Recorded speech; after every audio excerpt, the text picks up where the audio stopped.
Scarlet, Thorns, Sidorov Bratva, Book 1. Lisa Lovell. What happens when your masked mystery lover turns out to be a Bratva boss? And you're carrying his baby? It all started when I broke up with my abusive ex. Driving around town, confused and heartbroken, I stumbled upon a secret club. Velvet curtains. Hidden identities. No real-life consequences outside these walls. The perfect escape my broken heart desires. That's when I see him. The moment he enters the room, my body ignites like never before. Dark eyes behind a thick black mask survey me hungrily. Skilled hands that know exactly how to make me shatter. With our faces hidden, we're free. To touch, to taste, to do everything we'd never do in the real world. Until the unthinkable happens. A test. 2 pink lines.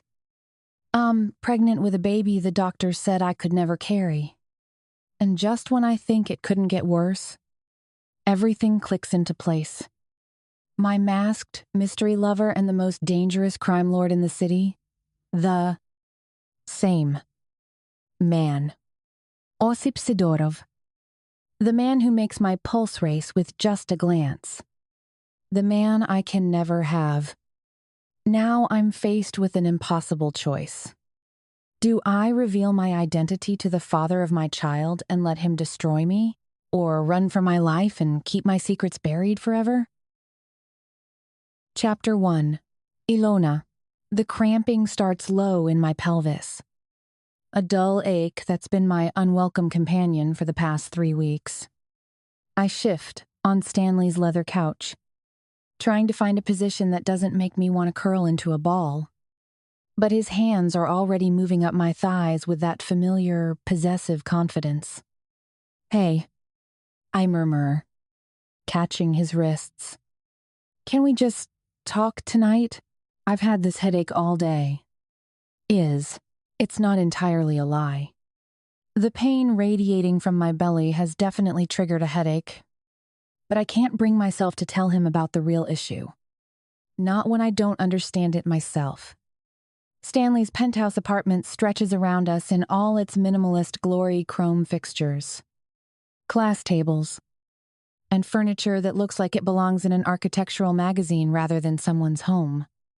The city lights of Boston glitter beyond the ceiling-high windows. But somehow the view only makes the space feel more isolated. More cold.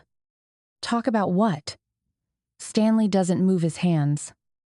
If anything, his grip tightens slightly. We just spent dinner talking. I know. But what? Ilona? His voice carries that edge I've been hearing more frequently lately. We've barely touched each other in 2 weeks.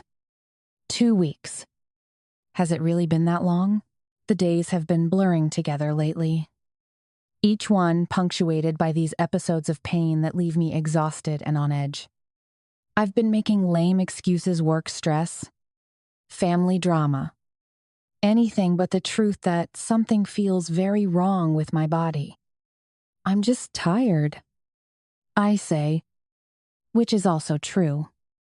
The kind of bone-deep exhaustion that sleep doesn't fix. You're always tired. Stanley releases my wrists and leans back, studying me with those dark eyes that once made me feel desired but now feel like they're only looking for flaws. When's the last time you initiated anything between us? The question catches me off guard. I don't know. Does it matter? Of course it matters. I'm starting to feel like I'm dating a fucking roommate. If you want. The profanity hits harder than it should. Stanley rarely swears around me. He prides himself on being refined. Controlled. The fact that his composure is cracking tells me this conversation is about to go somewhere I'm not prepared for. Stanley, that's not fair. I've been dealing with some health stuff. What health stuff? He sits forward. But it doesn't feel like concern. It feels like interrogation. You look fine to me. You look fine. 3 words that sum up everything wrong with trying to explain invisible pain to someone who's never experienced it. I look fine because I've gotten good at hiding the moments when I double over in bathroom stalls. When I have to grip the edge of my desk until the cramping passes. When I take longer showers because the heat is the only thing that helps. It's probably nothing. I say, because admitting I'm scared feels too vulnerable right now. Just some cramping. I didn't get cramping? Stanley's expression shifts to something between annoyance and disbelief. Like period cramps? Something like that. Yes, so take some ibuprofen and get over it. Women have been dealing with periods since the beginning of time. And the dismissiveness in his tone makes my stomach clench in a different way entirely. This isn't period pain. I know what that feels like. This is something else. Something that's been steadily getting worse and starting to interfere with every aspect of my life. But Stanley has already decided it's not worth his consideration. It's not that simple. Stan, I say quietly. Isn't it? He stands up and walks to the bar cart in the corner, pouring himself a scotch with deliberate movements. Or is this just another excuse? Excuse for what? Stanley takes a slow sip of his drink, watching me over the rim of the glass. For whatever the hell has been going on with you lately. The distance. The mood swings. The way you flinch every time I touch you. No, I don't flinch. Abel, you flinched just now. I think. Did I? I replay the last few minutes in my head and realize he might be right. When he grabbed my wrists, my instinct was to pull away. But not because of him, because any pressure on my lower body sends shockwaves of discomfort through my system. I'm in pain. Stanley, that's not a mood swing or an excuse. That's a medical issue that I'm trying to figure out. End quote. Have you seen a doctor? Not yet. Quote, why not? It's a reasonable question with an unreasonable answer. Because I'm procrastinating. Afraid of what they might find. Because my mother spent years dismissing my concerns about painful periods as something women just deal with. Because part of me keeps hoping it will just go away on its own. I've been busy with work. And bullshit. Stanley sets down his glass with enough force to make me jump. You've got excellent health insurance through your job. You could see a specialist tomorrow if you wanted to. So either this pain isn't as serious as you're making it out to be, or you're using it as an excuse to avoid having sex with me. No, the accusation hangs between us like a loaded weapon. I stare at him. This man I've shared a bed with for 18 months. And realize I don't recognize the person standing in front of me. When did he become so cold? So calculating? You think I'm lying about being in pain? I think you're avoiding me. And I think there's a reason for it. I haven't. The pain in my abdomen chooses that moment to flare again. A sharp twist that makes me press my hand to my side instinctively. Stanley notices the gesture and his expression hardens further. See, you're fine until I try to touch you. Then suddenly you're clutching your stomach like you're dying. Aid, that's not... I stop myself before I can finish the sentence. What's the point? He's already made up his mind about what's happening here. What I think... Stanley continues, his voice dropping dangerously quiet, is that you're fucking someone else. It's no towels wand. I stare at him. For a moment, I can't even process what he said. What did you just say? You heard me. He picks up his scotch again, taking another measured sip. The signs are all there. The emotional distance. The sexual withdrawal. The mysterious health issues that conveniently flare up whenever I want sex. I have no sync-thend. I stand up too quickly. And the movement sends another wave of cramping through my pelvis. You think I'm cheating on you? I know you are. And as no, the certainty in his voice is what gets me. Not anger or accusation, but flat, matter-of-fact conviction. Like he's already tried and convicted me in his head. Based on what evidence? Based on the fact that you disappear for hours with vague explanations. Based on the fact that you've completely shut down physically. Based on the fact that you're sitting there lying to my face about phantom pain instead of just admitting what's really going on. Phantom pain, the phrase echoes in my head, dismissing weeks of agony with two casual words. This is the man who's supposed to love me, support me, and he can't even acknowledge that my suffering might be real. You want to know where I've been disappearing to? I can hear my voice rising, but I can't seem to control it. I've been spending hours Googling my symptoms because I'm scared and I don't know what's happening to my body. I've been taking long walks because sitting still makes the pain worse. I've been avoiding my friends because I don't want to explain why I can barely function some days. And has one to, Stanley rolls his eyes. Dramatic as always. Is not workadown. Dramatic? The word comes out as a near shout. I'm describing my actual life. Stanley. My actual experience. And you're calling it dramatic? I'm calling it suspicious. Normal people don't research symptoms for weeks instead of just making a doctor's appointment. Normal people don't avoid their boyfriend for mysterious health issues that only seem to affect them when it's convenient. End quote. Heat floods my face.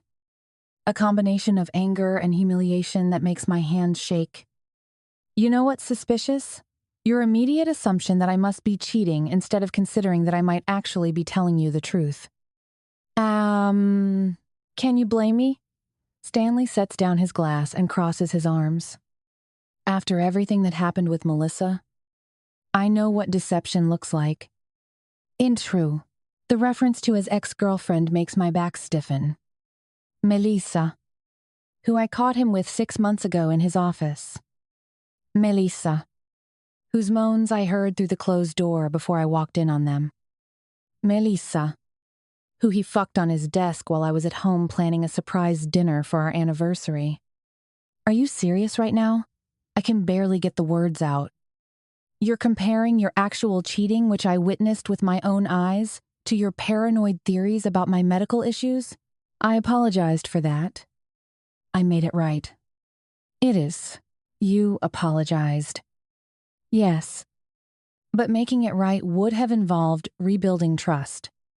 Not using your guilt as an excuse to become suspicious and controlling. 8. Stanley's jaw tightens. I'm not controlling. And, no? Then what do you call interrogating me about where I've been? What do you call dismissing my pain as lies and excuses? What do you call accusing me of cheating because I'm not in the mood for sex?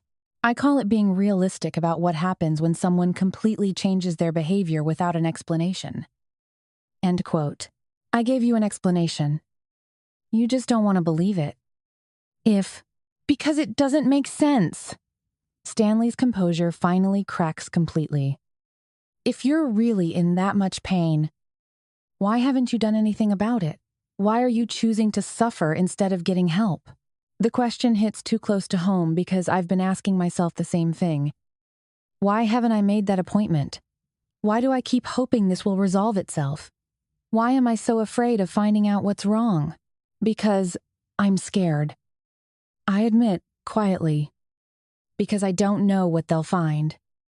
Because my mother always told me that women just have to deal with pain and I've been trying to deal with it on my own. Where, for a moment, Stanley's expression softened slightly. Ilona, but you know what I'm more scared of now? I continue. I'm more scared of staying with someone who assumes the worst about me instead of trying to understand what I'm going through. Oh, that's not what I'm doing. End quote. Isn't it? I tell you I'm in pain. And you call me a liar. I tell you I need space to figure out what's wrong with my body. And you accuse me of infidelity.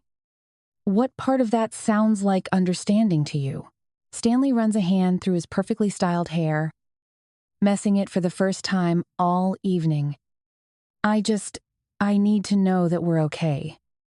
That you're still committed to this relationship. And Wei, my commitment was never in question. But yours might be. If you know, what's that supposed to mean? I look around his pristine apartment, taking in the expensive furniture and carefully curated art. Everything here reflects his taste, his preferences, his vision of how life should look. There's nothing of me in this space except for a single photo of us tucked away on a bookshelf. Almost like an afterthought. It means that the second things got difficult. You decided I must be the problem. You didn't ask how you could help. You didn't offer to come to a doctor's appointment with me. You didn't even consider that I might be telling the truth. You just jumped straight to betrayal. Because that's what my experience has taught me. And quote, your experience? You mean the experience where you cheated on me? Stanley flinches. That's different. Even now, Dade. What? Undiff. Because I told you the truth about it. Eventually. Rated. Eventually. After I caught you? After you tried to gaslight me into thinking I'd misunderstood what I saw. The memories are flooding back now. Sharp and painful. Just like you're trying to gaslight me now into thinking my pain isn't real. And that's not. It is exactly that. I walked to the entryway where I dropped my purse earlier, each step sending fresh waves of discomfort through my body. And I'm done with it. End quote. Where are you going? I turned to look at him one last time. This man, who I thought I loved, who I thought might love me back. He looks smaller somehow, standing alone in his perfect apartment with his perfect scotch and his perfectly reasonable explanations for why everything must be my fault. I'm going to figure out what's wrong with me. And I'm going to do it without someone constantly questioning my honesty or my motives. Ilona, don't be ridiculous. We can work through this. Can we?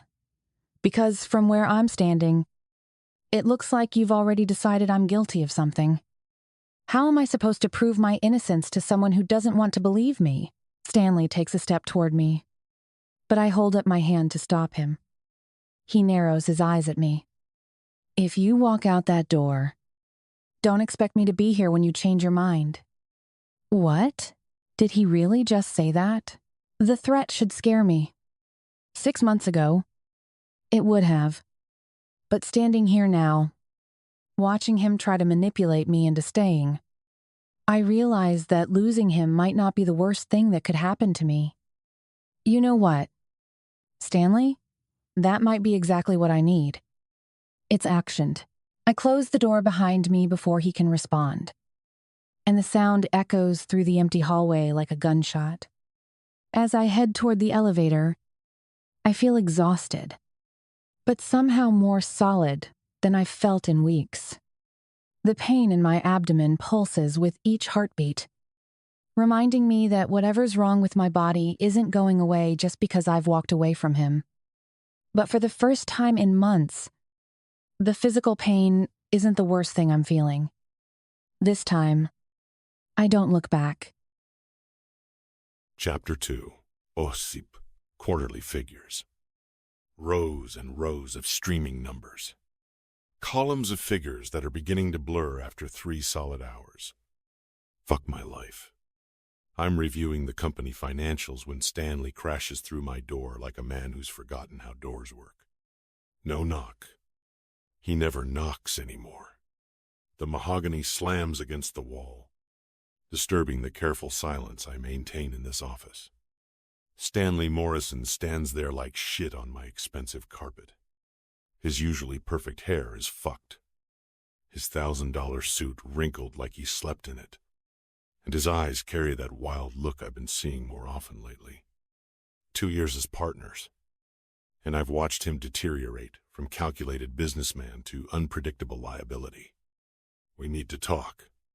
He shuts the door behind him with deliberate force. I don't look up from the spreadsheet. Numbers don't lie, unlike the man standing in my office. Talk? I can't. Where's my cut from the Henderson delivery? My pen stops moving across the paper. The Henderson delivery? I set down the Mont Blanc and lean back in my leather chair, studying Stanley's face. His jaw is clenched tight. His hands balled into fists at his sides. This isn't a casual inquiry. This is an accusation waiting to explode. What Henderson delivery? Don't play fucking stupid with me. Ossip. The one from 3 weeks ago. Healthy, newborn. Premium placement. Should be worth at least $200,000 to me. Minimum. If you are there, I pull open the bottom drawer of my desk, retrieving the leather portfolio where I keep detailed records of every transaction we've handled in the past 6 months. Each delivery, each payment, each cut distributed to our network. I flip through the pages methodically, knowing exactly what I'll find. Nothing. Not a fucking thing. No record. Yes, Stanley's face flushes deep red, the color of a man whose blood pressure is spiking toward dangerous territory. Bullshit. Complete fucking bullshit. I set up the placement myself. Wealthy couple in Connecticut. Pre-screened through my contacts at the country club. They paid in full. Up front. Who'd they pay? I frowned. You. Supposedly. Through the usual fucking channels. Is where? I close the portfolio and place it back in the drawer. My movements deliberately calm and controlled. Stanley's attitude is filling my pristine office like a bad smell. The kind of tension that leads to mistakes. And in our business, mistakes lead to prison sentences, or graves. Henderson delivery, where are the medical records? Birth certificate, Milor's paperwork. Stanley runs both hands through his hair, further destroying what's left of his professional appearance. I don't know. That's your fucking department. Isn't it? My department is operations. Yours is clients and payments. You set up placement. Took payment. You should have records. What? I do have fucking records. Stanley pulls out his phone, scrolling frantically through what I assume are messages or financial files. His fingers are shaking slightly, a detail I file away for future reference. The payment went through our usual Bitcoin wallet. 950,000. Exactly as we agreed. They have died. Show me. End quote. He hesitates. That moment of hesitation tells me everything I need to know about the truthfulness of his claims. I don't have the phone with me, he says finally. It's at home on my other fucking device. Liar. Fucking liar. I've been in this business long enough to recognize deception in all its forms, the slight delay before answering, the unnecessary details, the convenient excuse. Stanley is either monumentally incompetent or he's trying to run a con on me. Given his recent behavior, the mood swings, the increasingly erratic decision-making, the personal issues bleeding into our professional relationship, I'm leaning heavily toward the latter. Stanley, I say quietly, my voice dropping to the tone that makes grown men reconsider their life choices. Are you accusing me of stealing? I'm not accusing you of anything. I'm asking where my fucking money is. Where can? Same thing. Mudak. I said. The room falls silent except for the soft hum of the city 30 floors below us. Boston sprawls outside my office windows, a maze of old money and new opportunities. Historic brownstones and gleaming skyscrapers. From up here, everything looks manageable, controllable. People are just moving pieces on a chessboard. And I've always been very fucking good at chess.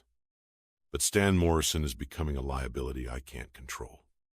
And uncontrolled liabilities have a way of destroying carefully constructed empires.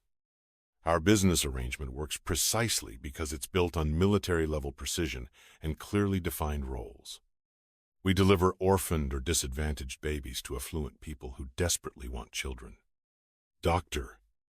Igor Shiradze provides the medical connections and client credibility. He's the respectable face that desperate couples trust with their need for families.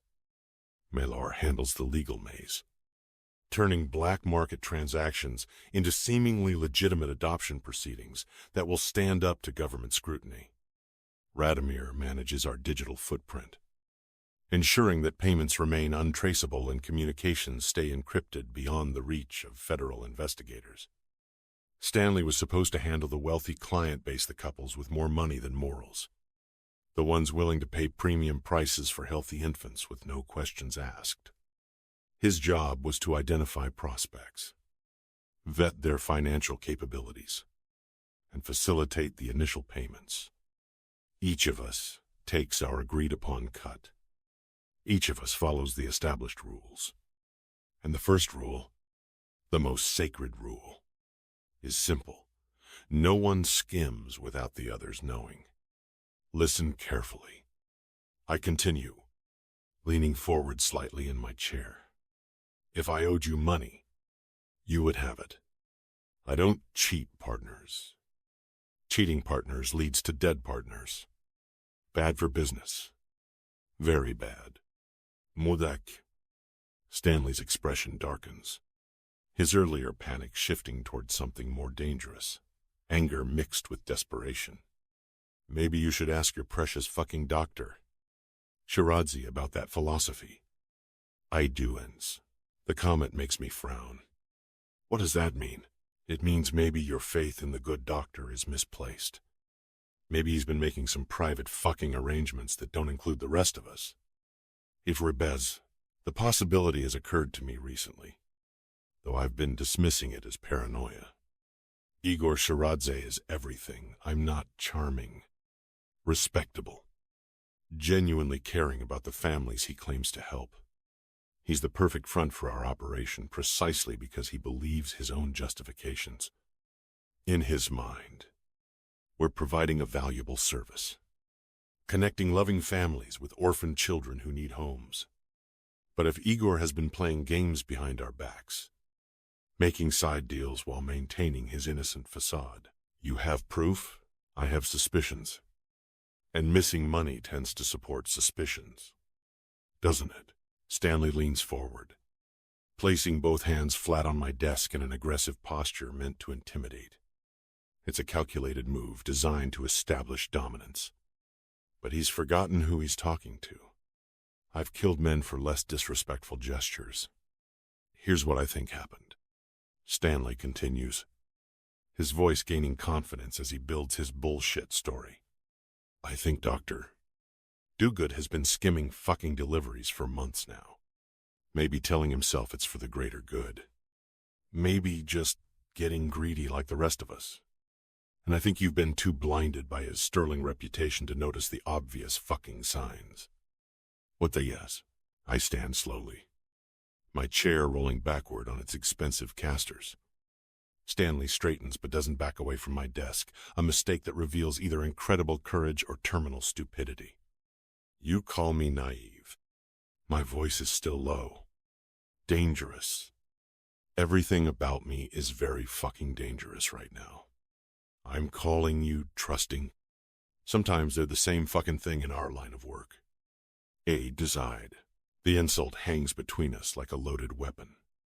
In my world, questioning someone's judgment is questioning their competence. Questioning their competence is questioning their right to lead. And questioning my right to lead is a mistake Stanley can only afford to make once. You burst into my office. Accuse me of theft. Suggest I'm too stupid to manage my operation. I walk around the desk to close the distance between us. That takes courage or stupidity. Which one? Pizda? Stanley's bravado wavers slightly, but he doesn't back down. I just want what's rightfully fucking mine. Dustard, What's yours is what we agree is yours. What we don't agree doesn't exist. End quote. Fuck that corporate doublespeak. Osip, I'm not your fucking employee. I'm your partner. And partners don't get fucked over by other partners. End quote. Partners don't make accusations without evidence. Partners don't disrespect each other. Partners don't forget their place. When spokes, their place? Stanley laughs. The sound filled with bitterness and mounting frustration. What fucking place? We're all criminals here. Remember, none of us is better than the others when it comes right down to it. Defenders, wrong answer. Completely fucking wrong. I step closer. Close enough that Stanley has to tilt his head back to maintain eye contact. Close enough that I can smell the expensive cologne he wears, and he can see the scars on my face from fights he's never had to participate in. Some criminals are smart. Some are careful. Some understand reputation and respect are the only currencies that matter. I pause, letting the words sink in. Some are just thugs with expensive suits. Stanley's face cycles through white and red like a traffic light. Are you fucking threatening me? I explain reality. If I owed you money, you would have it. You accuse the wrong man. That's a mistake you can make only once. Veer, for a moment. I think he might actually swing at me. His hands are clenched into fists. His breathing has gone shallow and rapid. The muscles in his shoulders are coiled tight with suppressed violence. But even Stanley isn't stupid enough to start a physical fight with me in my own office. Surrounded by my security and 31 floors above the street. Instead, he straightens his wrinkled suit jacket and heads for the door with as much dignity as he can salvage. Which isn't much. Now that he's blown his load on bullshit and bluster. This conversation isn't fucking over. Osip. Yes, it is. I fold my arms over my chest. The door slams behind him with enough force to rattle the windows and disturb the carefully arranged items on my bookshelf. I listen to his footsteps disappearing down the hallway toward the elevator, then return my attention to the quarterly figures that suddenly seem far less important than they did 20 minutes ago. Stanley's accusation about Igor nags at me like a splinter working its way deeper under the skin. I've always prided myself on reading people accurately, on seeing through deception and identifying threats before they become critical. But what if I've been wrong about the good doctor? What if his genuine concern for families has been covering something more self-serving? Blyad. What the fuck is going on? I pull out my secure phone and scroll through the encrypted messages from our last several transactions. Igor has been handling more of the medical coordination lately, working directly with hospitals and private clinics to identify potential opportunities. If he wanted to run side deals without our knowledge, he'd have both the access and the credibility to pull it off successfully. The more I think about it, the more Stanley's theory begins to make sense. Igor's increased involvement in day-to-day operations, his reluctance to include us in certain client meetings, the way he's been deflecting questions about specific transactions by citing patient confidentiality. Trust is a currency more volatile than cash, and I learned that lesson the hard way years before I ever met Stanley or Igor. In this business, betrayal doesn't just cost money, it costs lives, families, futures. If Dr. Igor Shiradze is playing me for a fool, if he's been running private operations while maintaining his innocent facade, then he's about to learn why that's a seriously stupid mistake in judgment. I close the portfolio and lock it back in my desk drawer. The numbers will have to wait until tomorrow. I have a pregnant wife waiting at home and a reputation to maintain in public. But my mind is already working through possibilities, calculating odds and contingencies. Stanley may be an idiot. Yes. But if he's right about Igor, well, The good doctor and I need to have a conversation. Chapter 3. Ilona. My hands shake against the steering wheel as I sit in my car outside Stanley's building. The engine running but going nowhere. The tears won't stop coming ugly. Choking sobs that leave my chest aching and my vision blurred.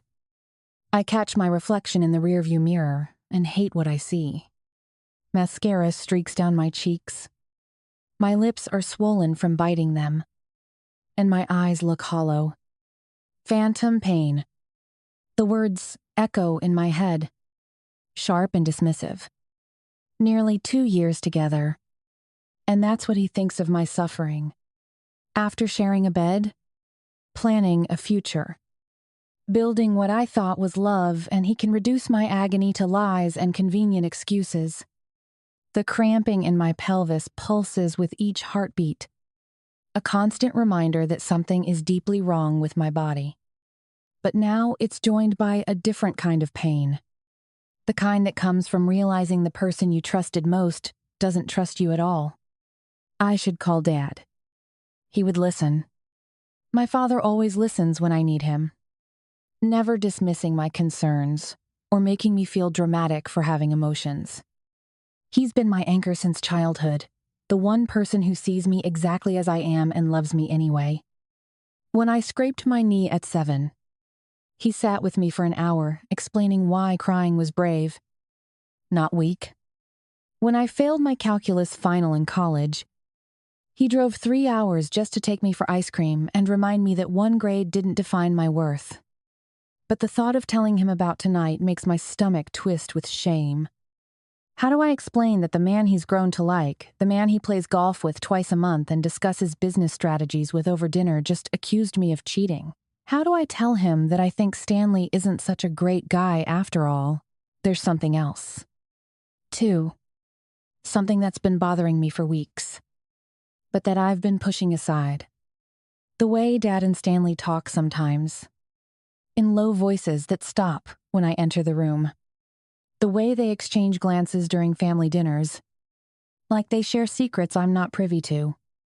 I've told myself it's just male bonding, the natural evolution of a relationship between a father and his daughter's boyfriend. But tonight, with Stanley's accusations still burning in my ears, I can't shake the feeling that there's more to their connection than casual friendship. Stop it. Ilona, you're being paranoid. Dad wouldn't keep secrets from me, not important ones. And whatever Stanley is hiding, whatever darkness is eating at him from the inside, I won't drag my father into it.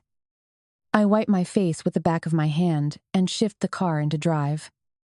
I need to move. I need to be anywhere but here, parked outside the building where the man I thought I loved just shattered my heart into 1,000 pieces. The streets of Boston blur past as I drive without a destination, letting muscle memory guide me through neighborhoods I've known since childhood. The pain in my abdomen flares with each bump in the road, but I barely notice it anymore. Physical pain is manageable. It's the emotional devastation that's threatening to pull me under. I'm stopped at a red light when I see it, a building I've never paid attention to before, though I must have passed it dozens of times. The sign glows in deep red neon, the Scarlet Fox. Something about the name tugs at me, draws my attention like a magnet. The exterior is understated but elegant. Dark brick with tall windows that reveal warm light spilling from within. On impulse, I turn into the small parking lot. This isn't me. I don't drink alone at strange bars. Don't make reckless decisions when I'm emotionally compromised. But maybe that's exactly what I need tonight. Maybe I need to be someone other than the woman who just got called a liar by her boyfriend. Screw him, fixing my makeup with jerky movements. I swing open the door and get out of the car. The interior of the Scarlet Fox is nothing like the sports bars and trendy cocktail lounges Stanley prefers. This place feels like a secret. All dark wood and burgundy velvet. Soft jazz flowing from hidden speakers. The lighting is warm and intimate, casting everything in golden shadows that make the space feel like a sanctuary. The bartender notices me immediately tall, dark-haired, with an easy smile that reaches his eyes. His rolled-up sleeves reveal forearms marked with intricate tattoos, and there's something about his presence that feels both professional and genuinely welcoming. "What can I get you?" he asks, sliding a cocktail napkin across the polished bar. "Something strong," I say, my voice still rough from crying. "Something that will help me forget the last 2 hours of my life." And he studies my face for a moment, not in a creepy way, but with the practiced assessment of someone who's seen plenty of heartbreak walk through these doors. "Whiskey neat. Or something with more sugar to take the edge off?" "Whiskey. Definitely whiskey." "Wand?" He pours 2 fingers of amber liquid into a crystal glass and sets it in front of me. The first sip burns, but it's a clean burn that cuts through the fog of hurt and anger clouding my thoughts. "Rough night?" he asks, wiping down glasses as he looks up at me. "Jealous boyfriend drama," I say, taking another sip. The alcohol is already warming my chest, loosening the tight knot of tension between my shoulder blades. Something shifts in his expression, a flicker of understanding that goes beyond casual bartender sympathy. One of those." "Oh, one of what?" "Guys who think their insecurity is your problem to solve." He leans against the bar, lowering his voice slightly. "Been there. Not fun. Eral, the whiskey is making me bold. Or maybe it's just the relief of talking to someone who doesn't immediately dismiss my experience." "How do you know it's his insecurity and not my actual guilt?" "Because guilty people don't cry like you've been crying. They get defensive or angry." He gives me a casual glance over his shoulder. "You look like someone who's been kicked while they were already down." If we came, the observation hits harder than it should. I drain the rest of my whiskey and push the glass toward him for a refill. "I'm Jack. By the way," he says, pouring another generous measure. "Ilona." End quote. Nice to meet you. Ilona. And for what it's worth, jealous boyfriends usually reveal more about themselves than about their girlfriends. Quote, "The second whiskey goes down easier, spreading warmth through my limbs and blurring the sharp edges of tonight's confrontation." Jack continues polishing glasses, occasionally making small talk with other patrons. But his attention keeps returning to me with a kindness I desperately need. "You know," he says after I've finished my second drink, "we've got a private event in the back tonight. Might be exactly what you need to lift your mood a little." End quote. I raise an eyebrow, the alcohol making me braver than usual. "What kind of event?" Jack's smile is mysterious, almost conspiratorial. "Nothing too special. Just something different. You don't have to do anything you don't want to do. But it might help you remember that you're in control of your own choices." If you did, the words resonate more than they should. Control. When was the last time I felt truly in control of anything? Stanley controls where we go, what we do, how we spend our time together. My body is controlling me with pain I can't predict or prevent. Even my own emotions feel like they're running the show tonight. Different how? Instead of answering directly, Jack glances around the bar, then gestures for me to follow him. "Come on." "I'll show you." Telsey, the whiskey has made my legs slightly unsteady, but I slide off the bar stool and follow him through a doorway I hadn't noticed before. We walk down a dimly lit corridor that feels like stepping into another world entirely. The walls are lined with rich fabric, and the lighting shifts from warm gold to something more mysterious, deeper shadows punctuated by strategic pools of light. The corridor ends at a hallway lined with doors, each marked only with a number. The atmosphere here is different, charged with possibility and secrets. Jack stops and turns to face me. His expression serious but kind. "This is our masked night event," he says quietly. "Anonymous encounters, entirely by choice. You get paired with someone at random." I suck in a sharp breath. "Paired with someone? What does that mean?" He gives me a cheeky grin. "Whatever you want it to mean. But there are no obligations. No expectations beyond what you decide in the moment." End quote. He reaches into a nearby cabinet and withdraws something black and elegant, a mask made of intricate lace that would cover the upper half of my face while leaving my mouth free. "No names," he continues. "No personal information exchanged. Cameras and emergency systems throughout. So you're safe at all times. If you want to leave, you leave. If you want to talk, you talk. If you want more," he shrugs, "that's entirely up to you." I stare at the mask in his hands, my heart hammering madly. This is insane. I don't do things like this. I'm careful. Responsible. The kind of person who researches restaurants before trying them. Anonymous encounters with strangers in private rooms are the stuff of fantasies, not real life. But as I look at the mask, I realize that careful and responsible haven't gotten me very far tonight.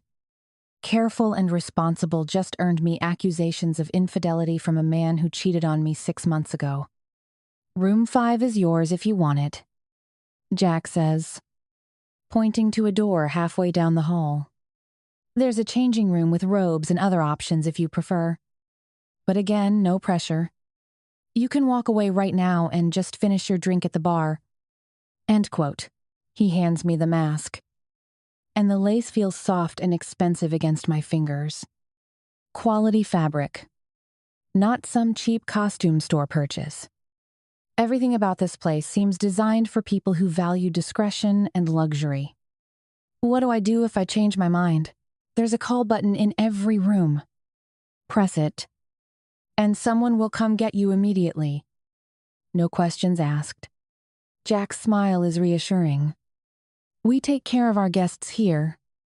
Ilona, you're in control at all times." Control. There's that word again. I look down the hallway toward room 5. Then back at the mask in my hands. Every rational part of my brain is screaming that this is a terrible idea. That I'm making decisions based on hurt and alcohol rather than sound judgment. But the rational part of my brain also trusted Stanley Morrison. The rational part of my brain has been dismissing my own pain for weeks, trying to push through and pretend everything is fine when it's clearly not. Maybe it's time to listen to a different part of myself. The part that's tired of being questioned and dismissed.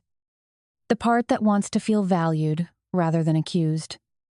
The part that craves anonymity and freedom from the weight of other people's expectations. No names. I repeat, testing the words. No names. No history. No baggage. Just whatever happens in the moment. Then is not Downs. I lift the mask and examine it more closely. The lace pattern is intricate, almost artistic. When I hold it up to my face, it transforms my reflection in the glass door beside me into someone mysterious and unrecognizable. Someone brave. "I'll take room 5. I hear myself saying. Jack nods and leads me to the door, producing a key card from his pocket. "Take your time. Someone will join you when you're ready. Or you can change your mind and leave whenever you want. If the room beyond the door is like stepping into a dream. Everything is soft and luxurious plush seating. Warm lighting that flatters without being harsh. Music playing at barely audible levels. There's a mirror on the far wall, and when I catch sight of myself in it, I'm startled by how different I look with the mask on. Not like Ilona Katona Shiradze, the woman who got accused of cheating tonight. Not like the responsible daughter who calls her father every Sunday. Not like the girlfriend who's been making excuses for her boyfriend's behavior for months. Like someone else entirely. Someone who makes her own choices and doesn't apologize for them.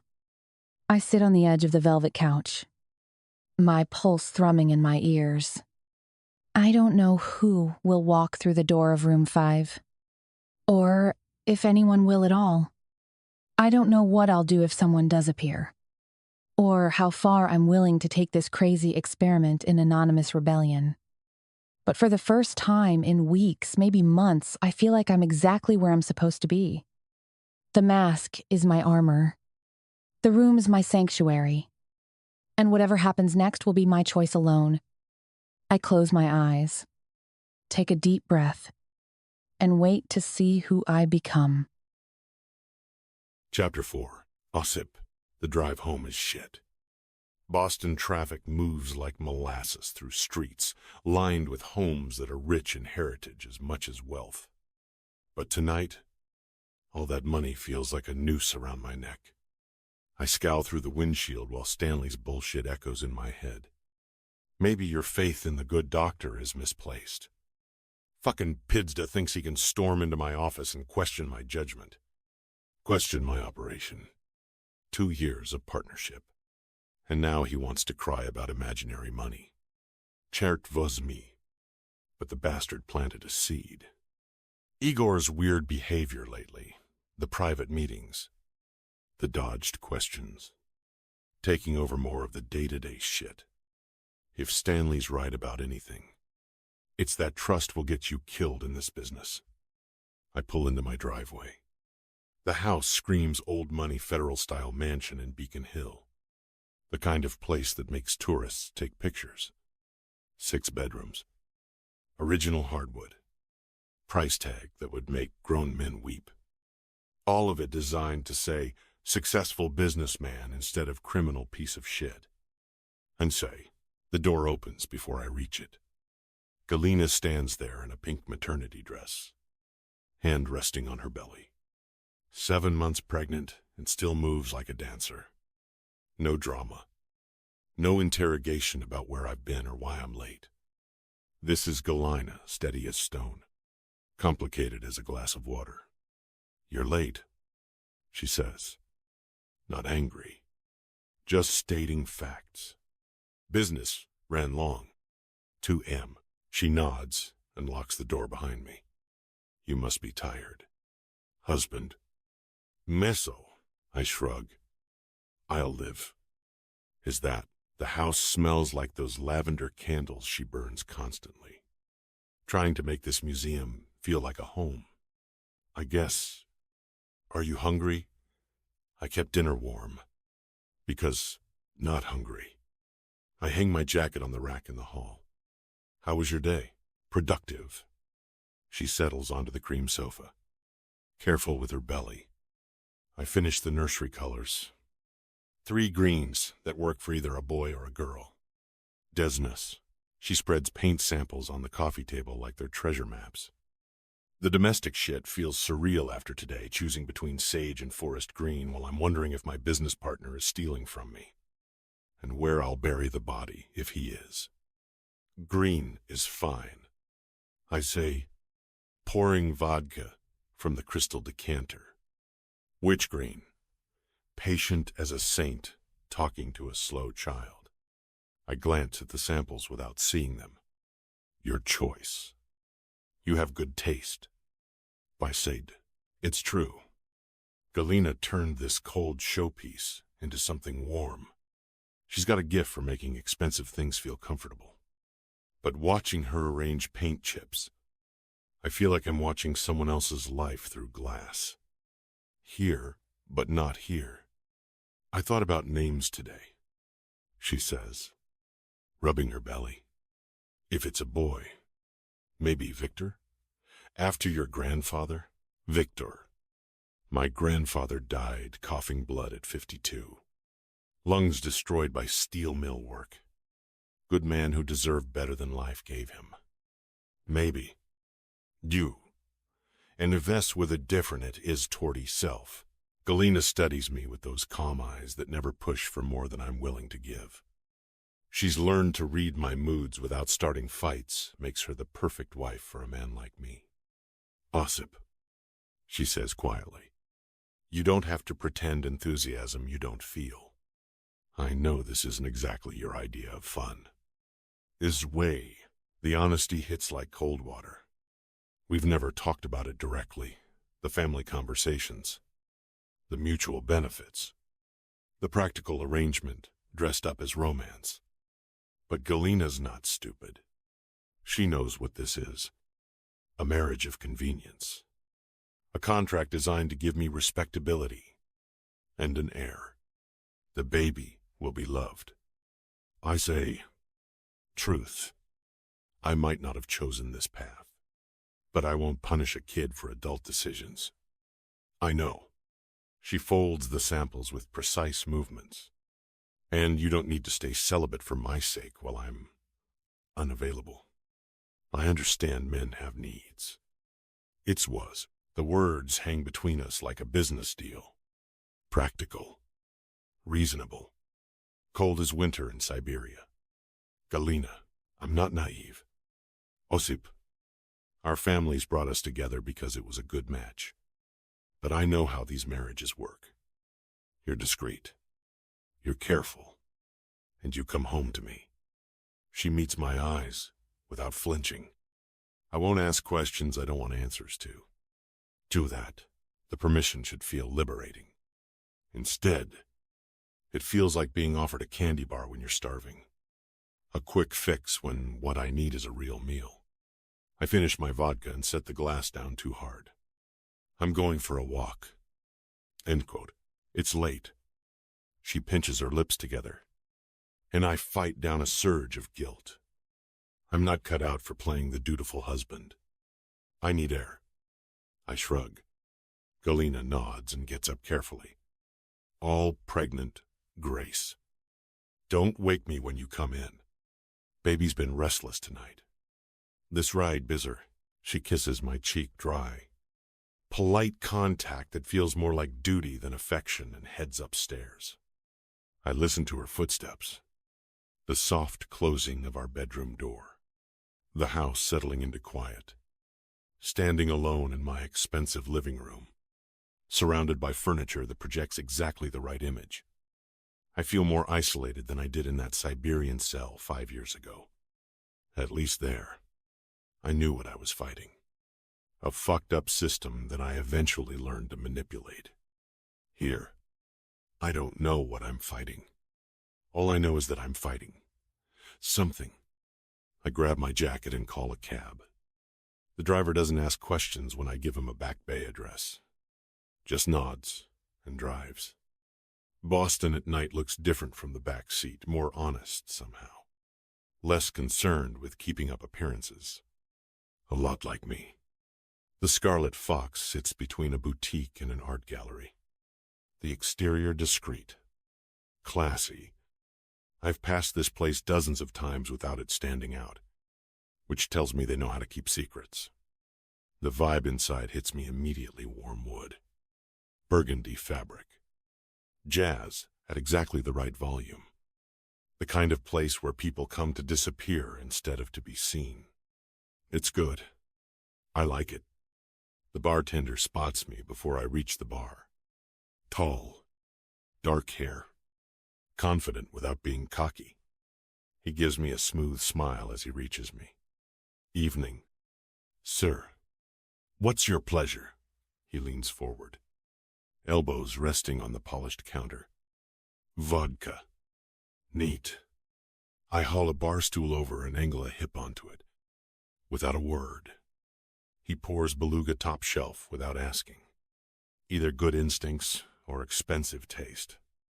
He reaches for a towel and begins buffing wine glasses he takes from the washer nearby. Rough night? He asks, as I kill half the glass. Business. more than just business. My brain is bursting with unanswered questions and simmering rage. He keeps polishing glasses. The kind that follows you home? I study his face for calculation or curiosity. Instead, there's just professional interest. Someone who's heard plenty of sob stories and learned not to judge. Something like that. I scowl into my vodka. I'm Jack. Bartender. Occasional therapist. Full-time keeper of secrets. I mind. No pushiness. No probing for more details. In my world, that discretion is worth gold. Osip. I empty my glass in one mouthful. Russian. He watches me. Duh. I nod. Jack refills without being asked. My grandfather was Russian.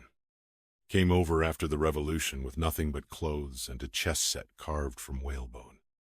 Hestain, chess teaches patience and how to think 3 moves ahead. Although I've been known to have an entire game mapped out before I've even begun it. Speaking of thinking ahead, Jack leans closer. Voice dropping. We host private events here. Masked nights. Anonymous encounters for people who want to forget who they are for a few hours. Unquote. I set down my glass. What kind of encounters? Whatever kind you want. Talk. Companionship. Physical contact up to the participants. No names. No personal information. No contact outside these walls. He pauses. No judgment.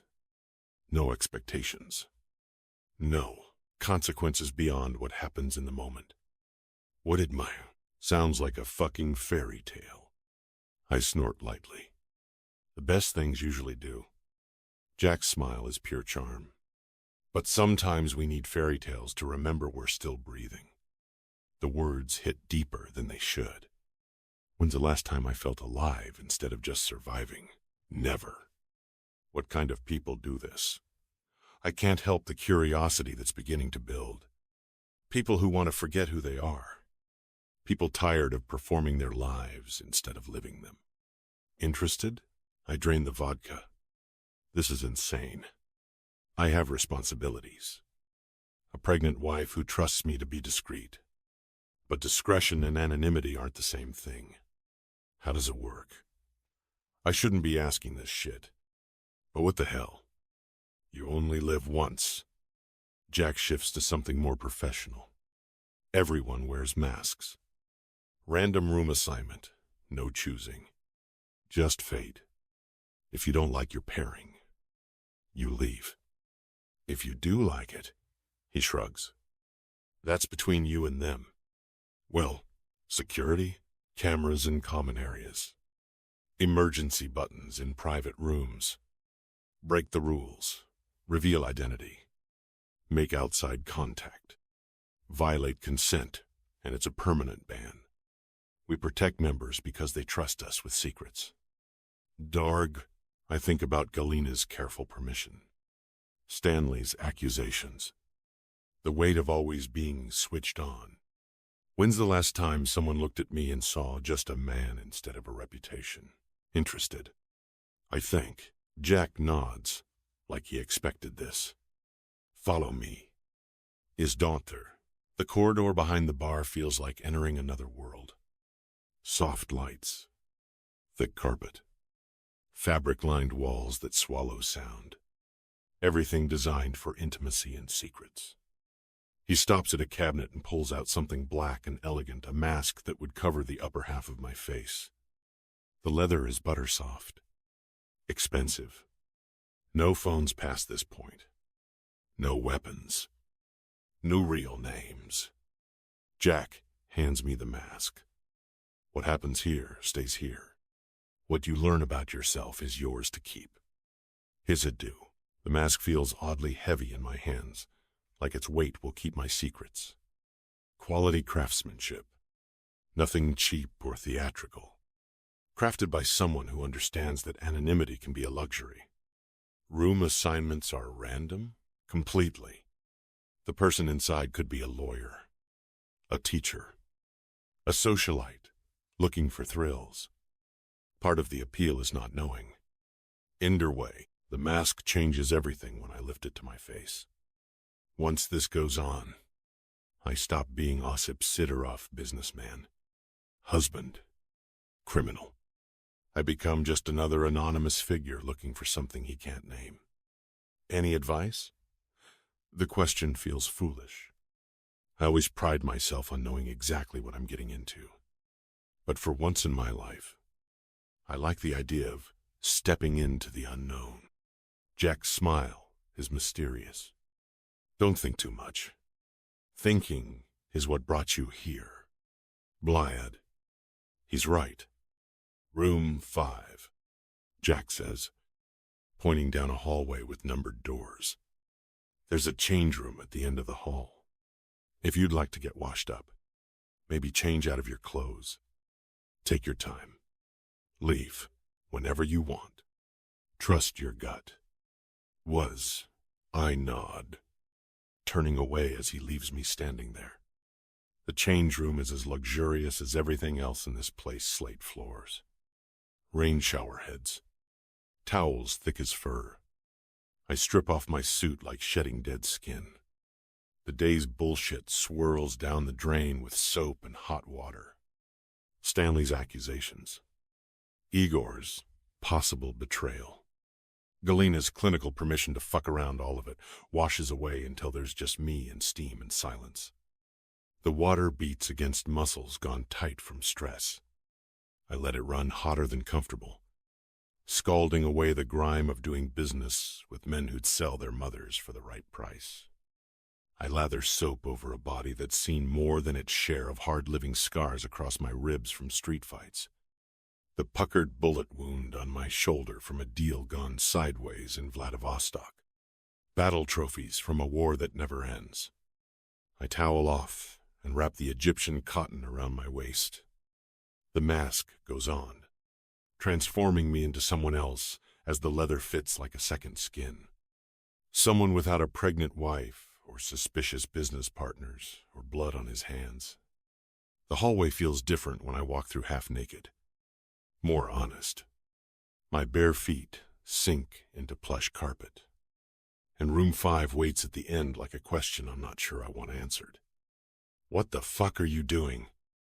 Dol boyob? But my hand reaches for the handle anyway. Some magnetic pull stronger than logic or caution. The need to feel something real instead of the constant performance of being Osip Sidorov. My pulse kicks up. That familiar pre-fight adrenaline flooding my system.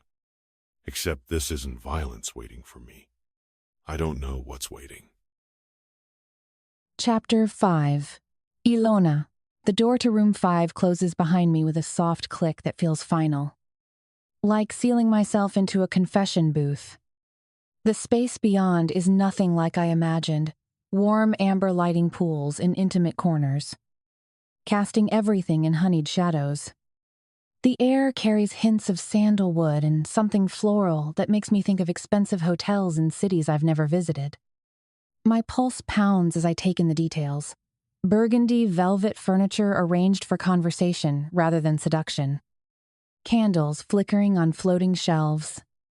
Music so soft, it might be my own heartbeat. This isn't some sleazy hookup room. It's elegant. Sophisticated. The kind of place where secrets are shared over aged whiskey rather than screamed in parking lots. And yet, what the hell am I doing? The question loops through my mind as I stand frozen just inside the entrance. A little over 3 hours ago, I was planning a quiet evening with Stanley. Maybe ordering takeout and watching something mindless on Netflix. Now I'm wearing a lace mask in a private room, waiting for a stranger to join me in what exactly? Jack's words echo back. Whatever you decide in the moment. The weight of complete choice should feel liberating. But instead, it terrifies me. I've spent so long letting other people set the parameters of my life, Stanley, choosing our restaurants. My mother dismissing my health concerns. Even my job dictating how I spend 40 hours each week. When's the last time I made a decision based purely on what I wanted? I imagine how I look right now. And somehow, it's not the way I did when I arrived here. Something's changed in me. The mask transforms my features into something mysterious. Almost ethereal. My hair falls in waves around my shoulders, and the soft lighting makes my skin look luminous rather than blotchy from crying. For a moment, I imagine what a stranger might see, not the woman who got accused of infidelity tonight, but someone worth pursuing. The thought sends heat spiraling through my chest, followed immediately by shame. 3 hours. It's been 3 hours since I walked out on Stanley, and I'm already imagining being desired by someone else. What does that say about me? About us? But the shame battles with something else, relief so profound it makes my knees weak. Relief that whatever happens in this room stays here. Anonymous and consequence-free. Relief that, for 30 minutes or an hour, I can exist without the weight of being Ilona Shiradze with all her complications and failures.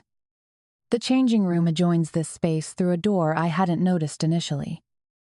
Without overthinking it, I strip off and slip inside and immediately understand why Jack mentioned it. The space is pure luxury marble surfaces, rainfall shower, towels thick enough to sleep on, everything designed to help you shed more than just clothes. I turn the water as hot as I can stand and step under the spray. The heat works its way into muscles knotted with tension, washing away the residue of Stanley's accusations and my own self-doubt.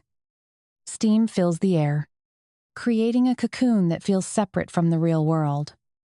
When I emerge, wrapped in a robe soft as silk, I feel like someone else entirely. The pain in my pelvis has faded to a dull ache. Maybe the heat helped. Or maybe adrenaline is masking it. Either way, I'll take the reprieve. Back in the room, I settle into one of the velvet chairs and secure the mask properly. The lace sits comfortably against my skin, intricate enough to obscure my features while leaving my mouth and chin exposed. Through the eye holes, the room takes on an even more dreamlike quality. I close my eyes and let myself sink into the chair's embrace. For the first time in weeks, I'm not planning anything, not trying to solve anything, not pretending everything is fine when it's clearly falling apart. I'm just existing, waiting, open to whatever comes next. The door opens so quietly that I almost miss it. And then I see him, a figure that makes every nerve ending in my body snap to attention. Tall doesn't begin to cover it. He fills the doorway like he was designed for it. His build suggests power held in careful check. All lean muscle and controlled grace. Dark hair. Gray-blue eyes visible through his own mask. And a sculpted jawline framed by a neatly trimmed beard. He wears only a towel around his waist. The fabric riding low on narrow hips, bearing skin that looks like it's seen both sun and violence. The sight sends heat flooding through me so suddenly I forget to breathe. This isn't some soft businessman looking for a thrill. This is something else entirely dangerous and magnetic in ways that should terrify me but don't. My God.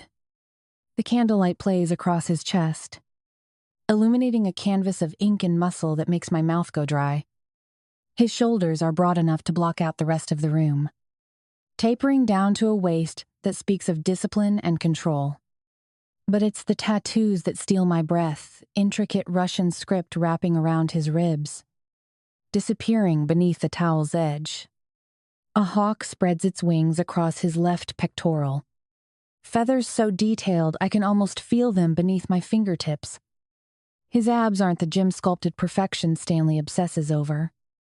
These are working muscles, carved from something harder than vanity.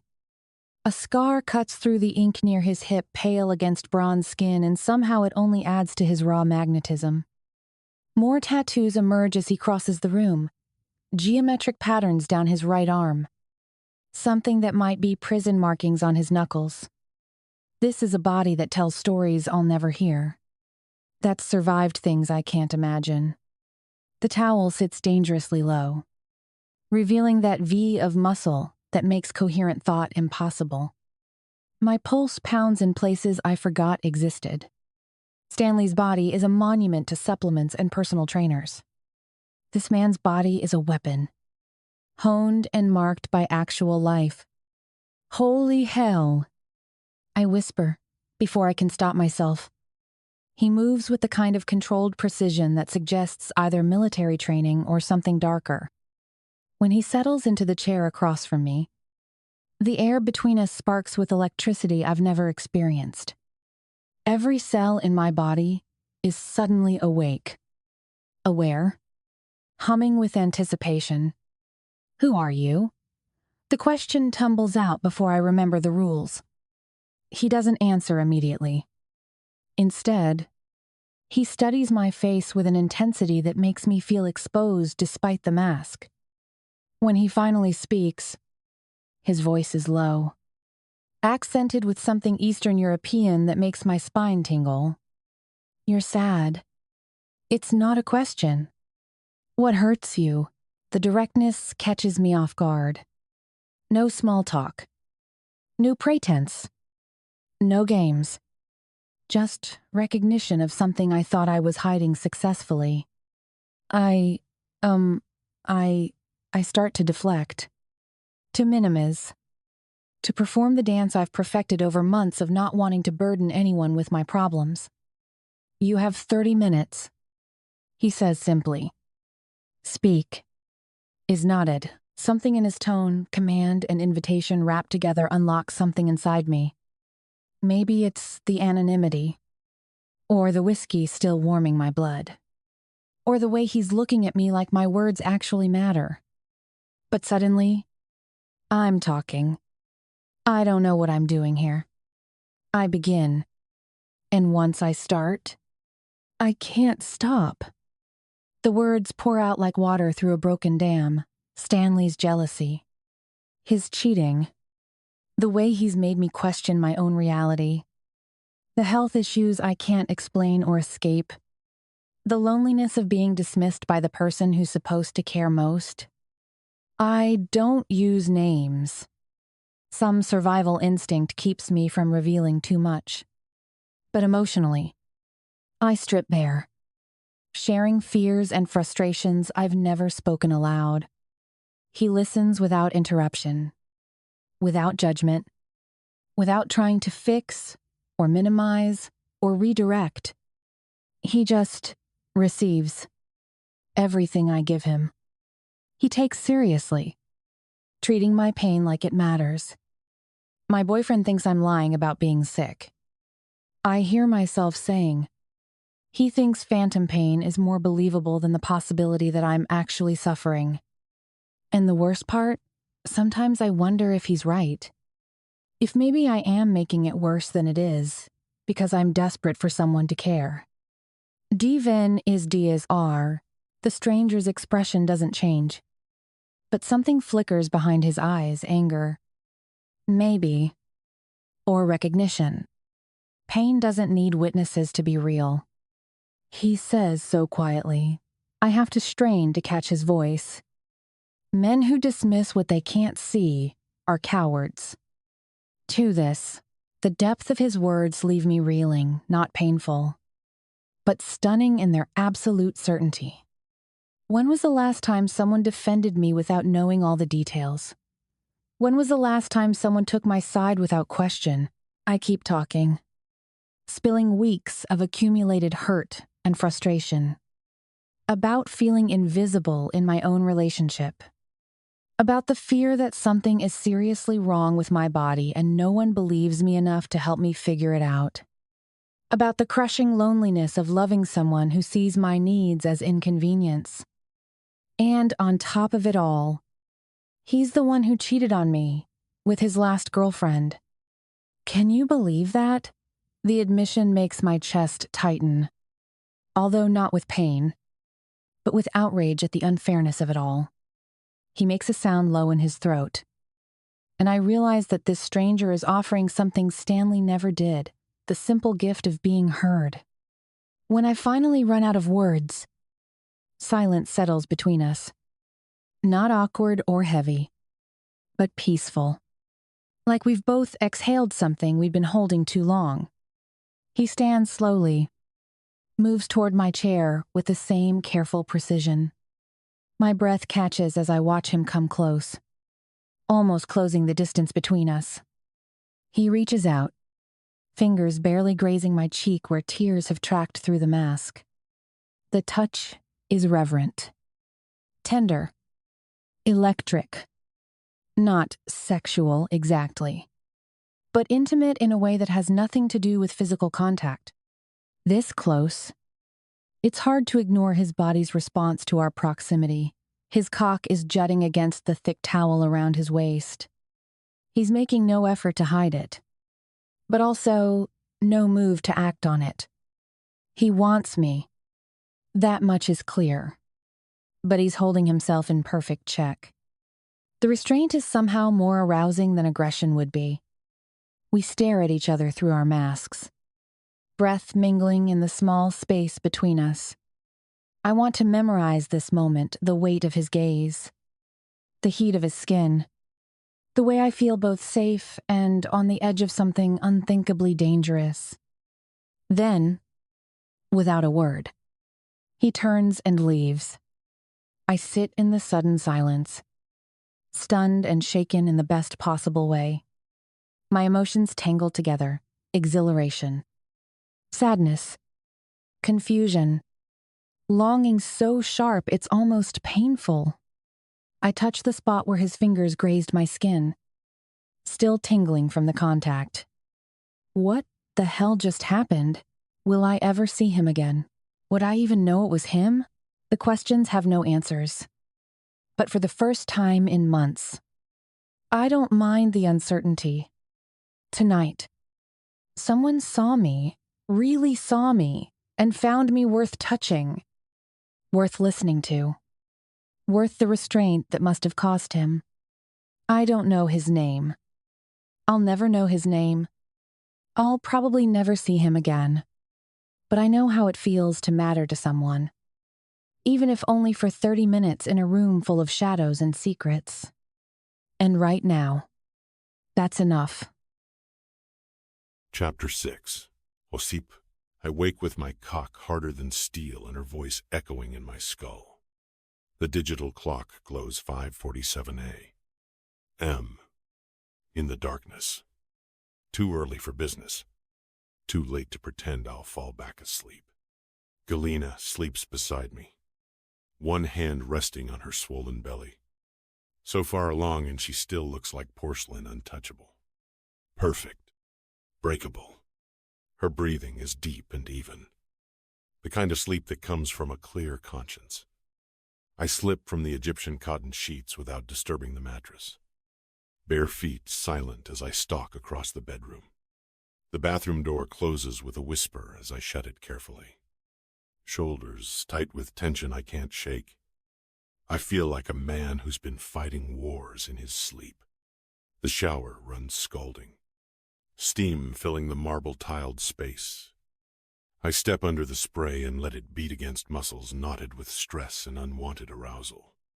The water should wash away the memory of room 5, of candlelight flickering across lace masks, of tears I had no right to witness. It doesn't work. My balls pull tight with a need that's almost painful. My hand wraps around my cock, and I'm back in that burgundy chair, watching the woman from last night break apart in front of a complete stranger. The way she looked at me when I walked through the door, not like the dangerous bastard everyone else sees, but like something worth wanting, worth the restraint that nearly killed me. Her voice was broken and honest. My boyfriend thinks I'm lying about being sick. The memory of her pain hits harder than my physical need. Someone dismissing her suffering like it's inconvenience rather than truth. If I knew the bastard's name, I'd teach him what real pain feels like. Slowly, my grip tightens on my shaft. Movements rough and urgent along my slick flesh. The image of her in that chair, spilling secrets to a masked stranger, trusting me with vulnerability I didn't earn. The way she said, "Holy hell," when she saw me. Like I was something magnificent instead of monstrous. Pleasure uncoils with each stroke of my fist. My palm slapping wetly against the dense mat of dark hair at the base of my cock as I pick up the pace. I see her deep eyes. Those sweet lips, made for kissing, made for wrapping around my hot flesh. Blyad. Release hits like violence, stealing my breath and leaving me hollow. But even as I come down from the high, she's still there, still talking in that broken, beautiful voice, still looking at me like I matter. Čertvos me. I brace against the tile wall, letting the water run cold until my skin protests. Force my thoughts to business, to numbers and logistics and problems I can actually solve. The woman from room 5 is a distraction I can't afford, a complication that leads nowhere. But my body remembers the magnetic pull between us, the way the air changed when I entered that room, the restraint it took to walk away instead of, "Stop it." Mudak. I towel off roughly, skin raw and red from the heat. I feel composed on the surface, but there's chaos underneath. I've mastered control in every aspect of my life except this. Some random woman I'll probably never see again. Wrapping the towel around my hips, I leave the bathroom. The walk-in closet spans the length of the bedroom. Organized, precisely. Charcoal Armani. Pressed and waiting. Italian leather shoes polished to a mirror gleam. Every piece chosen to project power, success, respectability. The uniform of Osip Sidorov, legitimate businessman. Galina is awake when I emerge, sitting at her antique vanity in cream silk that makes her skin glow like alabaster. She catches my reflection in the 3-way mirror, but doesn't comment on how long I was in the shower or the tension radiating from every line of my body. "Good morning, husband." Her voice is calm, serene, never demanding more than I'm willing to give. Morning. I adjust my tie briskly, fingers steady despite the storm in my head. Sleep well? The baby was restless. She touches her belly with maternal reverence, still studying her reflection instead of me. Doctor. Martinez says it's normal at this stage. Right. Normal. Everything about Galina is normal. Predictable. Safe. She'll be an excellent mother patient. Nurturing. Undemanding. Everything our child needs. Everything I should want in a wife. So why does normal feel like suffocation? I'll be late tonight. Business. Is that? She nods, applying lipstick with the same careful precision she brings to everything. 2 years of marriage. And she's never asked what kind of business keeps me out until midnight. Never questioned the secure phones or encrypted messages. Our arrangement suits us both, mutual benefit, without messy complications. Except now I know what messy feels like. Know that it's masked with lace and willing to give everything to a stranger. Get your head out of your ass. Dolboyeb. I yank my thoughts back to the present. Have a good day.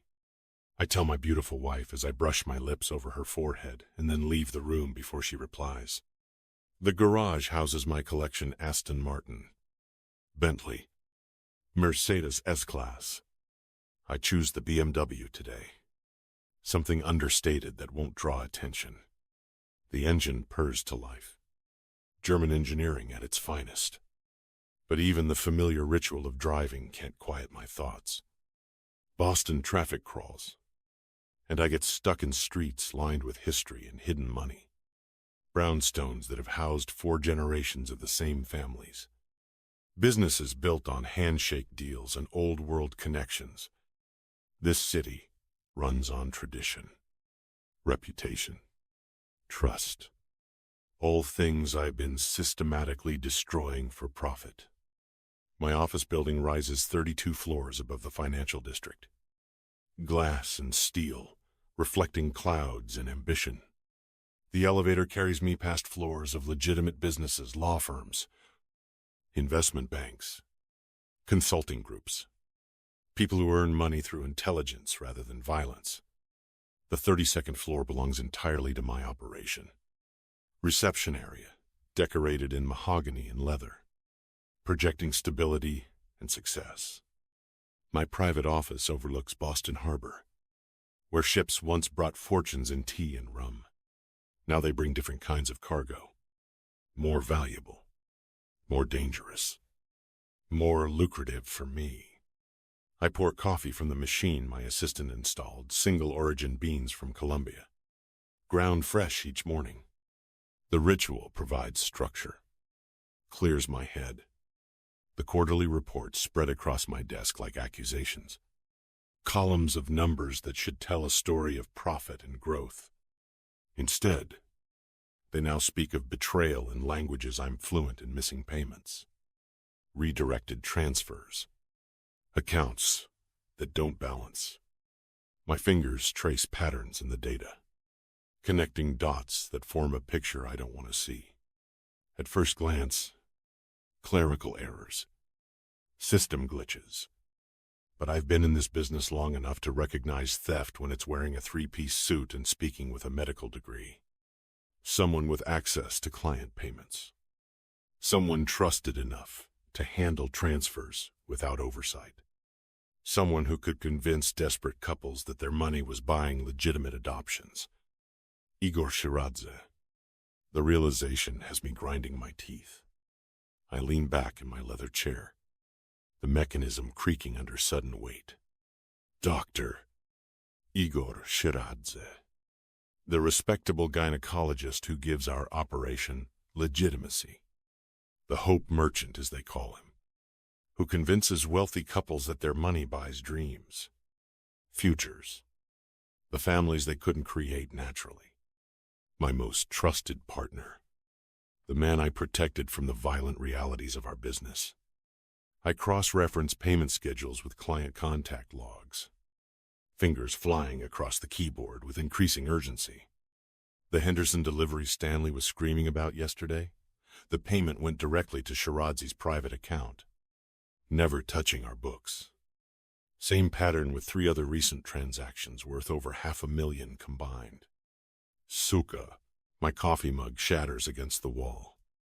Ceramic exploding like my carefully controlled composure. Dark liquid stains the off-white paint, dripping down like black blood.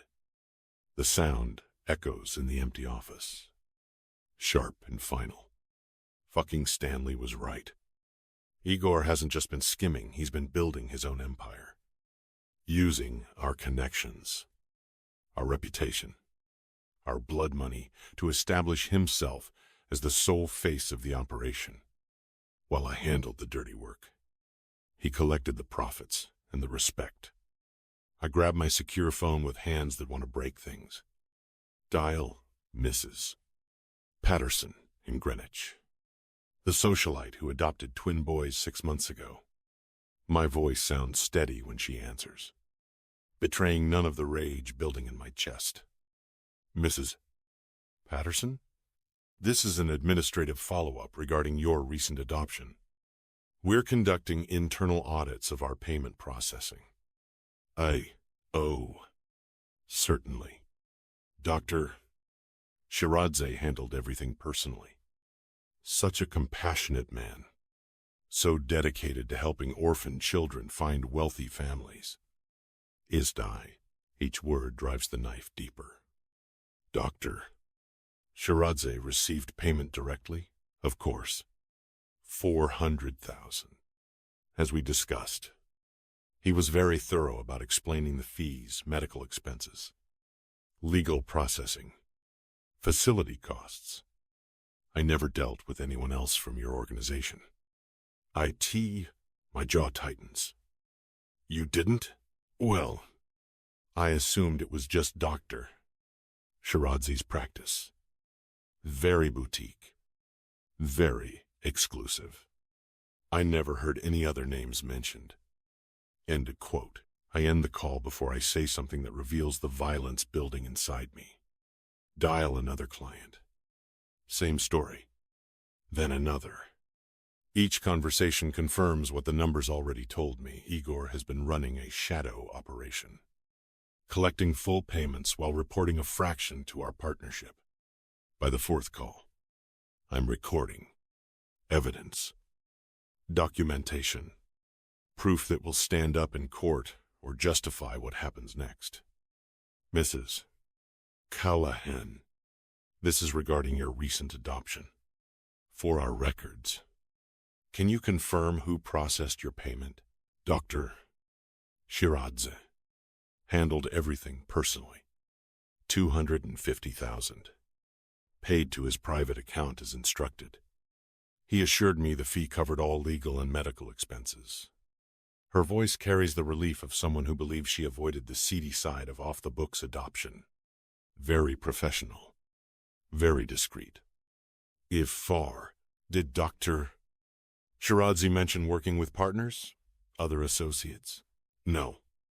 Just his practice. He made the whole process feel so personal. Not like those terrible stories you hear about black market babies. End quote. The irony almost makes me laugh out loud. She thinks she avoided the black market by paying Igor directly. Doesn't realize Igor is the black market. Just wearing a white coat and speaking with authority. I end the recording and save it to encrypted storage. 6 calls. Same fucking pattern. Every client thinks Igor runs a legitimate adoption service. Every payment went to his accounts. None of them ever heard the name Osip Sidorov. The rage builds, slow and steady, like a nuclear reactor approaching critical mass. Igor's gentle bedside manner. His passionate speeches about helping families find hope, helping orphaned and disadvantaged babies find loving parents. His fucking gratitude every time I shielded him from the consequences of our business. All performance. Calculation. A long con designed to position himself as the legitimate face while I remained the criminal in the shadows. Pizdets. I slam my fist on the mahogany desk. The impact reverberating through expensive wood. Pain shoots up my arm. But it's nothing compared to the humiliation burning in my chest. How long has this been happening? How much has he stolen? How many clients exist that I don't even know about? Trust is a luxury I can no longer afford. Vulnerability gets you killed in this world. Igor made me vulnerable by making me believe our partnership was built on shared principles of trust instead of mutual greed. Rage burns like acid in my chest. A feeling I need to douse with something soothing. On impulse. I reach for my phone and dial again. Osip. Figured you'd call eventually. Says Jack from the Scarlet Fox. Do you know if she'll be back? Long pause. You know, I can't share details about members.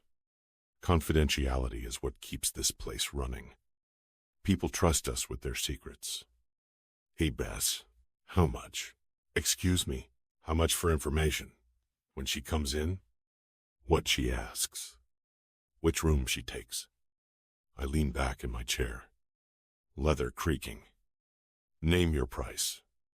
Infested. Longer pause. I can almost hear him weighing loyalty against opportunity. This isn't about money, Osip. It's about trust. These people rely on discretion. The sister, 50,000. When that, silence stretches across the connection. The amount hangs between us like a challenge. More money than most people see in a year. Finally, she asked if masked nights were regular events, whether the same people usually attended. Seemed affected by last night. Affected. The word rolls through me like expensive liquor, warming parts of my chest that have been cold for years. If she comes back, give her room 5 and let me know immediately. This cred, OSIP, 100,000. Cash. Hezek wrote, his sharp intake of breath is all the answer I need. Room 5. I'll call you. Okay. I end the call and stare at the financial records spread across my desk. Igor's betrayal demands immediate attention. Strategic response. Careful planning. But all I can think about is candlelight and the sound of her breath catching when I touched her face. She was a stranger. One night of anonymous connection that should have ended when I walked out of that room. But she felt like the only real thing in my world. Blyad. Chapter 7. Ilona. It's Kahiksan. Visitoista. A. M. The fluorescent lights in the precinct buzz with their familiar electrical hum as I push through the glass doors. The scent hits me, immediately burned coffee. Industrial, disinfectant. And that particular staleness that comes from too many people working too many hours in too small a space. Normally, this cocktail of chaos and routine feels like coming home. Today, it feels like stepping into someone else's life. My desk sits in the corner of the bullpen, a fortress of organized efficiency surrounded by the controlled mayhem that defines the Boston Police Department's administrative wing. 2 monitors glow with case files and scheduling software, while my coffee mug, the one Dad brought me back from a conference in Chicago, sits exactly where I left it yesterday. Everything is the same. Everything should feel normal. But I'm not the same woman who sat here yesterday morning. The memory of candlelight and velvet chairs drifts through my mind unbidden. TMG, the masked guy. I've been calling him that in my thoughts because I can't quite bring myself to think of him as a stranger anymore. Not after the way he listened. Not after the way he looked at me like my pain mattered. Like my words carried weight instead of inconvenience. Heat spreads across my cheeks as I remember his voice. Pain doesn't need witnesses to be real. Morning. Sunshine. Andist, too. Captain Jason Mulholland's gravelly voice cuts through my reverie. And I look up to find him approaching my desk with that easy smile that's gotten me through more difficult days than I can count. His silver hair is slightly messed from running his hands through it, a sure sign he's already been rustling with paperwork for an hour. Good morning, Captain. I reach out and hand him the large coffee I picked up from the cafe down the street. Dark roast. 2 sugars. Splash of cream. 2-1. His eyes light up as he accepts the cup. Genuine gratitude warming his weathered features. You're an angel. Ilona. Absolute angel. I was, say, just trying to keep you functional. I settle into my chair, powering up my computer. Though I have to ask, did you even go home last night? Because that's the same shirt you were wearing yesterday. Doesn't need. Jason glances down at his rumpled button-down and has the grace to look sheepish. Caught red-handed. There was that armed robbery case from Tuesday, and the witness statements weren't adding up. So I figured Jason. I give him the look that usually makes junior officers confess to eating evidence room donuts. You're not 25 anymore. Your body needs actual rest. Not catnaps in your office chair. One vested. Yes. Ma'am. He mock salutes me with his coffee cup. Though I have to say, you look different today. If willed, the observation makes me blink in surprise. Different how? Can he see it somehow, the fact that I spent last night in a room with a half-naked stranger? Sharing secrets I've never told anyone? Do I wear the experience on my face like a scarlet letter? Different? I keep my voice carefully neutral while my pulse jumps. What do you mean? Jason studies me with those sharp blue eyes that made him an excellent detective and now make him an excellent captain. I don't know. Brighter. Maybe? Like you got some good news? Or his expression shifts to something more paternal. More protective. Please tell me Stanley didn't propose.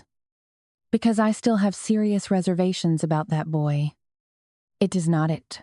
Relief floods through me so fast I almost laugh. He's fishing for Stanley-related gossip. Not analyzing my moral choices. No proposals. Quite the opposite. Actually. Opposite? Jason's eyebrows climb toward his hairline. Don't tell me. We had a fight. The words come out easier than they should. A big one. 18. About time.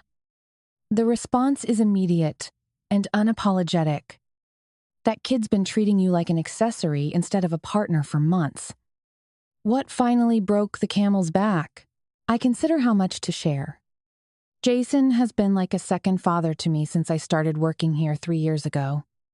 Offering advice and protection and the kind of steady presence my actual father sometimes struggles with due to his harrowing work schedule. But telling him about Stanley's accusations means admitting how bad things had gotten. It means acknowledging that I stayed in a relationship where my integrity was questioned regularly. He accused me of cheating, I say quietly. Jason's coffee cup hits his desk with enough force to slosh dark liquid over the rim. That son of a bitch.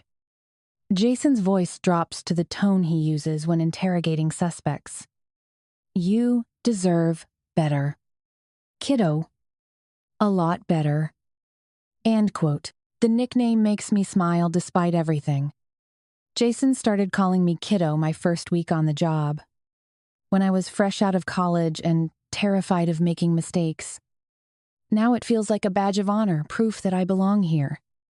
That I'm valued for who I am rather than who I'm sleeping with. Thanks. Jason. That means more than you know. Many's anytime.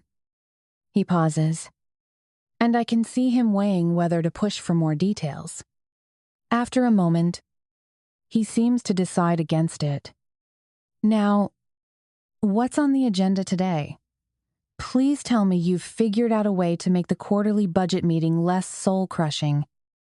If you want to, I laugh. Grateful for the subject change. I've prepared a full presentation with charts and graphs that will make even Mr. Tanger. McAllister's eyes glaze over within the first 5 minutes. Then you can slip out the back while he's unconscious. If you know, brilliant strategy. This is why you're indispensable. To this, the morning flows into familiar rhythms after that. I update Jason's calendar. Field calls from witnesses who've suddenly remembered crucial details weeks after giving their initial statements. And format reports that will probably sit in filing cabinets for the next decade. The work is routine, comfortable, requiring just enough attention to keep my mind occupied without overwhelming me. Officer Martinez stops by around 10:30 with questions about a court appearance next week. And I walk him through the process while secretly admiring how he's finally learned to keep his uniform pressed. At 11, Detective Washington brings me a box of evidence photos that need to be digitized. And we spend 20 minutes troubleshooting the scanner that has apparently decided to reproduce everything in shades of green. This is my world: practical problems with practical solutions. People who appreciate competence and efficiency. Work that matters even when it's unglamorous. For 3 years, it's been enough. More than enough. But today, as I organize files and schedule meetings, part of my mind keeps drifting to burgundy velvet and the weight of pale eyes behind a leather mask. TMG's voice echoes through my thoughts at random moments. Men who dismiss what they can't see are cowards. He understood something about me in 30 minutes that Stanley never grasped. The realization should be disturbing. I shared more emotional intimacy with a stranger than with the man I thought I loved. Instead, it feels like awakening from a long, unsatisfying dream. Around 2 o'clock, I'm updating the witness contact database when the pain hits. It starts low, a familiar cramping in my pelvis that I've learned to breathe through. But this time, instead of the dull ache I've grown accustomed to, it's sharp, vicious. Like someone is twisting a knife through my lower abdomen and then adding a few extra turns for good measure. My breath catches, fingers automatically gripping the edge of my desk as sweat breaks out across my forehead. The computer screen blurs, and for a moment I think I might actually pass out. The pain radiates up through my torso and down into my thighs, making my legs feel weak and unsteady. Breathe. I tell myself, just breathe through it. But breathing doesn't help this time. If anything, the deep breaths seem to make the cramping worse. Each inhale stretching muscles that feel like they're being shredded from the inside. Nausea rolls through me in waves, and I have to close my eyes to keep myself from throwing up all over my keyboard. This isn't normal period pain. This isn't stress or bad food or any of the explanations I've been clinging to for weeks. This is something else entirely. Something that's getting worse instead of better. The attack lasts maybe 3 minutes, but it feels like hours. When it finally ebbs, leaving me shaky and exhausted, I realize I've been holding my breath. My heart pounds against my ribs like it's trying to escape, and my hands are trembling as I reach for my water bottle. I glance around the bullpen, checking to see if anyone noticed my moment of crisis. Riley is on the phone. Washington is buried in case files. And Jason is in his office with the door closed, probably on a conference call about budgets. No one saw me fall apart at my desk. Good. The last thing I need is workplace sympathy or suggestions that I should go home and rest. I've been resting for weeks, and it hasn't helped. Whatever's happening inside my body isn't going to be solved by taking it easy. I force myself to sit up straighter, to pretend normalcy, while my internal voice screams warnings I've been ignoring for too long. This isn't something I can push through anymore. This isn't something I can hide. 20 minutes later, when I'm reasonably sure I can stand without collapsing, I walk to Jason's office and knock on the doorframe. He looks up from a stack of reports, immediately noting something in my expression. Everything okay? I'm wondering if I could leave a little early today. I keep my voice steady, professional. I have some personal stuff to take care of. Different. Jason's concern is immediate and genuine. Of course. Are you feeling all right? You look a little pale.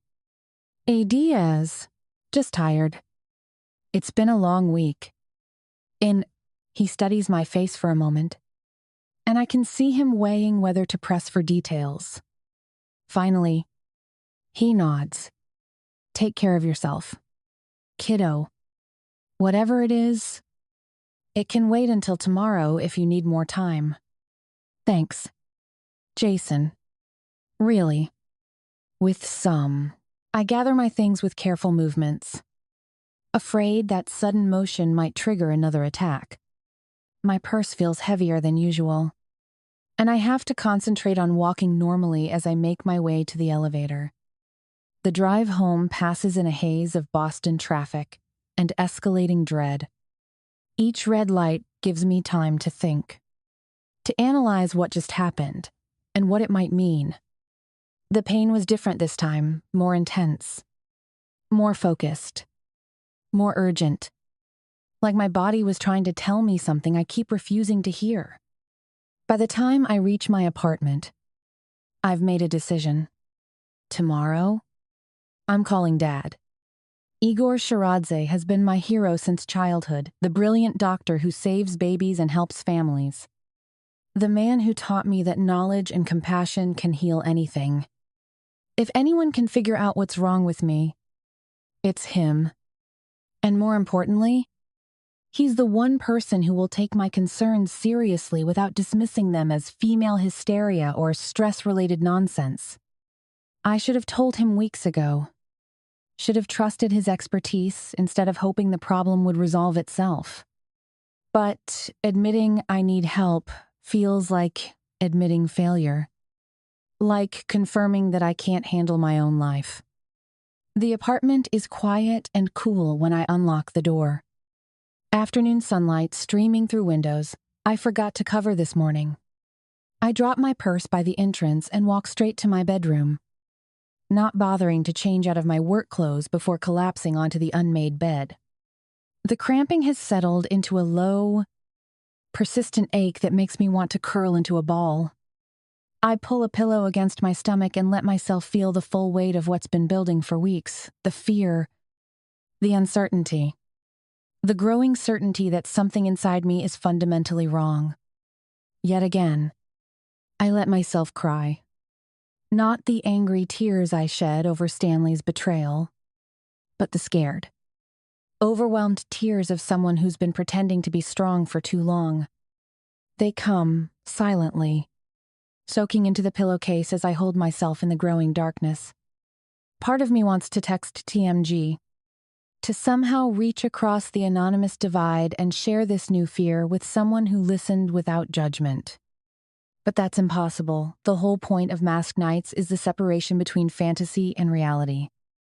Whatever comfort I found in room 5 stays there, locked away behind lace and candlelight. Tomorrow, I'll call Dad. Tomorrow, I'll stop pretending everything is fine when it's clearly falling apart. Tomorrow, I'll start getting real answers instead of hoping problems disappear on their own. Chapter 8. Ilona. Morning rolls around sooner than expected. I wake to the familiar knife twist in my pelvis. Except this time it feels like someone's added barbed wire to the blade. The digital clock reads 6:23 a.m., but I've been drifting in and out of consciousness for hours. Each wave of cramping jolting me back to awareness, like an electric shock. Rolling onto my side doesn't help.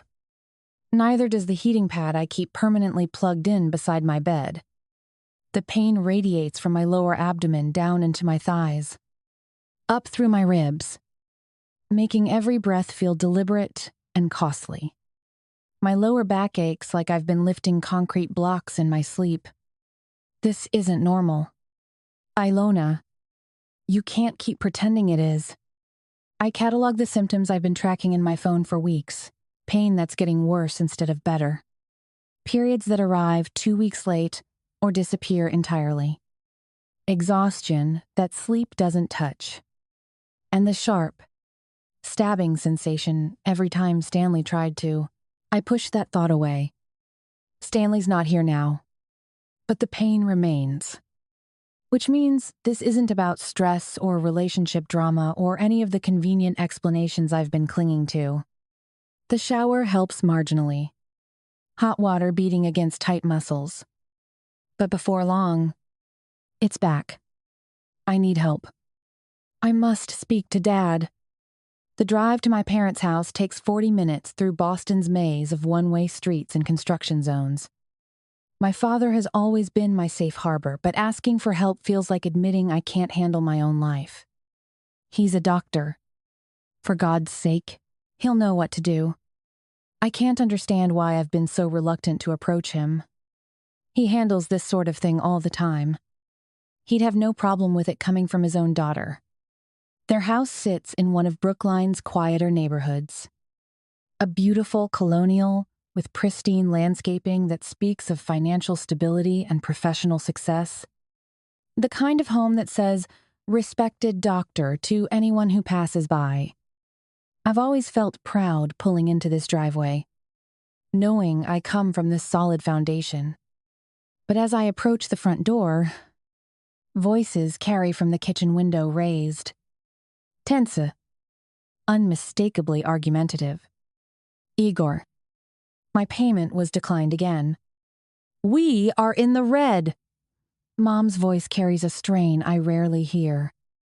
Sharp with frustration and something that sounds like fear. I freeze with my hand on the doorknob. Guilt and curiosity warring in my chest. I shouldn't be listening to this. But I can't seem to make myself knock either. Don't worry. I forgot to transfer money. I'll fix it tomorrow. Dad's response is casual. Dismissive in a way that doesn't match the gravity in Mom's tone. You're a respected doctor with 30 years of practice. This shouldn't be happening. There's desperation bleeding through her words now. The mortgage. The car payments. My mother's care facility, we can't keep juggling everything on credit. My stomach drops. Financial problems? Dad has always been the picture of professional success. His practice thriving. Money never a concern that we discussed as a family. What's happening that I don't know about? I finally manage to turn the knob and step inside. My footsteps deliberately loud as I enter. The argument dies instantly. Voices cutting off mid-sentence like someone hit a mute button. Ilona? Mom appears in the kitchen doorway, hastily wiping tears from her cheeks with the back of her hand. Her smile is bright, but I can tell it's forced. Sweetheart, I wasn't expecting you this early. Ifo, hi. Mom. I study her face, noting the redness around her eyes, the forced cheerfulness that doesn't mask her distress. Everything okay? Of course. Just morning coffee talk. She waves a hand dismissively. You know how your father and I can get into debates about household budgets? 8. The lie sits uncomfortably between us. Whatever I overheard wasn't a casual debate, it was genuine panic disguised as marital bickering. Dad emerges from the kitchen, and his transformation is remarkable. Gone is whatever tension was in his voice moments ago, replaced by his familiar warm smile and open arms. There's my girl. What brings you by so early? I let him fold me into a hug that smells like coffee and the expensive cologne he's worn since I was little. For a moment, I'm tempted to pretend I didn't hear anything, to let them maintain whatever illusion they're protecting me from. But the cramping chooses that moment to flare again. A sharp reminder of why I came here. I wanted to talk to you, I say quietly, about some health stuff I've been dealing with. Dage. Dad's expression shifts immediately from casual affection to professional concern. What kind of health stuff? Mom excuses herself with another forced smile, claiming she needs to return some phone calls. She kisses my forehead before disappearing upstairs. But I catch the worried glance she exchanges with Dad. Whatever's happening between them, they're united in not wanting me to know about it. Dad. I begin, then stop, not knowing how to go on without sounding like a drama queen. How do I describe symptoms that have no clear pattern or obvious cause? Sit. He guides me to the kitchen table, already slipping into doctor mode. Tell me everything. No, so I do. I tell him about the pain that's gotten progressively worse over the past 2 months. About cycles that have become unpredictable, sometimes 3 weeks apart. Sometimes missed. And sometimes lasting for far too long.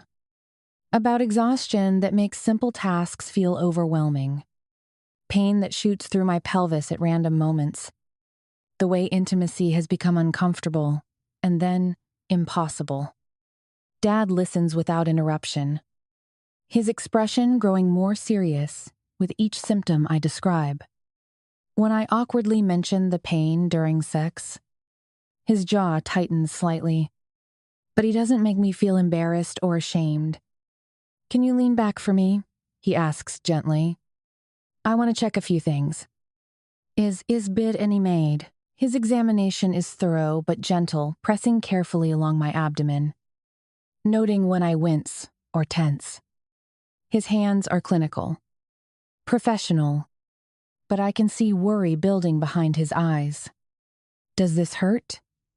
He applies gentle pressure to my lower right side. Yes. The word comes out sharply as pain radiates from the spot he's touching. And here, left side now. Same result. He sits back, running a hand over his salt and pepper hair. Darling, I need you to see my team for some tests. A full pelvic ultrasound. Blood work. Possibly an MRI, depending on what we find. In 2020-21, the word tests makes me go tense. You think it's something serious. I think it's something that needs proper investigation. His voice is carefully measured, neither dismissive nor alarmist. Your symptoms suggest several possibilities, but I won't speculate until we have data. In the certainty, for the first time in weeks, I feel a surge of relief. It feels good not to be dismissed, not minimized, not told to take some ibuprofen and deal with it. Thank you, I whisper, surprised by the emotion clogging my throat. I was starting to think maybe I was being dramatic. This know the ominous time. Dad's expression darkens. Who told you that? The question is sharp enough to make me look up. No one directly. Just Stanley wasn't very understanding about it. If Friday, Stanley. The name comes out flat. Disapproving. How has he been treating you lately? I hesitate, weighing how much to share. But if I'm asking Dad to help with my health, maybe I need to be honest about everything else. 2.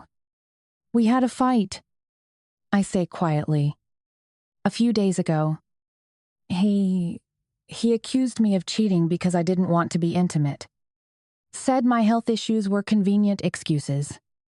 And Dad's hands clench into fists on the table. And for a moment, I see something dangerous flash across his features, protective rage that transforms his gentle demeanor into something harder. Do you want me to speak to him? His voice is eerily calm. Absolutely not. The response is immediate and firm.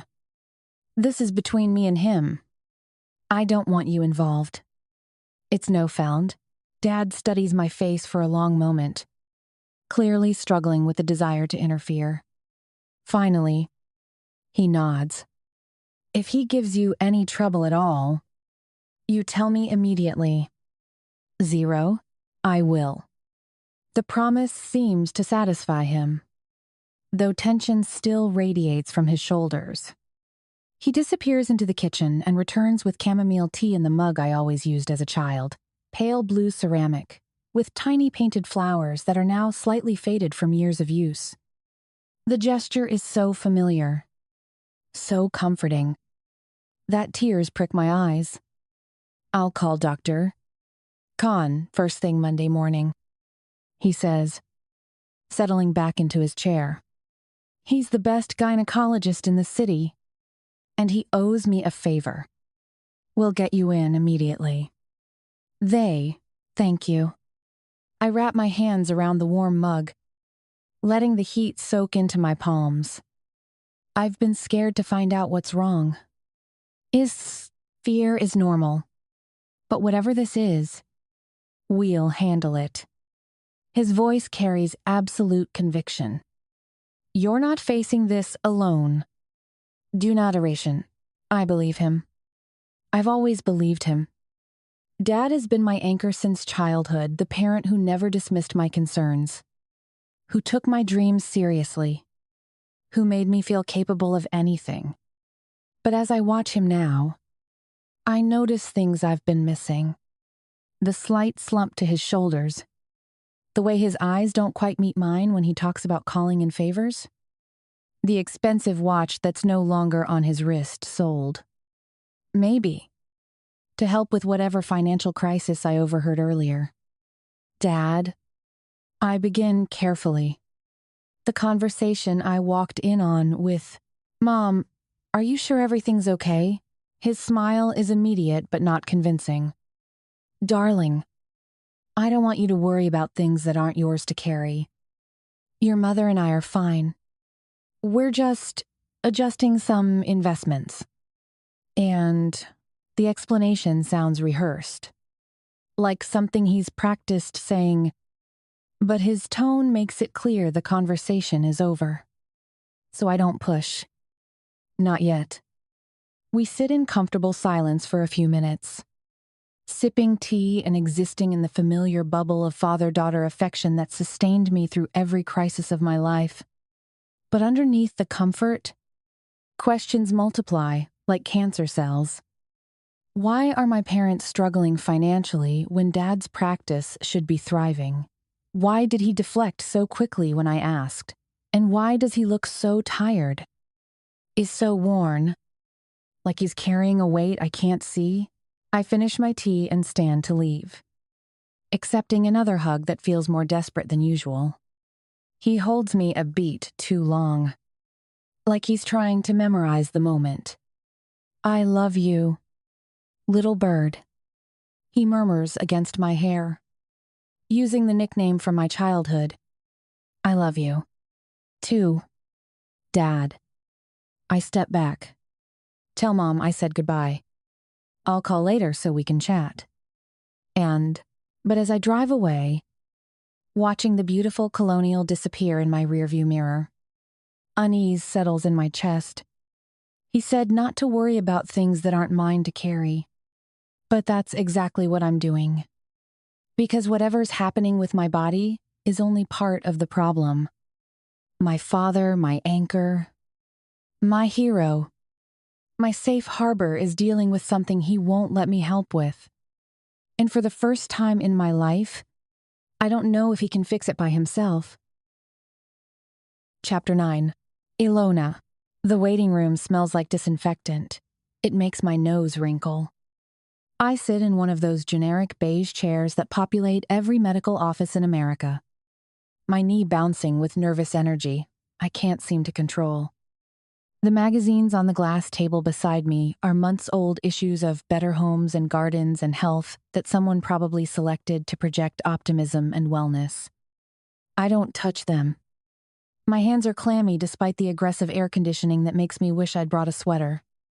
The fluorescent lights overhead cast everything in harsh, clinical tones that make my skin look gray and tired. Fitting, since that's exactly how I feel. Yesterday was a marathon of tests, blood draws that left my arm purple and tender, ultrasounds with cold gel and uncomfortable pressure, hormone panels that required fasting until I felt dizzy. Each procedure carried its own small humiliation, its own reminder that my body has become something foreign and untrustworthy. The worst part was the MRI. 45 minutes trapped in a metal tube while machinery thundered around me like artillery fire. I closed my eyes and tried to pretend I was somewhere else. But there's no escaping the sound of your own body being dissected by technology. What if it's something serious?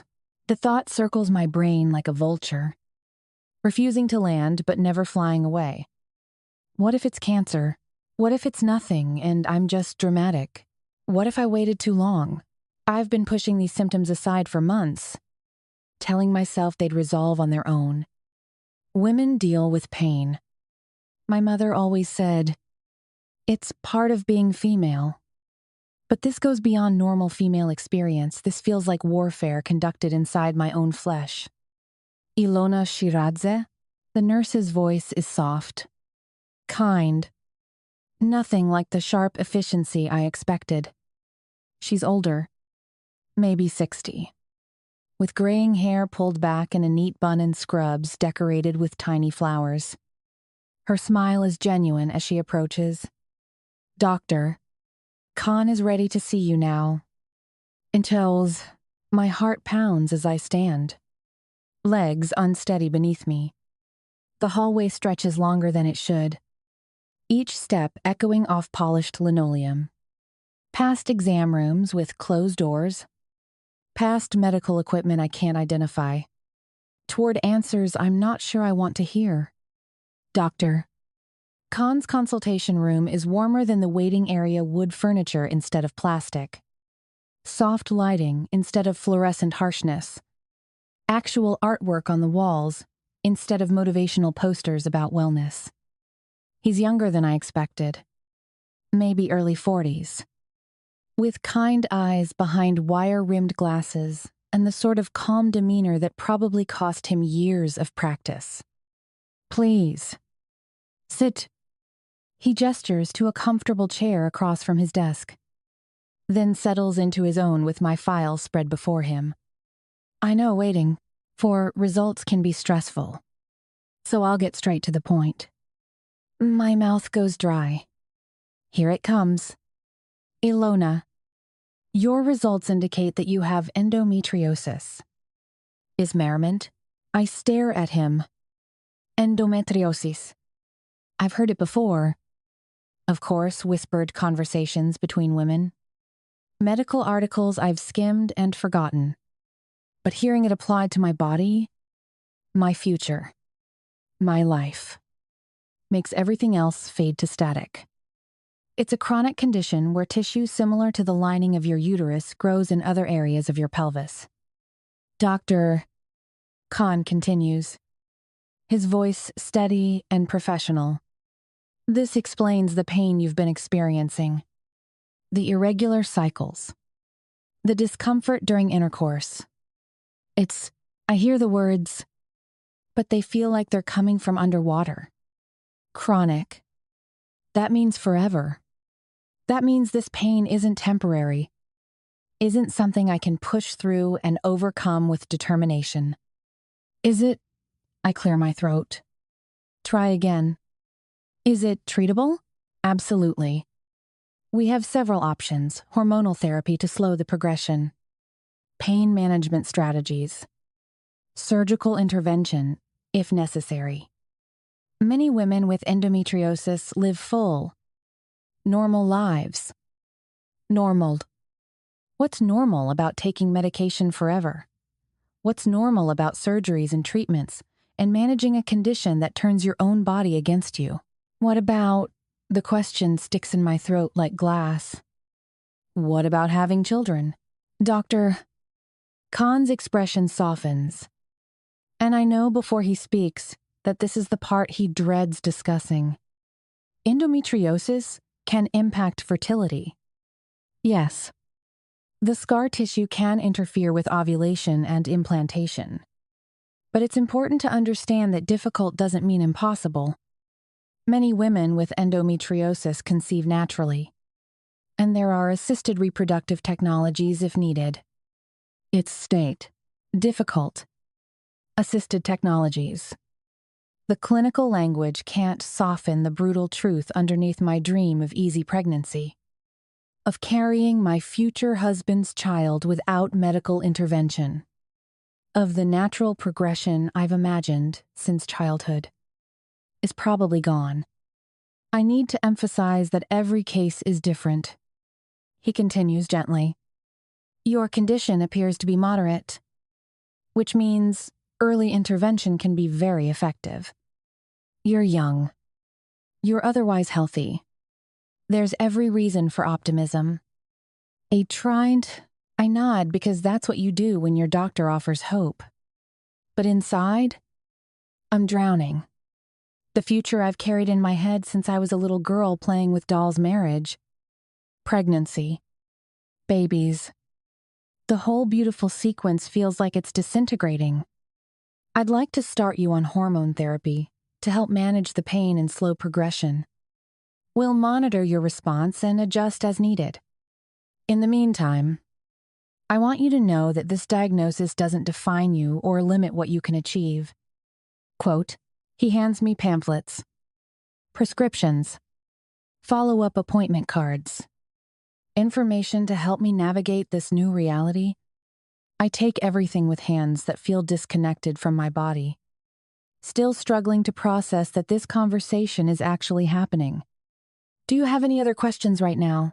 I shake my head, not trusting my voice. Questions will come later. Probably hundreds of them. Right now, I just need to escape before I fall apart completely. Thank you.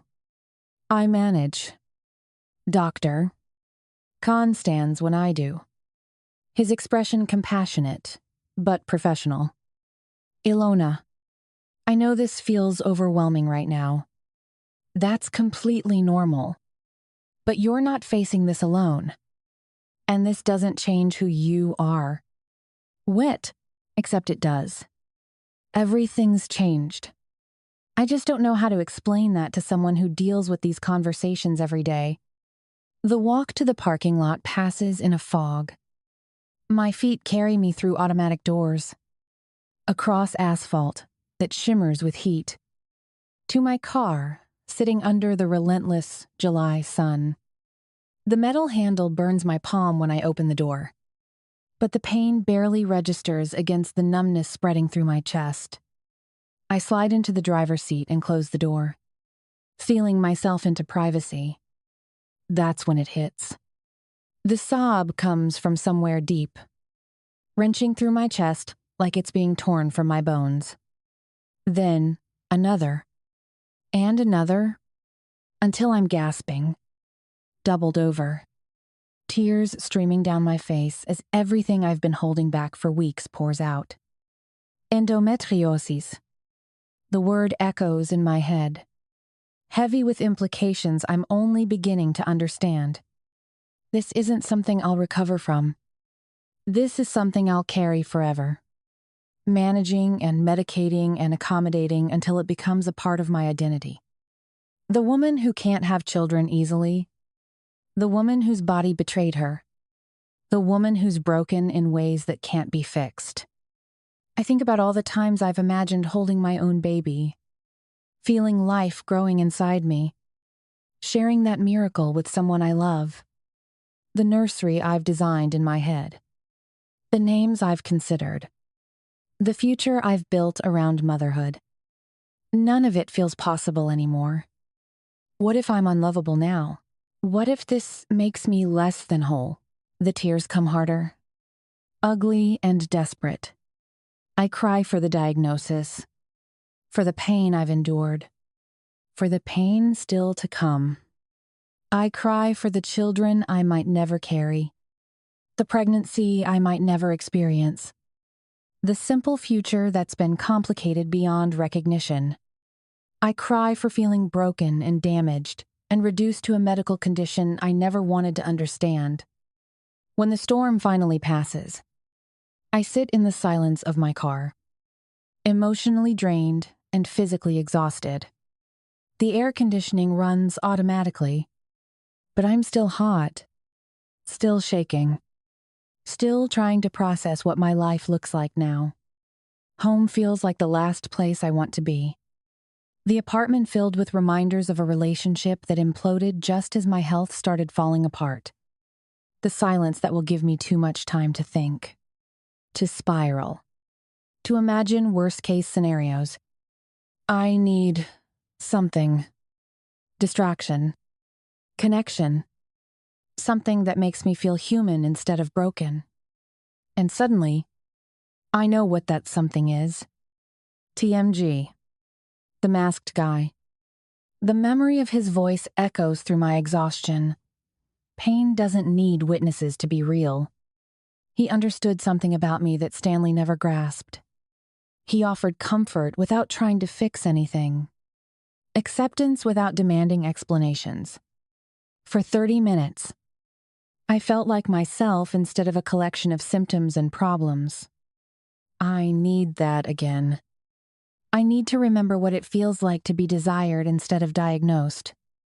To be mysterious instead of medical.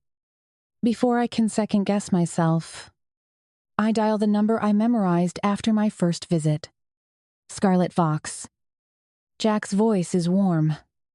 Professional. Hi, I say, trying to sound casual instead of desperate. Do you still do masked nights? Every Friday night. That's tonight. Actually, a pause. Will we be seeing you again? My heart skips at the timing. Friday night. Tonight. Like the universe is offering me exactly what I need when I need it most. Yes. I hear myself saying, I'll be there. Is Bend. I end the call and sit in the parking lot for another few minutes, trying to reconcile the woman who just received a life-changing diagnosis with the woman who's planning to return to an anonymous encounter club. But somehow, it makes perfect sense. I'm not looking for sex. I'm not looking for romance or complications or anything beyond this moment. I'm looking to feel human again, to remember that I'm more than my medical chart, to exist in a space where endometriosis doesn't define me.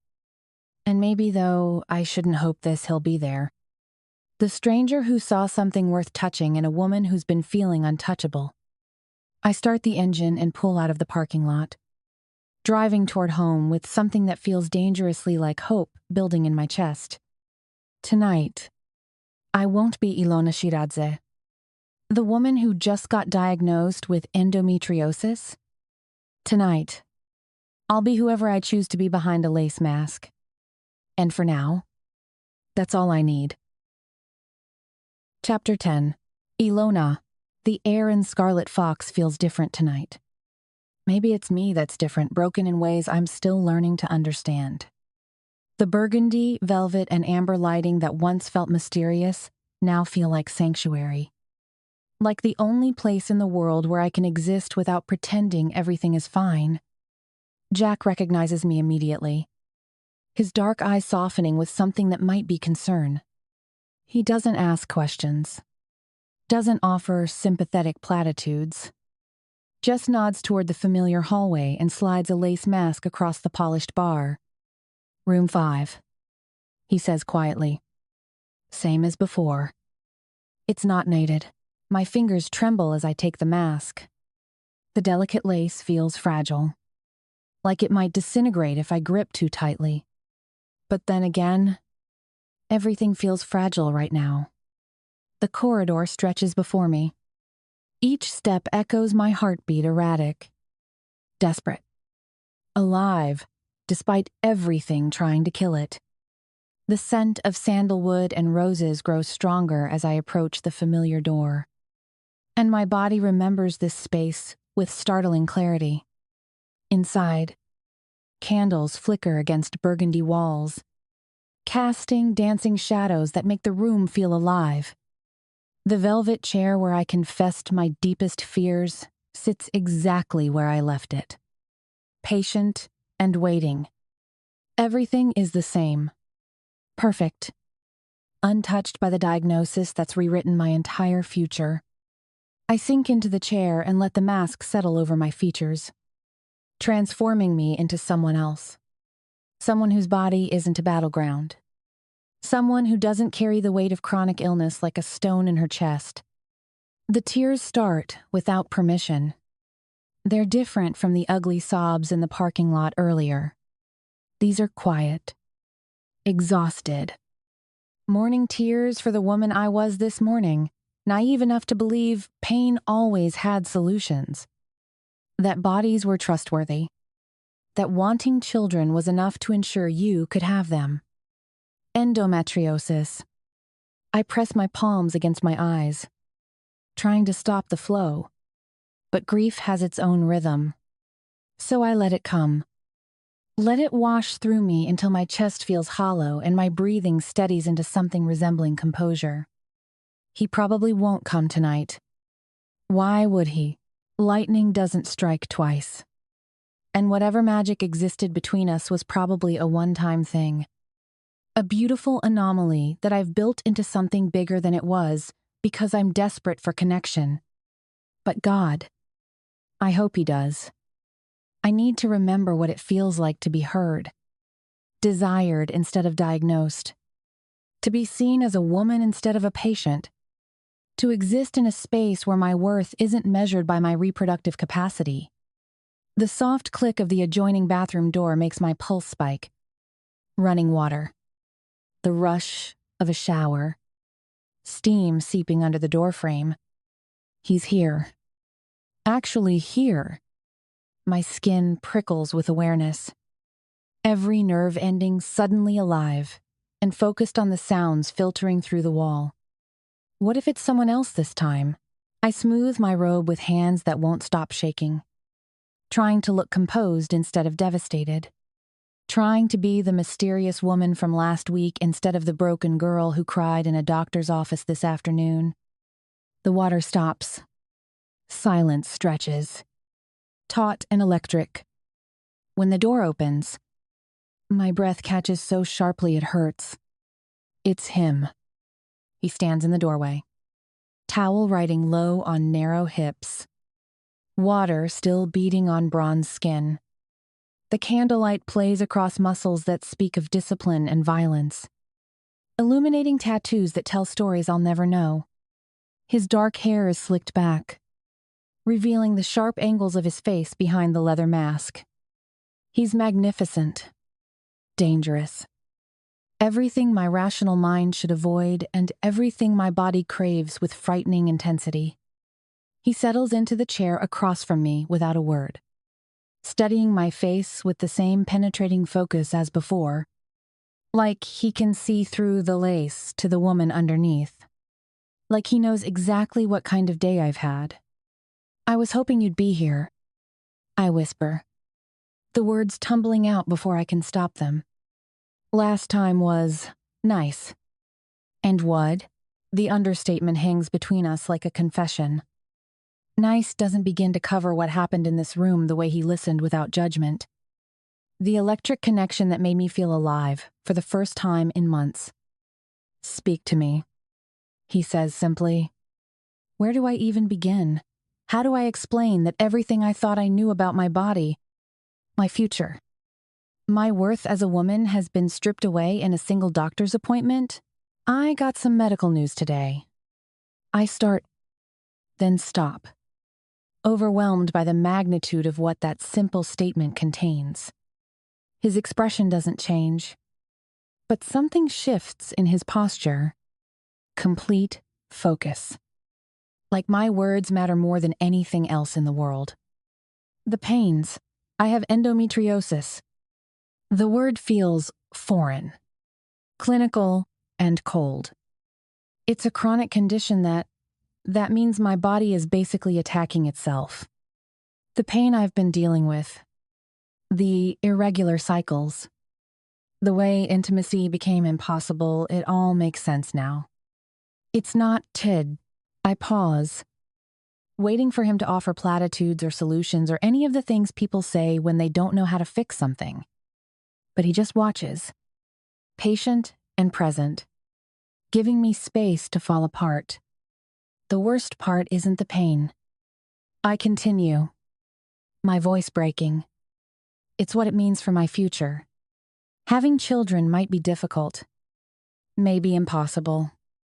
And I've wanted to be a mother since I was little. You know, I used to line up my dolls and pretend they were my babies, plan their names and their nurseries and their whole lives. And the tears come without permission. But I don't try to hide them. Not here. Not with him. And now, I'm broken in ways that can't be fixed. The words carry the weight of every fear I've had since walking out of that doctor's office. That I'm damaged goods. That no one will want me now. That my body has betrayed me in the most fundamental way possible.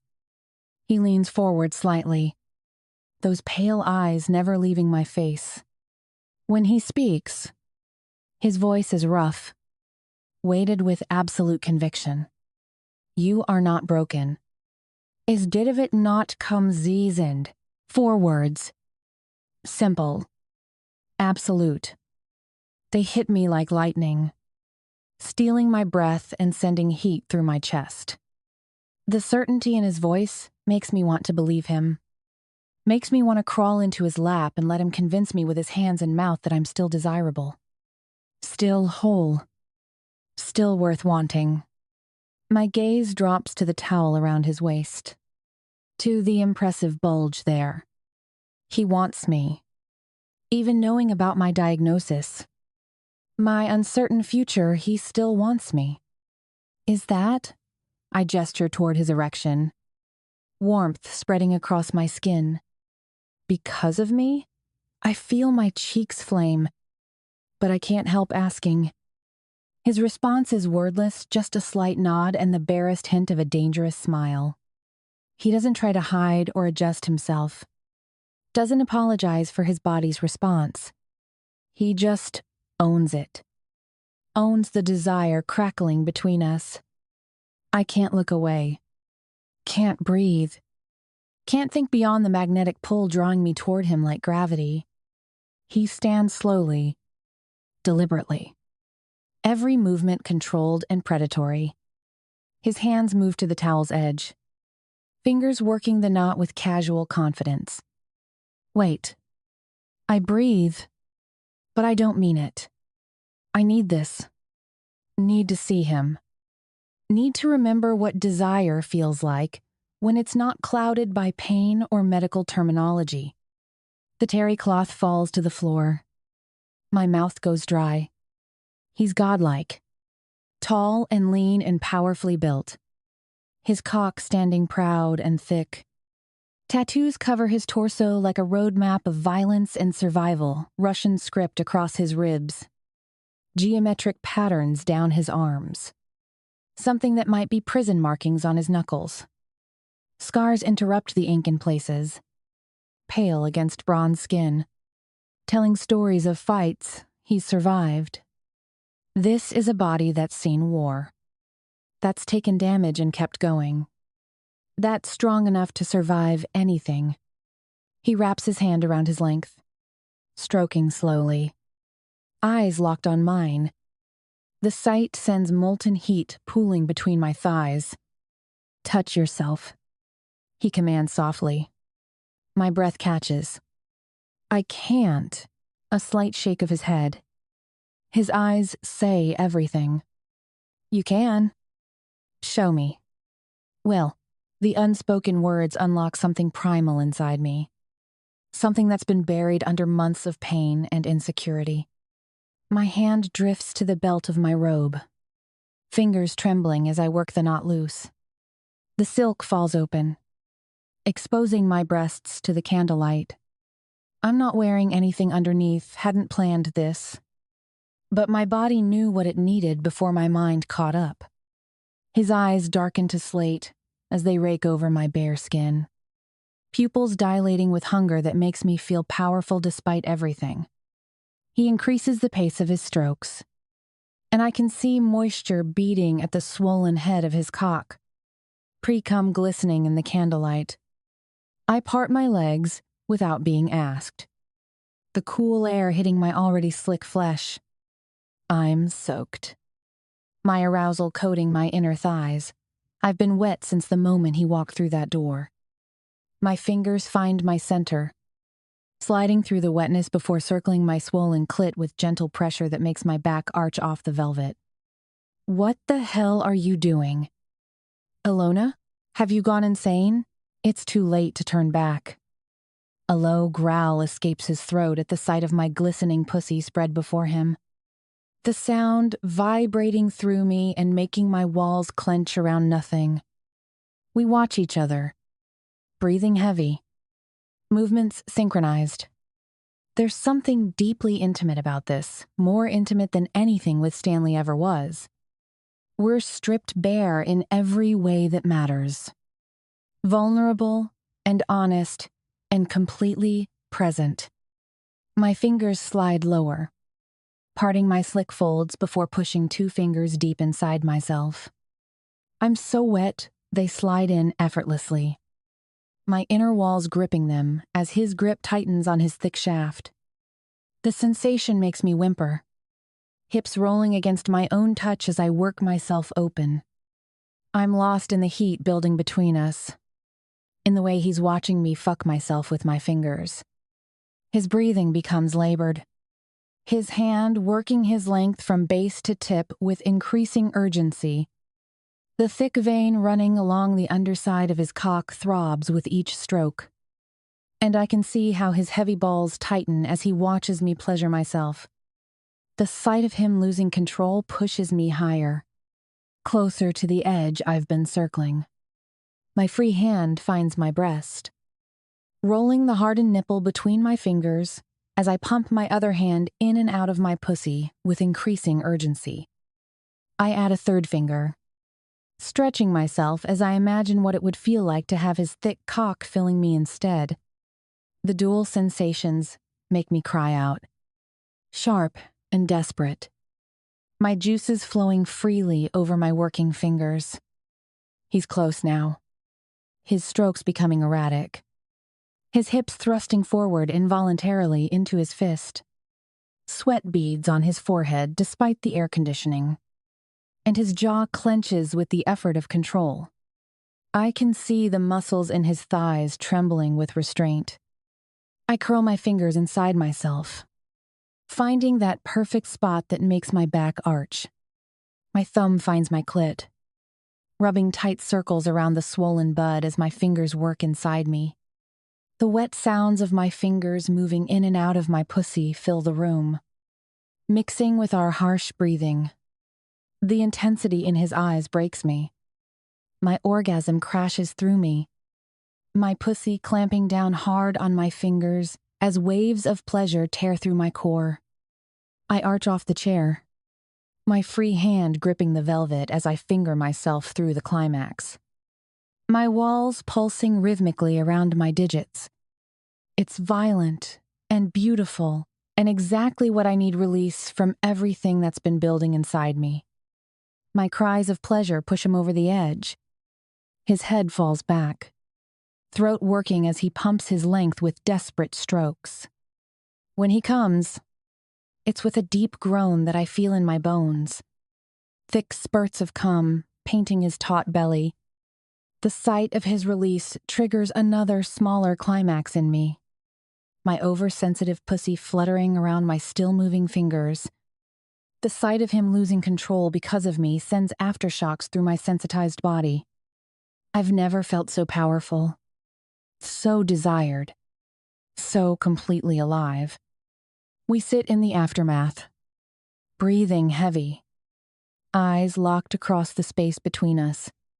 The air crackles with satisfaction and something deeper connection that transcends the physical. Understanding that goes beyond words. He moves then, standing and crossing to where I sit boneless in my chair. His approach is slow, unthreatening, but predatory in a way that makes my pulse spike again. When he reaches me, he leans down and presses his lips to my forehead soft. Sweet, achingly tender.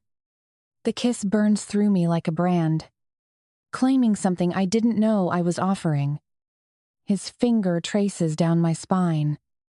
Just one gentle touch that leaves fire in its wake. I close my eyes, trying to memorize this moment, the scent of his skin, the warmth of his body, the way he makes me feel beautiful instead of broken. When I open my eyes again, he's gone. Just like that. The door clicks shut behind him, leaving me alone with the echoes of what just happened. My body still hums with satisfaction, with the memory of his hands on himself while watching me fall apart. I don't know his name. I'll never know his name. But I know how it feels to be desired completely. To have someone see my pleasure as sacred instead of inconvenient. I know what it's like to exist in a space where I'm just a woman sharing intimacy with a man who thinks I'm perfect as I am. And God help me, I want to see him again. Chapter 11. Ilona. The cool night air hits my face as I step out of the Scarlet Fox, and I feel like I'm floating. My skin still hums with electricity from TMG's touch. The memory of his hands, his voice, the intensity of our connection sends warmth spiraling through my chest. For the first time in months, I feel alive, powerful, like myself again. My phone buzzes insistently from my purse as I walk toward the parking area. But I ignore it. Whatever crisis needs my attention can wait. Right now, I want to hold on to this feeling, this sense of being desired, heard, valued. TMG gave me something tonight that I'd forgotten I deserved. The phone buzzes again, and again. 12 missed calls when I finally check the screen. All from Stanley. Not tonight. I think, sliding the phone back into my purse. Whatever he wants to fight about, whatever new accusation he's manufactured, I don't have the energy or the desire to engage. The contrast between how TMG treated me with reverence, with attention, with genuine care, and how Stanley has been treating me feels stark and undeniable. I'm done pretending that's acceptable. The parking lot is dimly lit.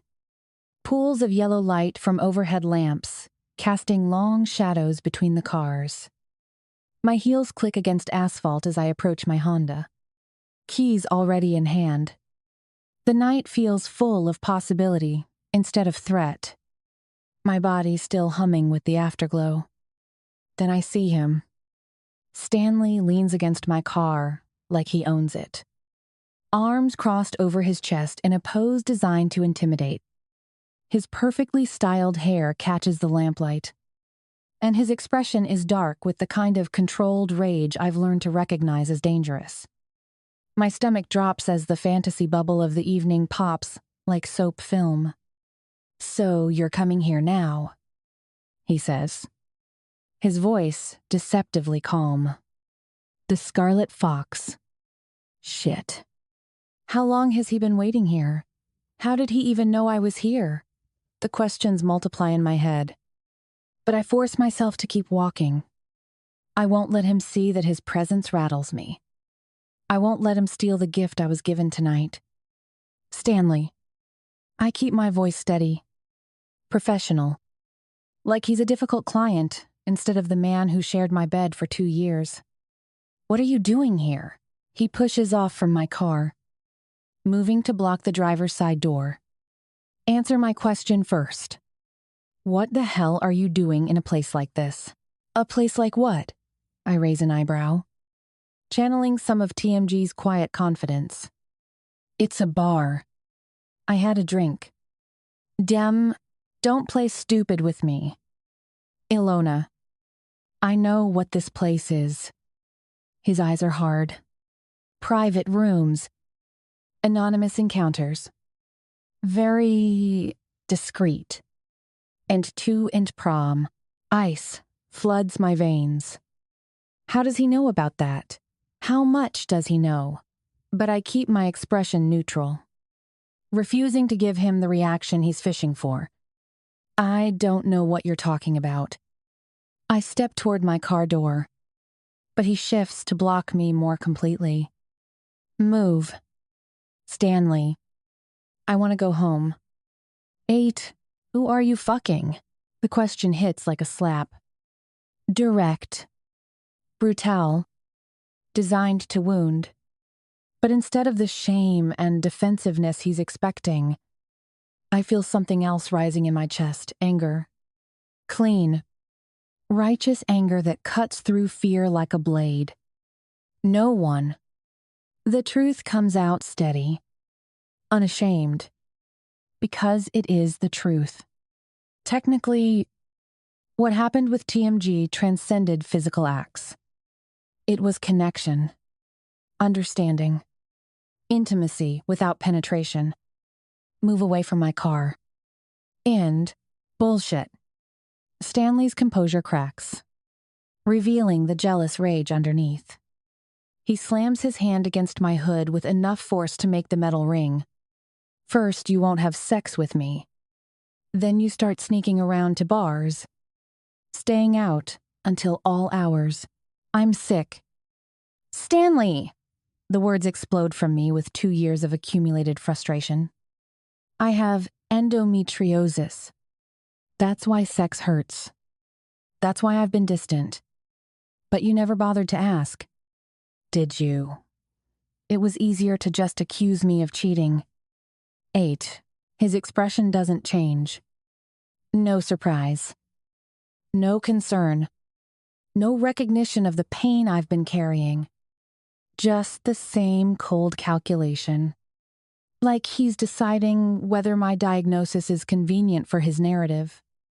So you're saying you have some condition that makes you frigid? The word lands like acid. How convenient. Right when I start asking questions about your behavior. Convenient? I stare at him, finally seeing him clearly for the first time. This man I thought I loved, who I defended to my friends and family, who I made excuses for when he cheated. You think I'm lying about a medical diagnosis to avoid having sex with you? I think you're lying about a lot of things. He steps closer, using his height to intimidate. The constant excuses, the way you flinch every time I touch you. Something's going on, and I'm going to find out what. Will in 2 minutes, the accusations pour out of him like poison from an infected wound. Every insecurity, every projection, every twisted interpretation of my behavior when I was struggling with pain and confusion. He's constructed an entire story where I'm the villain and he's the victim. You want to know what's going on? The anger builds to something volcanic, powerful enough to burn away nearly 2 years of conditioning that taught me to minimize my own needs. I've been feeling lonely in this relationship for months. Like I'm only useful to you in the bedroom. You never ask about my emotions, my fears, my dreams.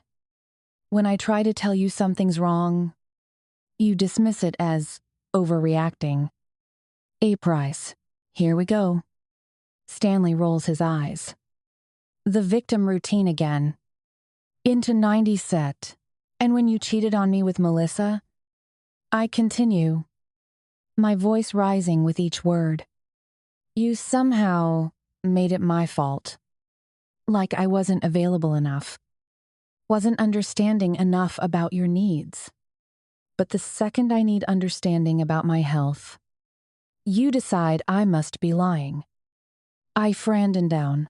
That's different. How? How is it different? I'm shouting now. Months of suppressed frustration pouring out in the empty parking lot. You get a free pass for actual infidelity. But I get interrogated for going to a bar alone? Stanley's face flushes with anger and something that might be embarrassment. You don't get to throw that in my face forever. I apologized for Melissa. I made it right. Made it right? I laugh. But there's no humor in the sound. You mean you convinced me to take you back after I caught you fucking her on your desk? That's not making it right. That's manipulation. In 12, I never manipulated. You gaslight me constantly. The words feel like liberation. Like finally naming something that's been suffocating me for months. Every time I have a concern, you tell me I'm overreacting. Every time I need something from you, you make it about how I'm being unreasonable. You've made me question my own reality so often I started to believe maybe I was crazy. Stanley's expression shifts from anger to something colder. So, what are you saying? You want to throw away 2 years because you're having some kind of emotional breakdown? The dismissal in his tone, reducing everything I've said to a breakdown, crystallizes something inside me. This is who he really is. Not the charming man who swept me off my feet, but this person who reduces my pain to inconvenience and my needs to hysteria. It's over. Stanley. The words surprise me as much as they surprise him. But once they're out, they feel like the most honest thing I've said in months. What? I'm done. I can't do this anymore. I'm breaking up with you. And no, for a moment, we both stand frozen in the lamplight. my declaration hanging between us like a challenge. Stanley's face cycles through shock, disbelief, and finally fury as the reality of what I've said sinks in. You can't be serious. If you wand, I've never been more serious about anything in my life. I move toward my car door again, and this time he doesn't stop me immediately. Move. Stanley. 8.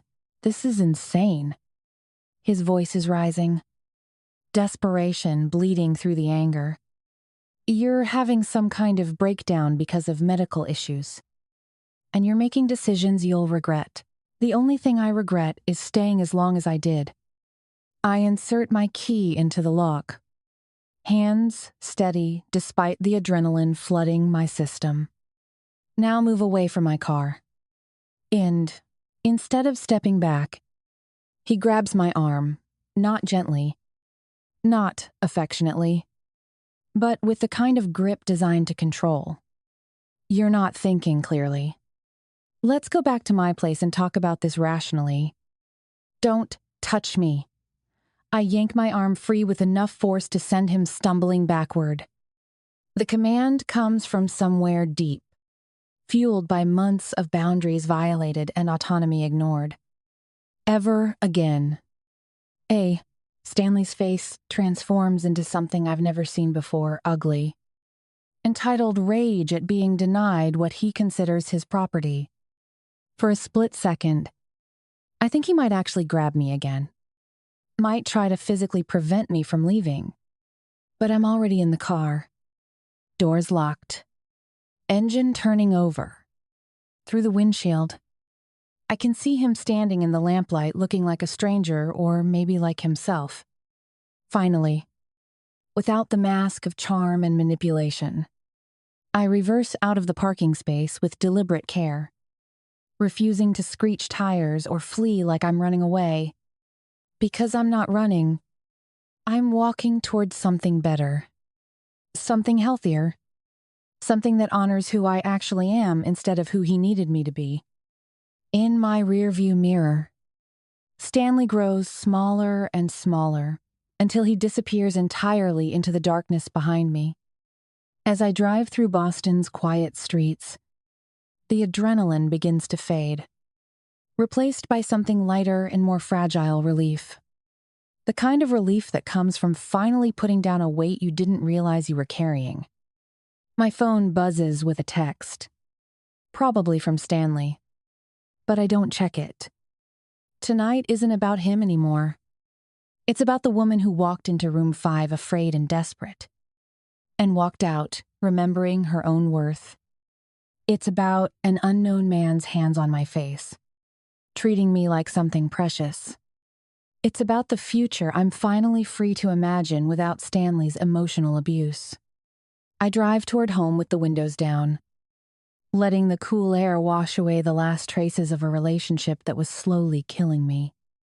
And for the first time in months, I feel like I can breathe. Chapter 12. Osip.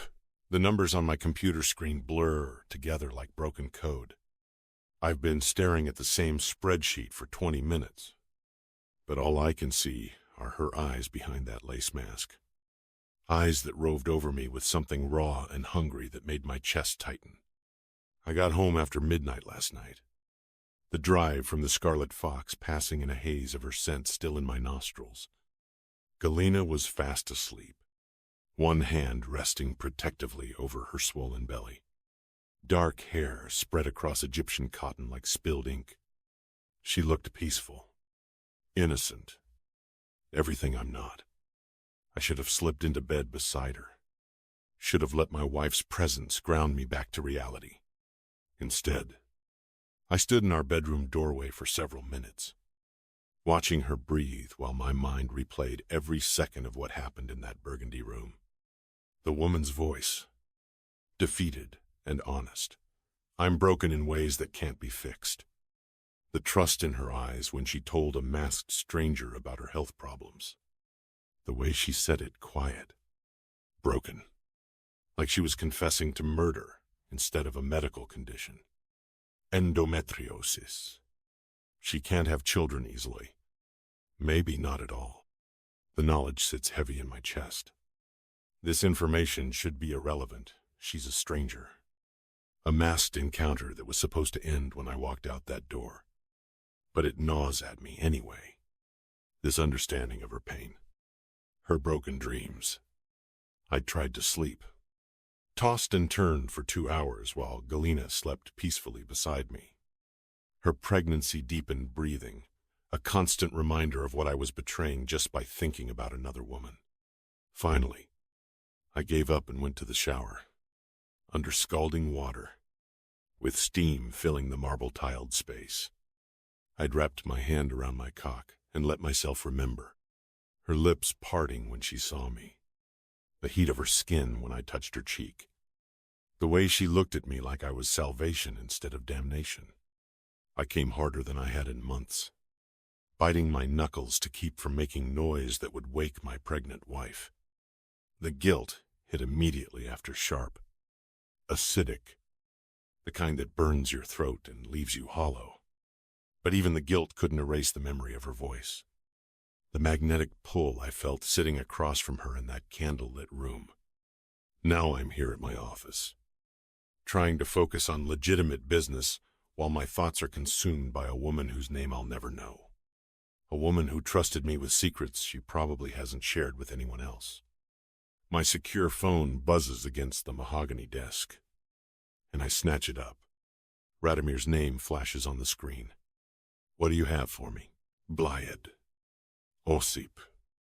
My younger brother's voice carries exhaustion and something sharper anger mixed with disbelief. I've been digging through financial records all night. This is worse than we thought. Dose of this brace. I lean forward, forcing my attention away from red velvet and lace masks. How much worse? Shiradze isn't just skimming, he's built an entire parallel operation. I'm talking about theft going back at least 3 years. Maybe longer.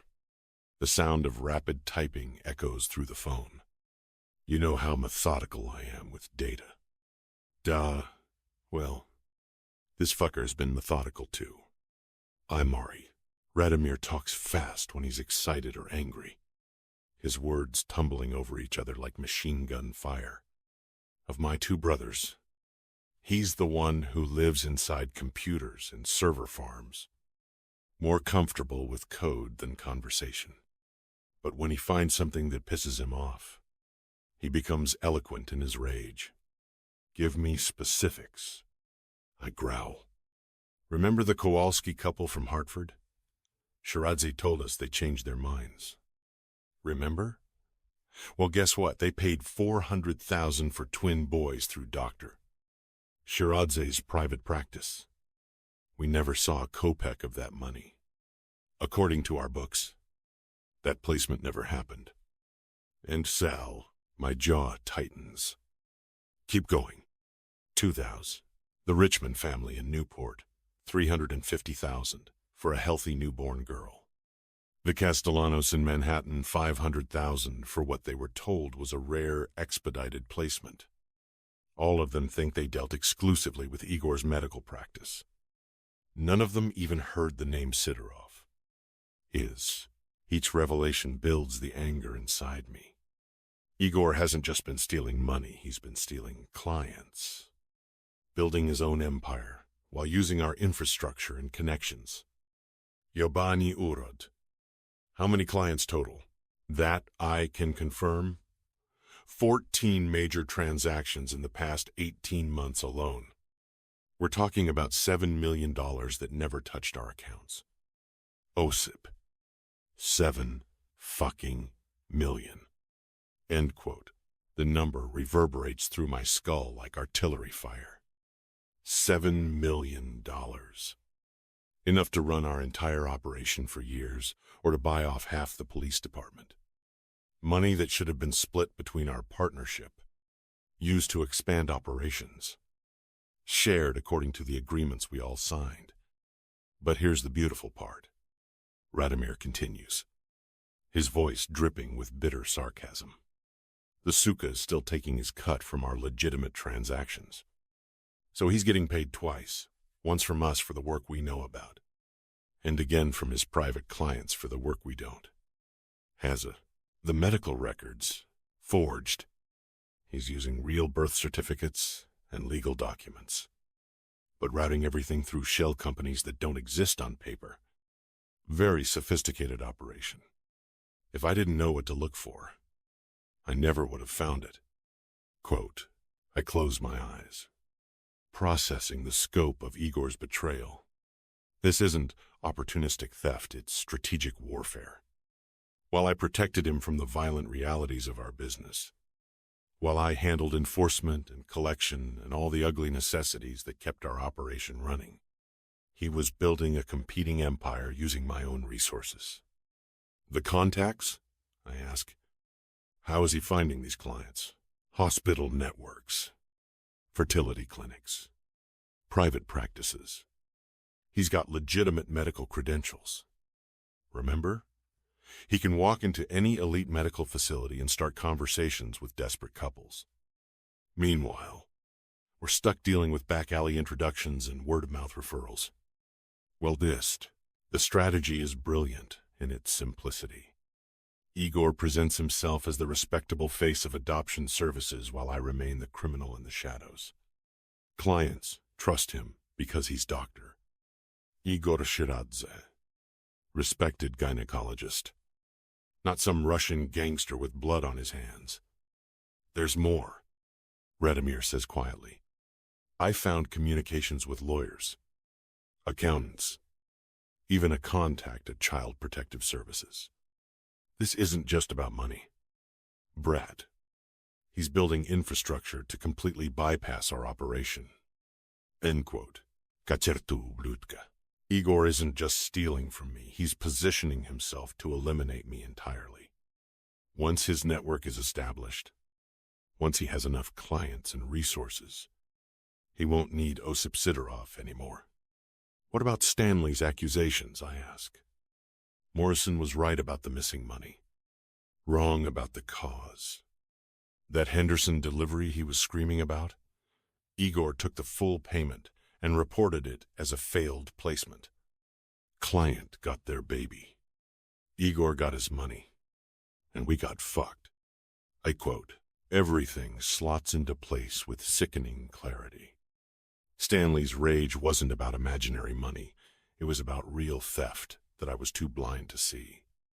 While I dismissed his accusations as paranoia and jealousy, Igor was systematically dismantling our partnership from the inside. How long have you known? Radomir asks quietly. Suspected for a few days. Had confirmation yesterday. I scrubbed my free hand over my face. Stanley came into my office making wild accusations.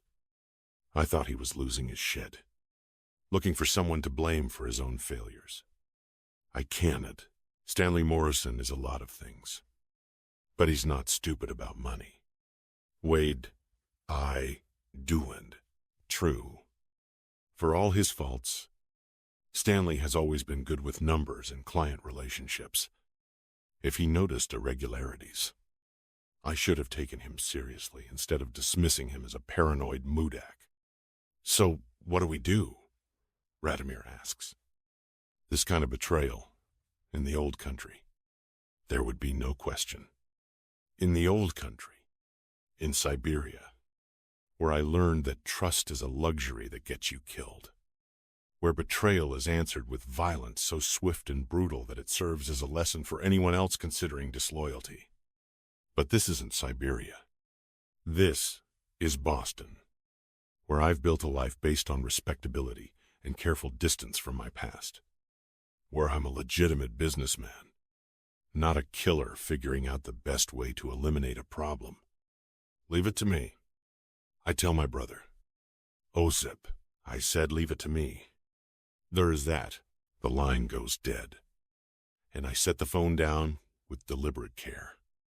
The office falls silent, except for the hum of air conditioning and the distant murmur of traffic 30 floors below. $7 million. 14 stolen clients. Taking regular payments anyway. 3 years of systematic betrayal. Igor Shiradze has been playing me for a fool while positioning himself to inherit everything I've built. The compassionate doctor who talks about helping families find hope. The respected professional who convinced me that our business was about more than money, all performance, all calculation. I lean back in my leather chair, letting the familiar calm settle over me. The cold calculation that's kept me breathing through wars, prison, business deals that could have ended with bullets instead of handshakes. When violence becomes necessary, emotion is a luxury I can't afford. But underneath the professional fury, something else burns. Personal betrayal. The sting of being made to look like a fool in front of my brothers. My partners. Igor didn't just steal money, he stole my reputation. My judgment. My ability to trust my own instincts. That's not business.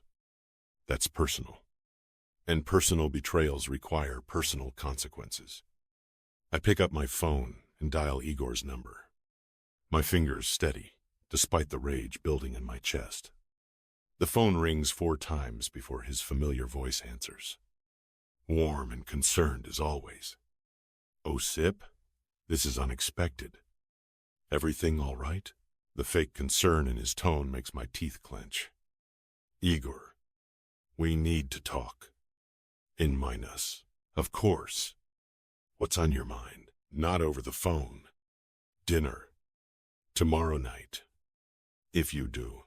A pause. "Tomorrow? I'm actually in New York for a medical conference." Very last-minute invitation. I literally flew out this morning. But I'll be back early next week if... When exactly? Thursday evening. I land at Logan around 6. Is this urgent? Because if there's an emergency with one of our clients, Thursday works. At Duzav. 8 o'clock. We have business to discuss. When for what? Longer silence this time. I can almost hear his head ticking. Trying to read the temperature of this conversation through my tone. Business, Osip. If this is about any administrative issues or scheduling conflicts, I'm sure we can sort everything out quickly. You know how these medical conferences can complicate scheduling. Thursday, 8 o'clock. Don't make me repeat myself. Visit, where? Yes. Yes. Of course. I'll see you then. Is there anything specific I should prepare? Financial records or client files? Just yourself. Igor. That's all I need. I was God. I end the call before he can respond, setting the phone down with the same deliberate care. Thursday gives me 4 days to calm the fuck down and plan this conversation. 4 days to decide exactly how to handle a man who's been stealing from me for years while presenting himself as my most trusted partner. 4 days to figure out whether Igor Shiradze walks out of that restaurant alive. The thought should disturb me more than it does. But as I sit in my office, surrounded by the trappings of corporate success, all I feel is the familiar weight of necessity. Some problems can be solved with lawyers and contracts. Others require more direct solutions. Igor Shiradze chose his path when he decided to steal from me. Now he gets to live with the consequences, or die with them. Chapter 13. Osip. The restaurant is exactly the kind of place an honest businessman would choose, expensive enough to project success. Quiet enough for conversations that shouldn't be overheard. I arrive early, claiming the corner booth that gives me clear sightlines to every entrance. Old habits. In my world, paranoia keeps you breathing. I order black coffee and check my Patek Philippe. Igor's 5 minutes late, which is unlike him.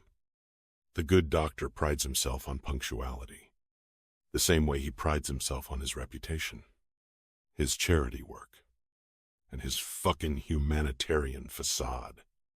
AudioBook, all bullshit.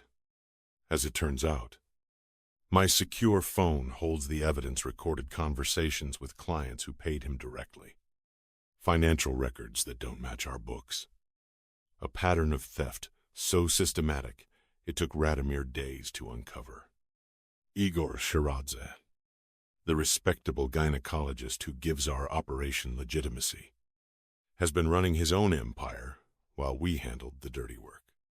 The betrayal tastes like copper pennies in my mouth when he finally appears, gliding through the restaurant like he owns the place. My blood pressure spikes. Designer suit. Confident smile. The practiced charm that makes desperate couples trust him with their darkest desires. He looks every inch the successful doctor, except I now know he's been buying that success with stolen money. Osip. He slides into the seat across from me, immediately noting my expression. You look like someone shot your dog. Is Deprosaman. Funny you should mention shooting. I keep my voice level, controlled. We need to talk. I'm nulled. Igor's smile falters slightly, but he maintains his composure. About what? I get straight to the point. I place the manila folder on the table between us, thick with printed evidence. Financial records, transaction logs, copies of payments that went directly to his accounts instead of our shared operation. About the millions you've been stealing from our partnership. Well, in wasn't Singeris, the color drains from his face, but he recovers quickly. I don't know what you're talking about. Was it? You don't? I flip open the folder, revealing highlighted bank statements. Let's go over it then. Mrs. Patterson in Greenwich, 400,000, paid directly to your private account. The Walker's Inn, Connecticut, 250. Should I continue? Those are legitimate medical fees. Cut the shit. Igor, my patience evaporates like alcohol in fire. I've spoken to the clients. They all think you run an independent adoption service. None of them know my name or Stanley's. Weirfer. He opens his mouth to deny it again. But I'm done with his lies. I pull out my phone, cue up one of the recorded conversations, and press play without a word. Mrs. Callahan's voice fills the space between us. Doctor. Shiradze handled everything personally. 250,000. Paid to his private account as instructed. Very professional. Very discreet. Where? Igor's facade cracks like ice under pressure. His hands tremble slightly as he reaches for his water glass. And I know I've got him. That proves nothing, he says, but his voice lacks conviction. It proves you're a thieving mudak who's been playing me for a fool. I lean forward, voice dropping to the tone that makes grown men need a change of underwear. How long? Igor? How long have you been running private deals? Sweat beads on his forehead despite the restaurant's aggressive air conditioning. You don't understand the pressure I'm under. Osip, the medical board is asking questions. There's a journalist sniffing around. Rumors about my involvement in questionable adoptions. A birth mother in Bulgaria is threatening to go public. Teen, so you decided to steal from us? I'm the face of this fucking operation. His voice rises before he catches himself, glancing around nervously. The cover-ups aren't cheap. Payoffs to officials. Hush money to potential witnesses. That's Mallore's department. You know that. I study his face, watching for tells. This isn't about expenses. You greedy pidzda. This is about building your own business while using our infrastructure. Is that Igor's desperation transforms into something uglier, cornered animal aggression? Fine. You want the truth? The payoffs are getting more expensive. Officials want more money. Birth mothers want more. Everyone wants their cut. And I'm the one they come to because I'm respectable. I have a reputation to protect. Isn't her reputation? I laugh. but there's no humor in it. You're a criminal. Igor. Same as me. Same as Stanley. The only difference is your crimes wear a white coat. Read it. Has ended. Has roof lines. And as towels. I'm nothing like you. His voice turns venomous. I help families. I create hope. You're just a thug with expensive suits. I'm Zand. The insult hits exactly the nerve he intended. I feel the familiar ice spreading through my veins. The cold calculation that comes before violence. But I maintain control. This isn't some street corner in Vladivostok. This is a public restaurant where witnesses have smartphones. You betrayed us. Igor. But I'll give you a chance. I say quietly. Pay back what you stole. Every fucking kopeck. Do that. And you walk away breathing. Igor's expression shifts. Fear replaced by something more dangerous, arrogance. He leans forward, eyes narrowing as his voice drops to a whisper. Betray you? That's rich coming from a Bratva criminal. Osip.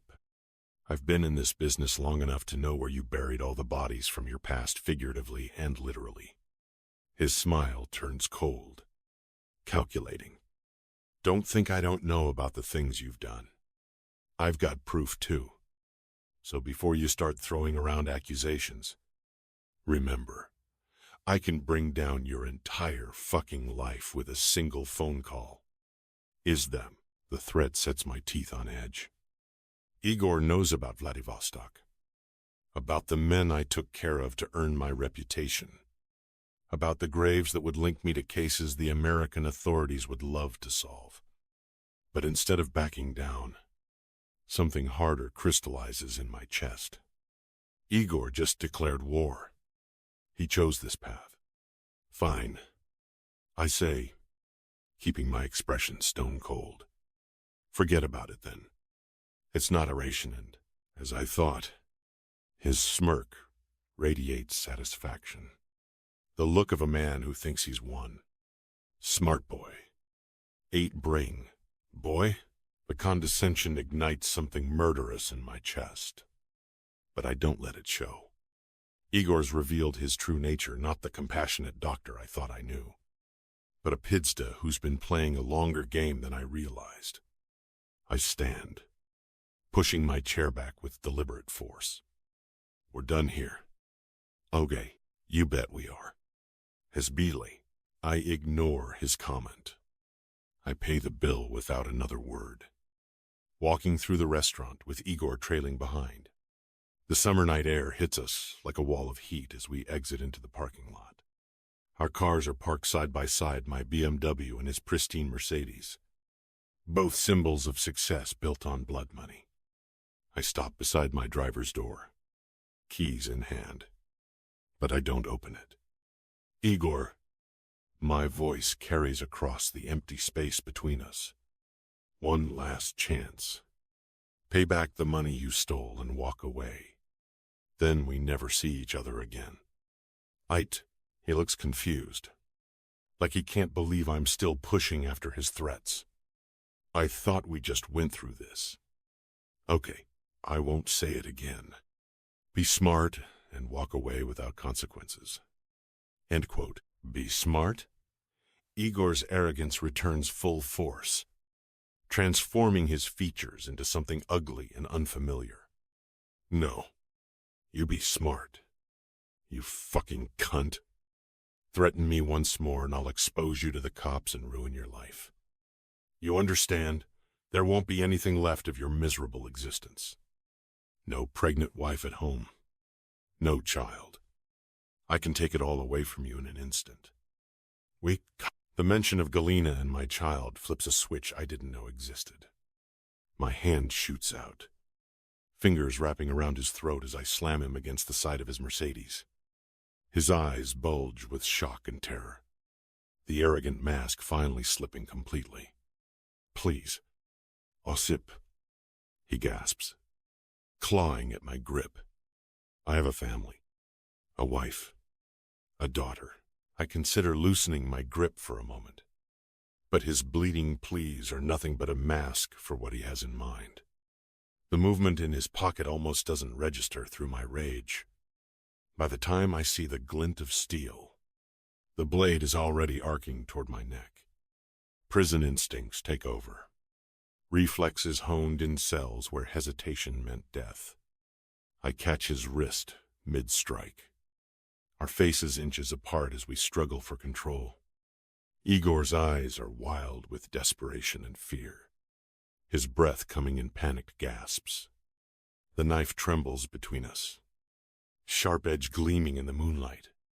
He's weaker than me, always has been. I twist his wrist with brutal efficiency, redirecting the blade's angle.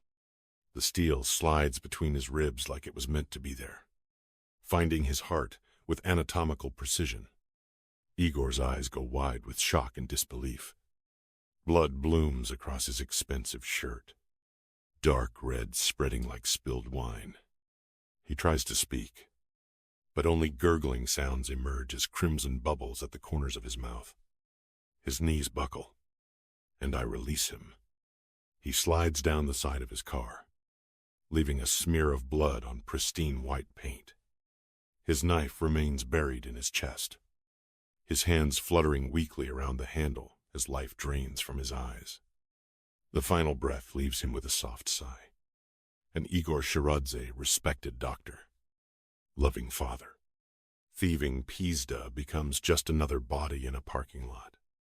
Chet Vozmi, this wasn't the plan. I came here hoping for strong conversation, maybe threats at worst. But Igor forced my hand when he pulled that blade, when he threatened Galina and my unborn child. Blyed, I checked my watch. 2 minutes since we left the restaurant. I scanned the parking lot empty, except for heat shimmer rising from asphalt.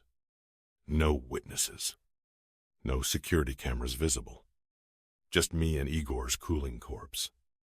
My phone is in my hand before conscious thought intervenes. First call goes to my cleanup crew professionals, who specialize in making problems disappear. Yes. Boss. The voice answers on the first ring. Parking lot behind Dosave, on Commonwealth. One body. Minimal blood. How fast?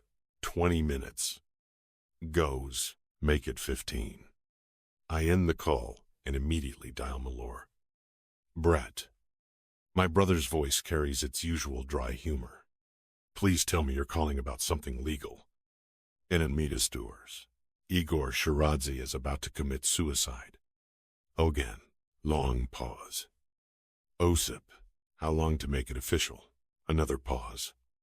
Longer this time. Malor understands the implications without explanation. Suicide means no murder investigation. No scrutiny of our business arrangements.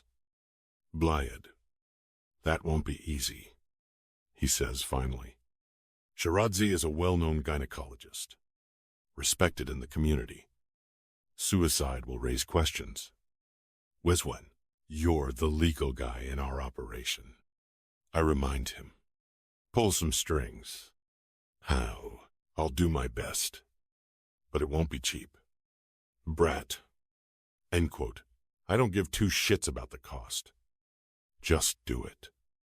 As Graham, the line goes dead, leaving me alone with Igor's body and the weight of what just happened. My hands are steady as I light a cigarette, but something feels different inside my chest. Hollow, like I've crossed a line I didn't know existed. 15 minutes later, my cleanup crew arrives in an unmarked van. They work with professional efficiency, wrapping the body, bleaching the blood, polishing away evidence until the parking lot looks untouched. Good as new. Igor's Mercedes disappears with them, destined for a chop shop that doesn't ask questions. I drive back to my office in silence, navigating Boston's streets in what feels like slow motion. The 32nd floor feels different when I enter, not like a sanctuary anymore, but like a monument to choices I can't unmake. Vodka helps take the edge off. but it doesn't touch the cold spreading through my chest. I stand at the ceiling-height windows, watching the city sprawl below me like a circuit board of light and shadow. I killed Igor Shiradze today, not really in self-defense, or in the heat of the moment, but because he pushed me past a boundary I didn't know I had. The man who threatened my unborn child doesn't get to keep breathing. But for the first time in my adult life, I feel something I haven't experienced since childhood. Shame. It sits in my stomach like spoiled food, making me question everything I thought I knew about myself. What kind of father kills a father? What kind of man brings this darkness into his child's world before that child even draws breath? I drain another shot of vodka and check my phone. No messages from Galina. No updates from Malor. No emergencies requiring my attention. Just silence and the weight of Igor's blood on my hands. Tomorrow, I'll have to tell Stanley what happened. Tomorrow, I'll have to restructure our entire operation around the hole Igor's death creates. Tomorrow, I'll have to figure out how to live with what I've done. But tonight, I sit in my expensive office, drinking expensive vodka, and wondering if my unborn son will grow up to be proud of his father or will he be terrified of him. Chapter 14. Osip. I wake with my neck twisted at an angle that would cripple a normal man. The leather couch in my office served as my bed for exactly 4 hours. The city beyond my windows is already alive with morning traffic. But all I can think about is the weight of Igor's body sliding down his Mercedes. The wet sound his final breath made. My hands don't shake as I pour coffee from yesterday's pot. Cold. Bitter. Perfect for a man who killed his business partner just hours ago. The vodka bottle on my desk is empty. I spent the rest of the night trying to wash the taste of blood from my mouth. It didn't work. I'm reviewing the financial damage Igor's theft will cause when Stanley crashes through my door like a fucking hurricane. No knock. No greeting. Just pure dramatic bullshit. His face is flushed with excitement. Eyes bright with something that looks dangerously close to satisfaction.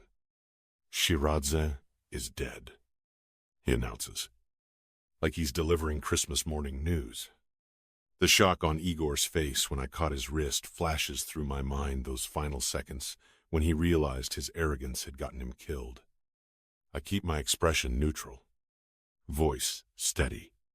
I know, unquote. Stanley's excitement falters slightly. You know, his voice rises to that whiny pitch that's always annoyed me. He owed me $2 million. Osip. 2. Fucking. Million. The audacity is breathtaking. Yesterday this Mudak was accusing me of theft, and now he wants to collect debts from a corpse. I lean back in my chair, studying his face for signs of sanity. What exactly does this have to do with me? Stanley plants both hands on my mahogany desk, leaning forward with the kind of aggressive posture that would get him killed in any serious establishment. His cologne is too strong, his desperation too obvious. You will pay what he owed me. If you have God, a bitter laugh escapes before I can stop it harsh. Humorless sound that echoes off my office walls. Are you out of your fucking mind? I stand slowly, letting my size and presence fill the space between us. Stanley tries to maintain his aggressive stance, but I can see uncertainty creeping into his eyes. That piece of shit stole from me too. I continue, my voice low and menacing. Millions. Stanley, and you think I'm going to pay his debts? Shiradze was a thief and a rat. I'm not paying a single cent of what he owes you. Whenever. You won't get away with this. Stanley takes a step back, but his jaw remains set in stubborn lines. You will regret this. Osip. Mark my words. Endazand. The threat hangs between us like smoke from a gun barrel. I walk around the desk, closing the distance until we're close enough that he can smell the vodka on my breath from last night. Is that a threat? Consider it a promise between old friends. His smile is cold, calculating. Nothing like the eager kid I used to know. I'll get my money, one way or the other. Stanley backs toward the door, maintaining eye contact like he thinks breaking the stare would show weakness. His transformation is remarkable. Gone is any pretense of partnership or friendship, replaced by something harder and more dangerous. You have a week, he says from the doorway. You know where to find me. If you don't pay, we're done. All bets are off. 8. The door closes behind him with a soft click that sounds like a countdown timer starting. I stand in the sudden silence, trying to process what just happened. The cunt just threatened me. Again. Stanley Morrison, my former friend. My business partner. The spoiled rich boy I protected for years, just declared war over money he was never owed. Igor's debt died with Igor. But Stanley's too fucking stupid or too desperate to understand basic business principles. Peace debts. This won't end well. For him. I'm reaching for my chair when my phone buzzes against the desk. Text from Jack. She is here. Masked night. The words hit me like a shot of pure adrenaline. She's there. The woman from room 5. The one who's been haunting my thoughts since our first encounter. After the darkness of the past 24 hours, Igor's betrayal. His death. Stanley's threats. She feels like salvation. I grab my jacket and head for the door. The Scarlet Fox calls. And for the first time since Igor pulled that knife, I feel something other than cold rage spreading through my chest. The drive to Back Bay passes in a blur of anticipation and need. Boston's evening traffic can't move fast enough. Every red light, a personal insult. By the time I park outside the familiar brick facade, my pulse is hammering against my collar. Jack spots me the moment I walk through the entrance. His knowing look carries across the warm-lit space as he mouths the words that make my chest tighten. Room 5. Hosuke. I slide $100 bill across the bar without a word, a small payment for information. For discretion. For the kind of service that keeps places like this running. Jack palms the cash smoothly, his smile carrying just enough smugness to be annoying. The corridor behind the bar feels different today. Not like an escape from reality, but like stepping into the only reality that matters. I strip off my suit in the changing room, letting hot water from the rainfall shower wash away the stench of violence and betrayal. Igor's blood is long gone from my hands, but I scrub them anyway. Stanley's threats echo in my head, but they feel distant now, unimportant compared to what waits behind the door to room 5. The towel sits low on my hips as I walk down the hallway, each step bringing me closer to something I can't name but desperately need. The leather mask transforms me somehow, not Ossip Sidorov the criminal, not the man who killed his partner yesterday, but someone cleaner, someone worthy of whatever forgiveness waits in that burgundy room. I open the door to paradise. She's sitting in the same velvet chair, lace mask, catching candlelight. But something's different about her posture, not the broken desperation from our first meeting, but something deeper. Sadness mixed with determination. Vulnerability wrapped in quiet strength. I was hoping you'd come, she says, and her voice carries relief so profound it makes my chest ache. I settle into the chair across from her, studying the way shadows play across her exposed mouth. This is a completely different universe from the cold darkness where I ended Igor's life. Here, soft lighting replaces harsh fluorescence. Roses replace the metallic scent of blood. And this masked woman's presence replaces the weight of violence. This is another dimension of existence entirely. For the first time in 24 hours, I can breathe. Chapter 15. Ilona, I've been waiting in room 5 for nearly an hour, and the anticipation is killing me. Tonight feels different. I feel different. The steam from my shower still clings to the air, mixing with the familiar scent of sandalwood and roses that makes this space feel like a sanctuary. But I'm not here for sanctuary anymore. I'm here for him. For TMG, the man I've thought about every night since my first time here. My fingers finding myself in the darkness while imagining his hands. His mouth. His body claiming mine. Stanley is gone. Really. Truly gone this time. And with him went the last thread connecting me to the woman who apologized for taking up space, who minimized her own pain to make others comfortable. That woman died in a parking lot outside this very building, buried under the weight of accusations and dismissed suffering. The woman sitting here now, draped in nothing but a silk robe that whispers against my bare skin, wants something different, something real. Something that burns away everything else until only truth remains. I hear the soft rush of running water from the adjoining bathroom, and my pulse spikes. He's here. My mysterious stranger who sees through masks and pretense to something raw and honest underneath. When the door opens, my breath catches the way it always does.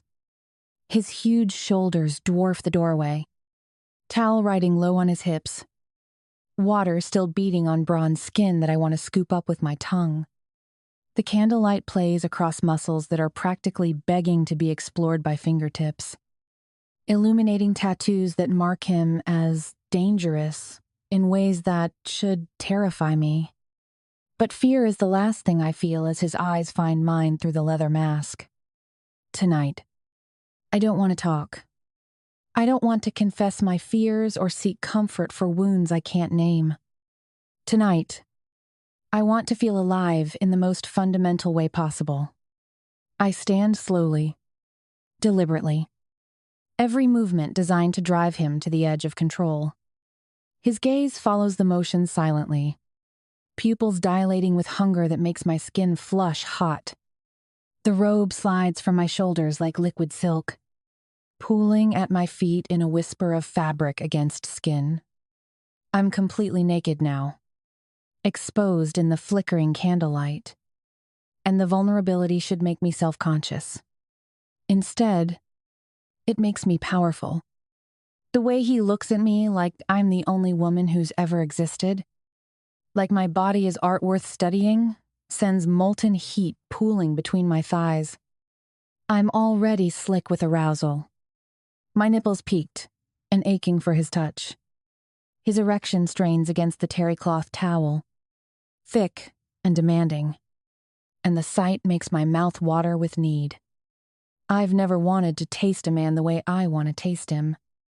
Never craved the weight and heat of someone filling my mouth until I can't think or breathe or exist as anything but sensation. I want you, I whisper, the words escaping before I can stop them. I want all of you. Day, he doesn't speak, he never does, but the way his breathing changes tells me everything. Shallow. Controlled. Like he's fighting a war between restraint and desire. I cross the space between us with slow, measured steps. My bare feet silent on plush carpet. When I reach him, I place my palm flat against his chest, feeling the thunderous beat of his heart beneath bronze skin marked with ink and scars.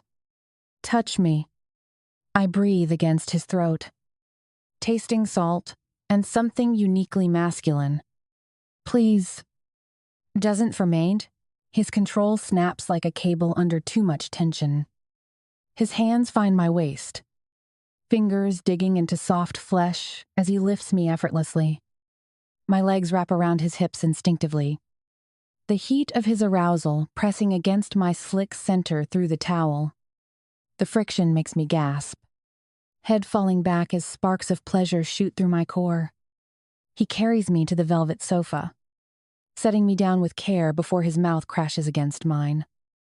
The kiss is everything our previous encounters promised: hungry, desperate, consuming.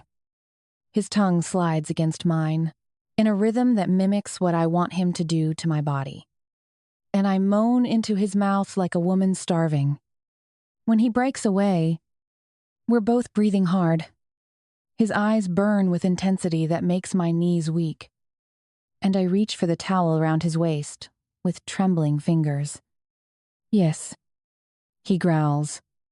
The single word rough with need. The terry cloth falls away, and I finally see him completely. He's magnificent, long and thick and perfect. Pre-cum, glistening at the throbbing head. My hand wraps around his length almost of its own accord, stroking from base to tip with movements that make his hips jerk forward. He's so hard, so hot in my palm, and the low groan that escapes his throat when I squeeze gently makes my pussy clench with need. I want him inside me. Want to feel this beautiful cock stretching me open, claiming me in ways I've never been claimed. His hands find my breasts, palms rough against sensitive skin as he kneads and caresses. When his mouth follows, sucking one tight nipple between his lips, I arch off the sofa with a cry that echoes through the room.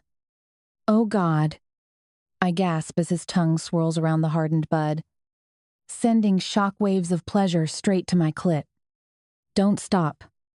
And he lavishes attention on both breasts until I'm writhing beneath him. My hands fisted in his dark hair as I hold him against me. Every pull of his mouth, every scrape of his teeth, every soothing swipe of his tongue drives me higher toward a precipice I'm desperate to fall from. When his hand slides between my thighs, finding me wet and ready, we both groan at the contact. His fingers part my slick folds, circling my swollen clit with just enough pressure to make me see stars. Wet, he murmurs against my breast. Voice thick with arousal. So fucking wet for me. The crude words should shock me. Instead, they make me wetter. My hips rolling against his hand as I chase the friction I need. I've never been this aroused, this desperate, this completely lost to sensation. Please. I whimper, not even sure what I'm begging for. I know what you need. His fingers slide lower, 2 thick digits pushing deep inside my clenching heat. This. You need me to fill you up. Make you come until you forget everything but my name. And, except I don't know his name. This beautiful, dangerous man who's playing my body like an instrument, only he knows how to tune. I'll never know what to call him in the darkness, when I touch myself to memories of this moment. His fingers work inside me with devastating precision, curling against a spot deep inside that makes my thigh muscles strain and my vision blur. His thumb finds my clit, rubbing tight circles around the swollen bud as he finger fucks me toward oblivion. Come for me, he commands against my throat, teeth scraping sensitive skin. I don't need more encouragement. The orgasm crashes through me like a tidal wave, my pussy clamping down hard on his fingers as waves of pleasure tear through my core. Oh, God. Yes, fuck, I scream as my body convulses against his hand. Before the aftershocks fade, he's reaching for something from the table beside us. A condom wrapper tears in the dim light, and I watch through heavy-lidded eyes as he rolls the latex down his impressive length with practiced movements. Ready? He says, positioning himself between my spread thighs. The head of his cock nudges against my entrance, hot and demanding. Yes. The word comes out as a broken whisper. I've never been more ready for anything. I know way. He pushes forward slowly, giving my body time to adjust to his considerable size. There's pressure, Stretching. The sweet burn of being filled completely, but no pain. For the first time in my sexual life, there's no pain at all. The realization brings tears to my eyes even as pleasure builds low in my belly. This is what it's supposed to feel like. This connection, this perfect fit, this sense of coming home to a place I didn't know existed. Blide. He breathes when he's fully seated, his forehead pressed against mine. So fucking good. I can only nod, overwhelmed by the sensation of being so completely claimed. He's deep enough that I feel him everywhere in my chest, my throat, my very soul. We're connected in a way that transcends the physical, bound together by something neither of us can name. When he begins to move, it's with slow, deep strokes that hit every sensitive spot inside me. Each thrust builds the tension higher, winding me tighter until I'm balanced on the knife's edge between sanity and surrender. Our rhythm builds gradually, passion and desperation taking over until we're moving together with animalistic need. The sound of skin slapping against skin fills the room, punctuated by my cries and his growls of pleasure. Yes, fuck. Yes, I've never been vocal during sex, but with him, I can't help it. He hooks my leg over his shoulder, changing the angle so he hits that perfect spot with every thrust. The new position sends me spiraling toward another climax, my walls fluttering around his driving length. That's it. He groans, feeling my approaching release. Come on, my cock. Show me how good I make you feel. If the command pushes me over the edge, my second orgasm is even more intense than the first. My entire body spasming as pleasure rips through me like lightning. I'm vaguely aware of screaming, of my nails digging into his shoulders, of my pussy milking his cock as I fall apart completely. He follows me over, his rhythm breaking as he buries himself deep and finds his own release. I feel him pulse inside me, feel the way his entire body goes rigid with the force of his climax. We collapse together in a tangle of sweat-slicked limbs, both breathing hard as we come down from the high. The silence that follows isn't awkward, it's profound, weighted with the magnitude of what just happened between us. He pulls out gently, disposing of the condom before returning to gather me against his chest. His lips find my temple, pressing a kiss so soft and gentle it makes my heart ache. In this moment, I feel whole in a way I never have before. Complete. Like all the broken pieces of myself have finally clicked into place. When he moves to leave, instinct takes over. My hand shoots out, fingers wrapping around his wrist before I can stop myself. Wait. The word escapes involuntarily. I know I shouldn't ask you this, but can I see you again? He stares at me for a long moment, gray-blue eyes searching my face for something I can't name. The silence stretches between us, taut and fragile, and I'm sure he's going to disappear like smoke. Then, without a word, he turns and walks toward the bathroom. My heart sinks. This is it, the end of whatever magic we've shared. I've pushed too hard, asked for too much, broken the unspoken rules that keep this place running.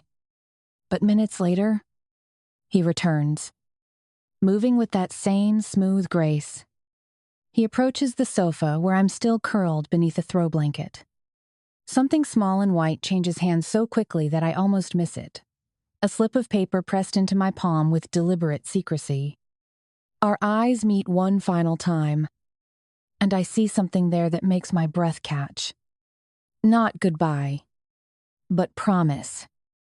Not ending, but beginning. Then he's gone, disappeared into the night, like the phantom he's always been. With trembling fingers, I unfold the paper. 4 words written in strong, masculine handwriting. Download Vanish Me app user ID at OSIP. I stare at the words until they blur. My heart racing. He's giving me a way to reach him. A door into whatever world he inhabits when he's not wearing masks in shadowy rooms. I don't know what Vanish Me is or how it works. I don't know who at OSIP is or what he'll expect from me. But as I sit here in the aftermath of the most incredible sexual experience of my life, I know one thing with absolute certainty. I'm going to find out. Chapter 16. OSIP. The guilt eats at me as I drive through Boston's sleeping streets. My hands shake against the steering wheel, not from fear, but from the weight of what I've done. What I've felt? The woman from room 5. Her skin under my hands. The connection that burned through me like live wire. I've never experienced anything like it raw, honest, spiritual in ways that sex has never been before. And that makes it worse. Galina gave me permission, told me that she understood men have needs, that she wouldn't ask questions as long as I remained discreet. But permission doesn't erase the sense of betrayal. It wasn't supposed to feel like that. It was supposed to be release physical, meaningless, forgettable. Instead, it was everything I didn't know I was searching for. Wrapped in lace and candlelight and the kind of trust I don't deserve. Chatavos me. I broke every rule I've ever set for myself. The Vanish Me information burns in my memory, giving her access to me outside those walls. Outside the safety of anonymity, it's the kind of mistake that destroys carefully constructed lives. The app makes messages disappear after 60 seconds, but the connection remains. The door stays open. What the fuck were you thinking? Dolboyob?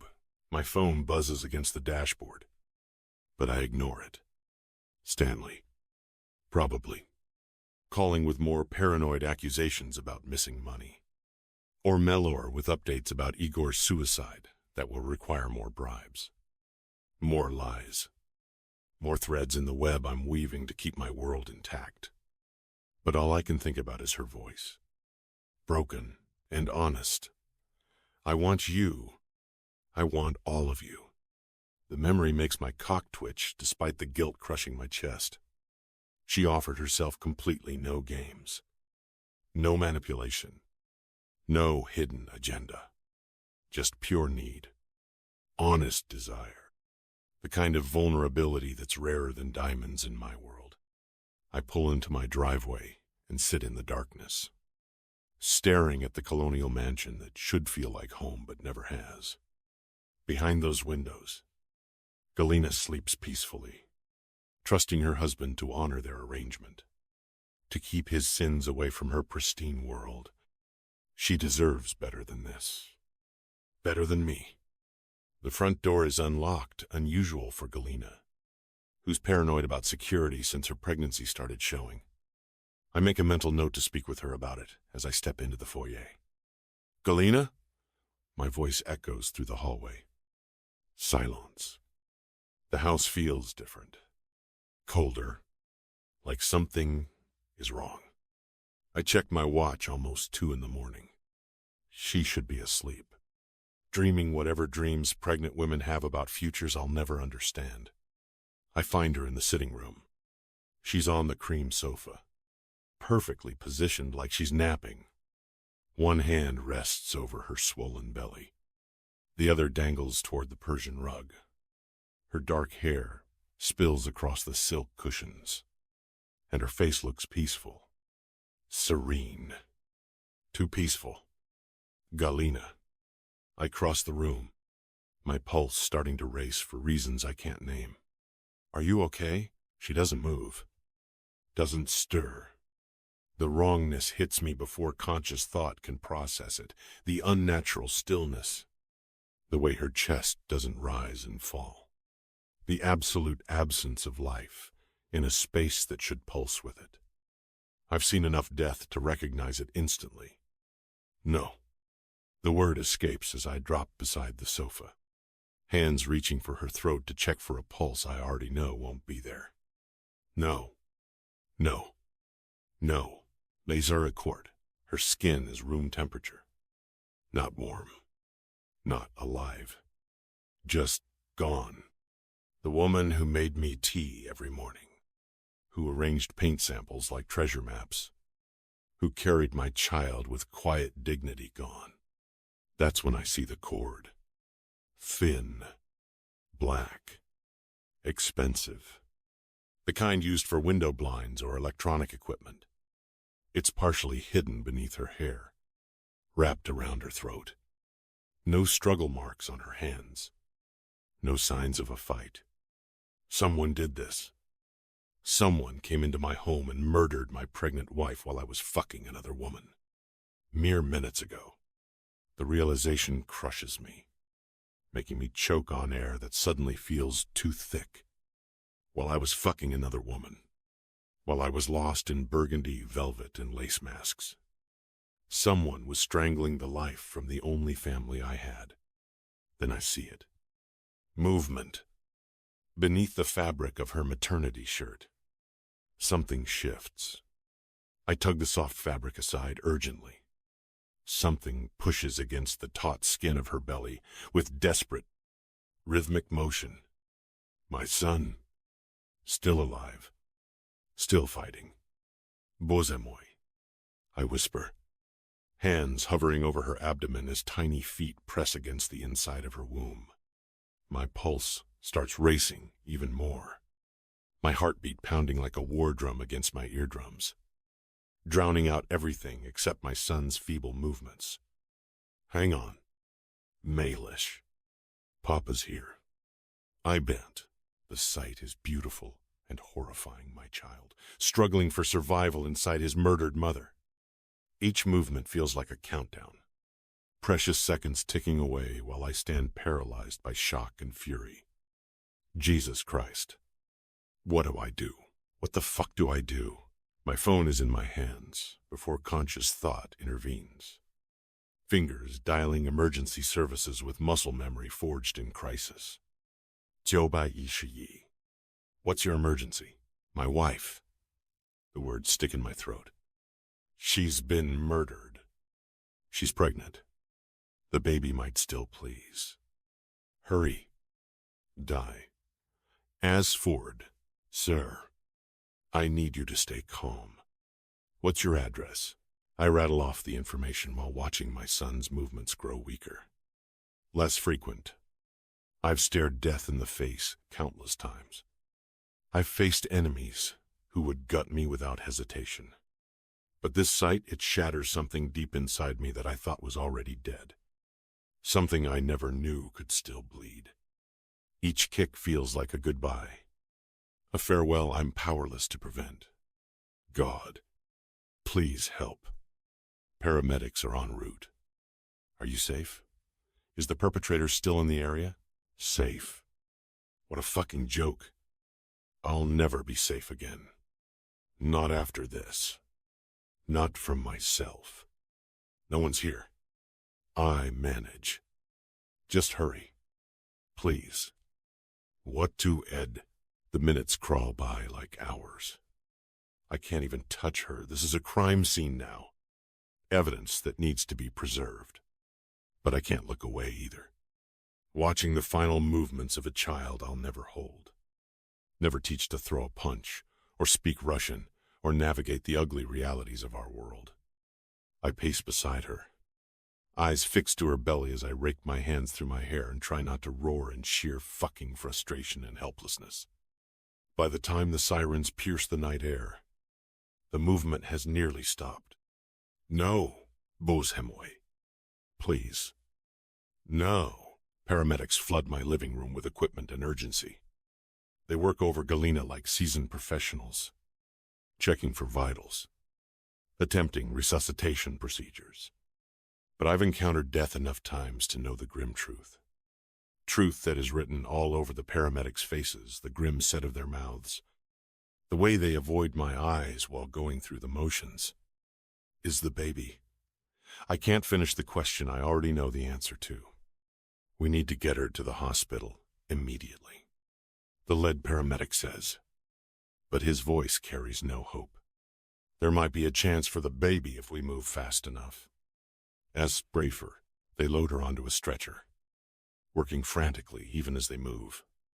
I follow them toward the ambulance, watching their coordinated actions give way to something more desperate.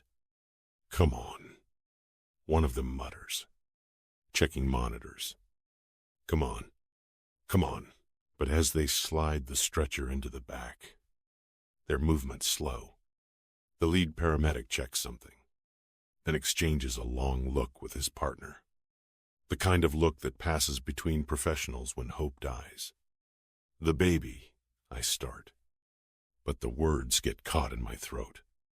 We're doing everything we can, one of them says, but his tone tells me it's hopeless. Radio ahead, he says quietly to his partner. Tell them to have the coroner ready when we arrive. The words slice through me.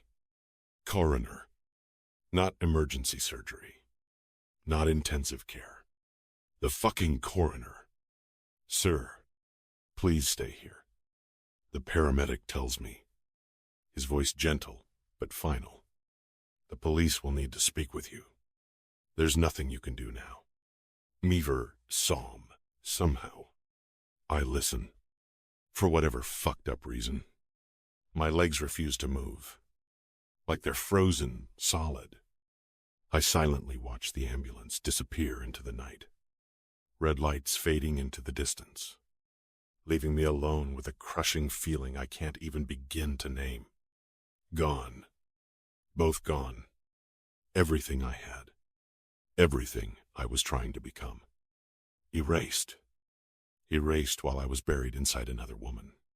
Behind me, crime scene technicians flood my living room with equipment and cameras, documenting the destruction of my world. Mr. Sidorov? A detective approaches middle-aged. Tired eyes. The look of someone who's seen too much death. I'm Detective Cavison. I need to ask you some questions. And, my voice comes out flat and dead. Lifeless. Almost. Where were you tonight between 10 P's? M. And 2 A.M. Is Dahl. The question I've been expecting. The one that requires lies. Alibis. Explanations that will hold up under scrutiny. In my world, you always have a story prepared for the police. Business dinner. I hear myself lying. Client meeting that ran late. With 310, can anyone verify that? Yes. I give him the contact details of my brothers. My mind goes numb as he keeps questioning. More lies pile on top of the first. A tower of deception that will eventually collapse, but might buy me time to find who did this. To make them pay in ways the justice system never could. An hour passes. Questions. Photographs. Evidence collection. When the house finally empties. When the last police car disappears into the dawn. I'm alone with the silence and the weight of what I've lost tonight. I sit on the couch where I found her, staring at the cushions where my future died. The cord is gone, evidence now, but I can still see it. Can still imagine the final moments when Galina realized what was happening. Did she fight? Did she call for me? Did she wonder where her husband was while someone stole her breath? The guilt crushes me in ways that feel like drowning in concrete heavy. Inescapable. Filling every breath with the taste of my own failure. This is agony without end. A punishment that no amount of blood or vengeance can ever wash away. I failed her. I failed my son. I failed at the one thing I thought I might actually be good at, protecting the people I love. My phone buzzes with messages I can't read. Calls I can't answer. The world keeps spinning. Business keeps moving. But I can't seem to make myself care about anything beyond this moment. This room. This overwhelming certainty that I deserve this. I brought this upon myself. I brought this upon them. The universe has a sense of justice, after all. It took away my redemption the same night I threw it away. But why them? Why do the innocent have to bleed for the monster I chose to become? In the growing light of morning, I finally understand what it means to lose everything that matters. I finally know what it feels like to be truly broken. And somewhere out there, the person who did this is still breathing, still living in a world where my wife and son can't. That's going to change, whatever it takes, however long it takes. Whoever I have to kill, that's going to change one day. The sun rises over Boston like it's just another day, like nothing has changed. But everything has changed. Everything that mattered is gone. And I'm still here, still breathing, still carrying the weight of sins that can never be forgiven. I close my eyes and let the guilt wash over me like a tsunami wave. I let it mark me as the kind of man who loses everything he touches, because he doesn't deserve to keep it. The kind of man who can never love anyone without killing them. Chapter 17. Ilona. The morning after feels like swimming through honey, everything slow. Thick. Weighted with the memory of his hands on my skin. I barely slept. Every time I closed my eyes. I was back in room 5, feeling the heat of his mouth against my throat. The way he filled me so completely I forgot my own name. My body hums with a restless energy that has nothing to do with exhaustion. Even now, 12 hours later, I can feel the ghost of his touch between my thighs. I ended up touching myself again in the darkness of my bedroom, fingers working frantically as I replayed every moment. The memory of his thick length stretching me open. The low growl he made when I clenched around him. I came so hard I had to bite my pillow to muffle the sound. But it wasn't enough. Nothing will ever be enough now that I know what real desire feels like. He's awakened something in me I didn't know existed. Some desperate part of myself that craves his possession like oxygen. The slip of paper with his Vanish Me contact burns like a brand in my jewelry box. A secret door to a world I'm both terrified and desperate to enter. But today is Saturday, and reality intrudes with all its mundane demands. I need to see my parents. Need to tell them about the endometriosis diagnosis, about the grandchildren they might never have. The conversation will be difficult, but Dad will understand. He's always understood everything about me. I try calling them as I get dressed, but neither picks up. Strange. But not alarming, they probably went out for one of their romantic dinners. Dad still brings Mom flowers every Friday. Still opens doors for her like they're newlyweds, instead of a couple married for 30 years. Their love story has always been my template for what relationships should look like. The drive to their house in Beacon Hill takes longer than usual. Saturday morning traffic crawling through streets lined with historic brownstones and carefully maintained gardens. Their house sits at the end of a tree-lined avenue. I've always felt proud pulling into this driveway. Knowing I come from this solid foundation, Dad worked his way up from nothing, building a practice that serves Boston's elite while never forgetting his humanitarian roots. He volunteers at free clinics, donates to children's charities, makes time for patients who can't afford private care. He's everything I want to be successful. Compassionate, beloved by everyone who knows him. Using my key, I let myself in through the front door. Mom? Dad? My voice echoes through the foyer, bouncing off mahogany panels and crystal chandeliers. Silence. The house feels wrong immediately. Too quiet. Too still. Like it's holding its breath. The air carries a weight that makes my chest tighten with undefined dread. I head toward the kitchen. expecting to find evidence of their usual Saturday routine coffee brewing. Newspapers spread across the marble countertops. Classical music playing softly from hidden speakers. Instead, I find chaos. The kitchen looks like a tornado hit it. Cabinet doors hung open, their contents scattered across expensive granite. Empty bottles litter the counter's vodka. Whiskey. Wine, some still uncorked. Others shattered on the floor. The stench of spilled alcohol mingles with something else. Something sour and desperate that makes my stomach clench. This isn't like them at all. My parents are meticulous, organized. The kind of people who never leave dishes in the sink overnight. Dad drinks wine with dinner.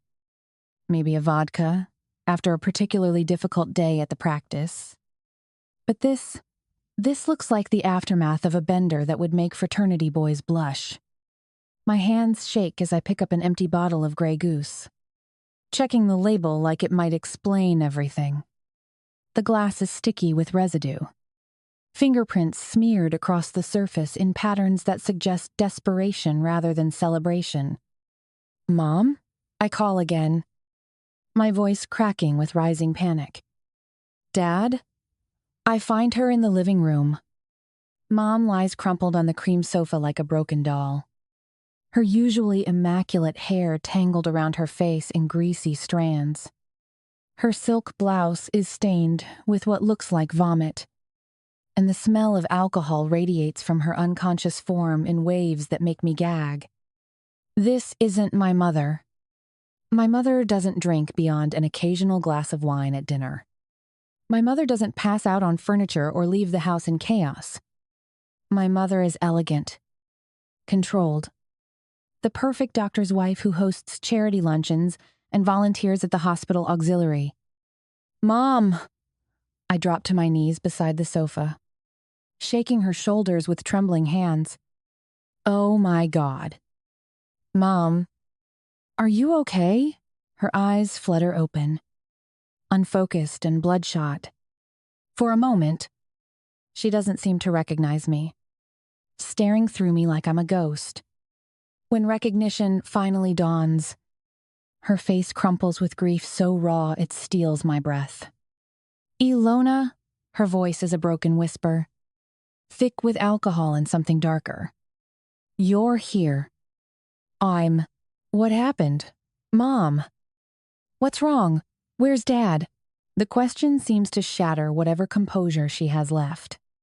Tears stream down her cheeks as she tries to sit up, failing twice before I help her upright. Her hands shake as she reaches for me, gripping my arms with surprising strength.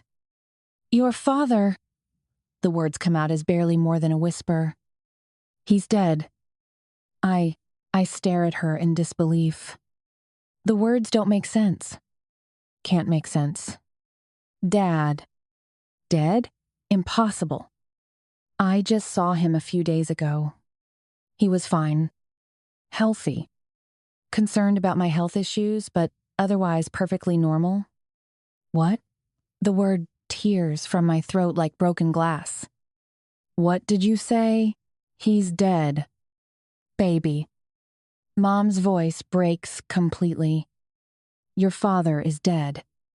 The living room spins around me. Expensive furniture and family photos blurring into meaningless shapes. My knees buckle, and only Mom's grip on my arms keeps me from hitting the floor. This has to be a nightmare. Some twisted dream brought on by stress and too many changes in my life. But Mom's tears are real. The alcohol on her breath is real. The devastation in her eyes is real. How? I managed to force the word past the ice blocking my throat. How did he when... I don't know.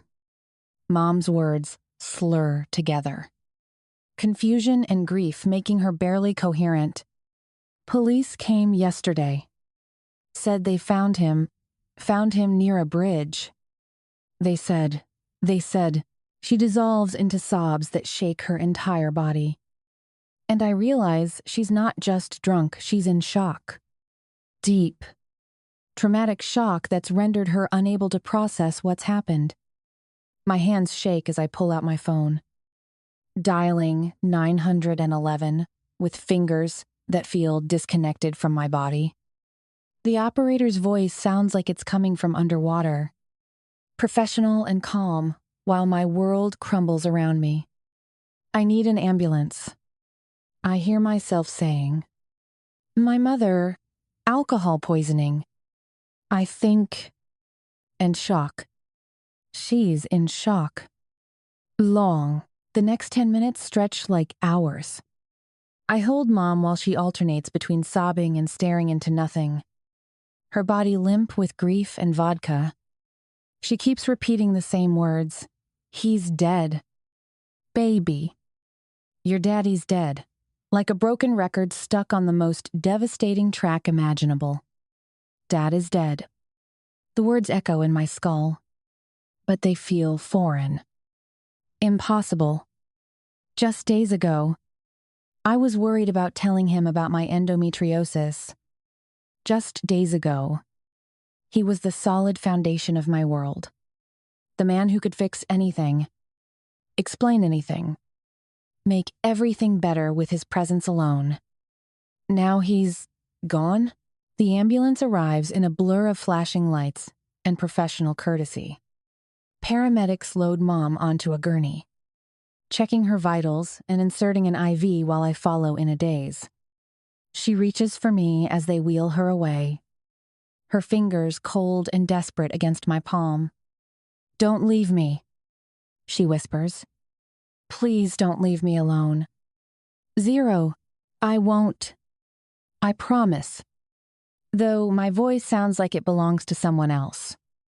"I'm right here. Mom, I'm not going anywhere." End quote. The ride to the hospital passes in surreal silence, broken only by the electronic beeping of medical equipment and Mom's occasional whimpers. I stare out the ambulance window at Boston streets that look exactly the same as they did this morning, wondering how the world can continue spinning when mine has just stopped completely. At the hospital, they wheel Mom into the emergency department while I'm relegated to a plastic chair in the waiting area. The fluorescent lights buzz overhead, casting everything in harsh, clinical tones that make my skin look gray and lifeless. I call Jason because I can't think of anyone else who might have answers.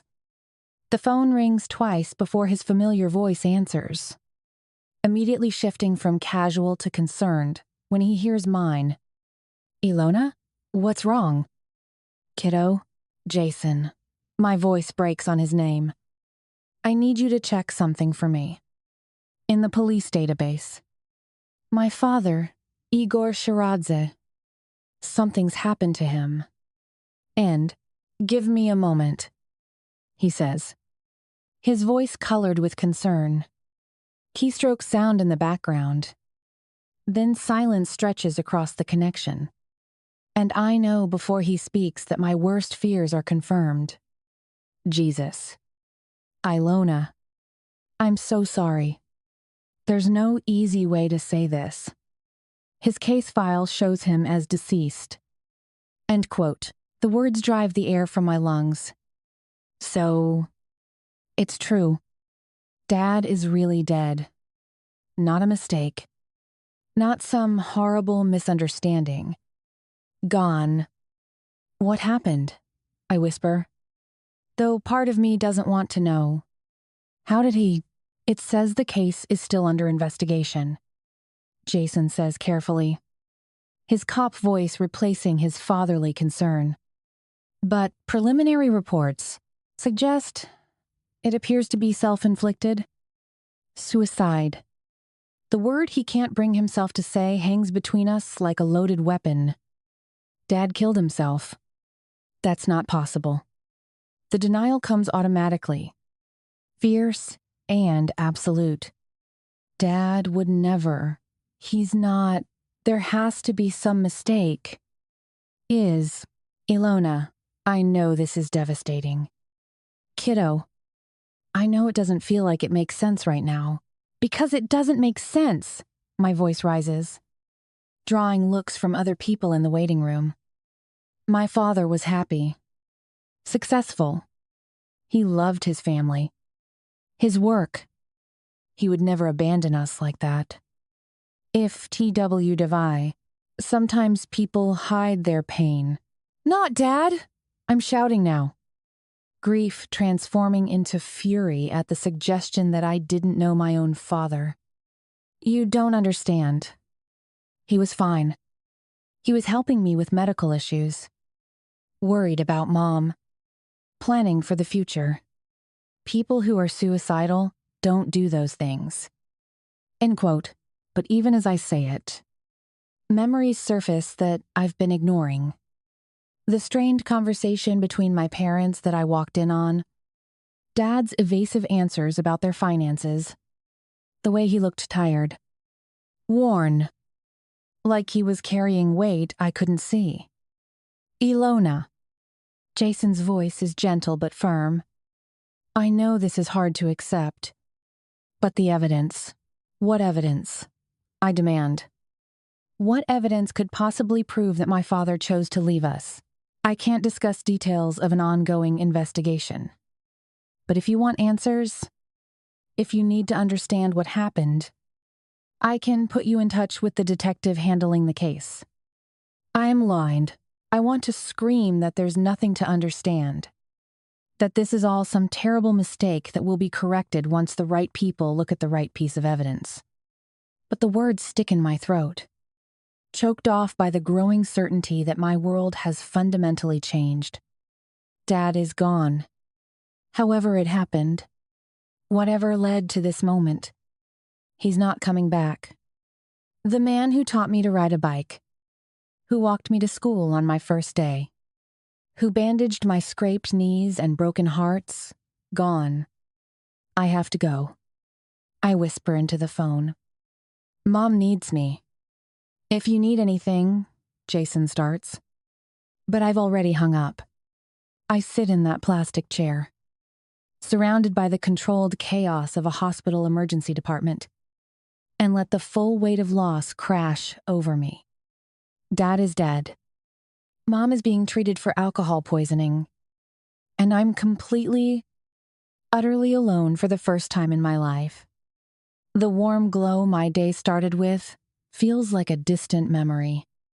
But the slip of paper in my jewelry box feels like a lifeline now, a connection to someone who made me feel alive. Powerful. Desired. Someone who saw me as worth touching. Worth claiming. Worth remembering.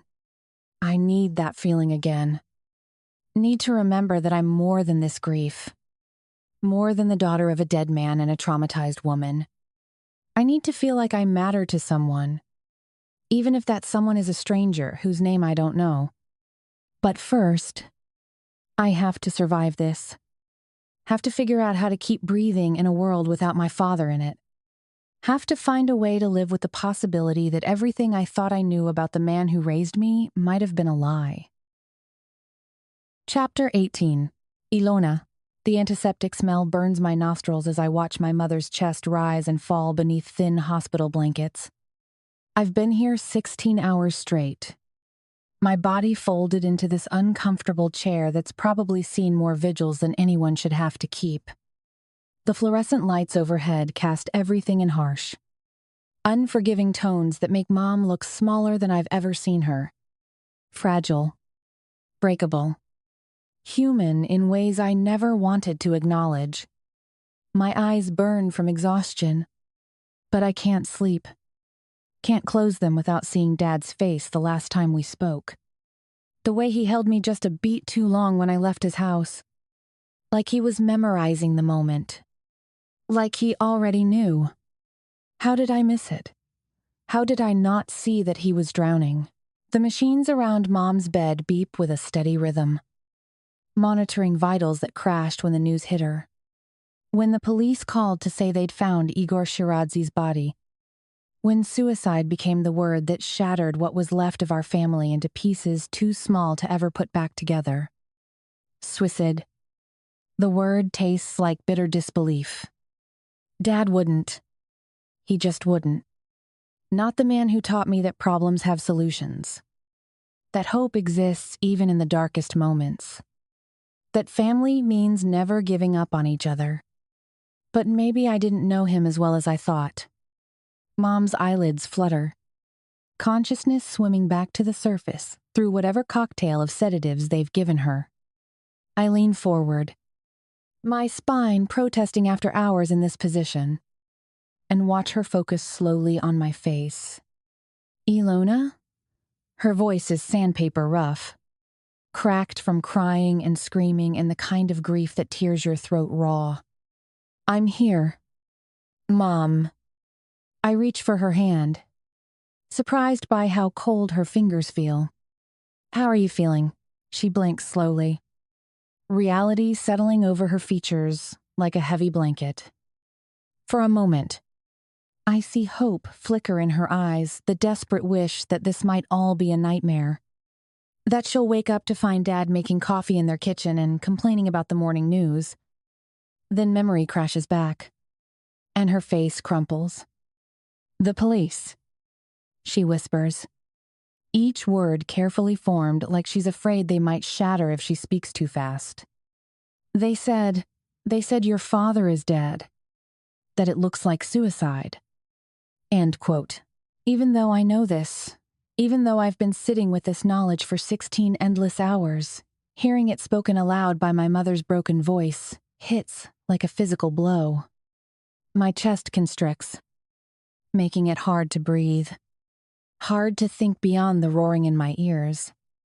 I don't believe it, Mom continues, her grip on my hand tightening until her nails dig into my palm. Why would he take his own life? It doesn't make sense. Your father would never leave us like this. Thank you's not where the tears start again. Silent this time, tracking down her cheeks like she's already cried herself empty, but her body hasn't gotten the message yet. I want to comfort her. Want to tell her she's right. That there must be some mistake. But the words stick in my throat because I heard the same certainty in my own voice when Jason first told me. And certainty didn't change anything. Why would he commit suicide?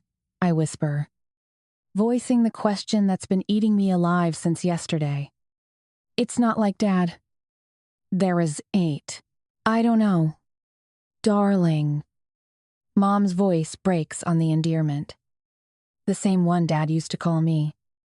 But then again, he's been different lately. Not like his usual self. Different. The word unlocks memories I've been trying to ignore, Dad's distraction during our last conversation. The way he avoided eye contact when I asked about their financial situation. The exhaustion that seemed to weigh him down like he was carrying invisible stones. He's been under a lot of pressure for a long time. Mom continues. There were signs that not everything was okay around him. He started having secrets. He put a huge mortgage on our house without telling me about it. Even day. My stomach drops. What?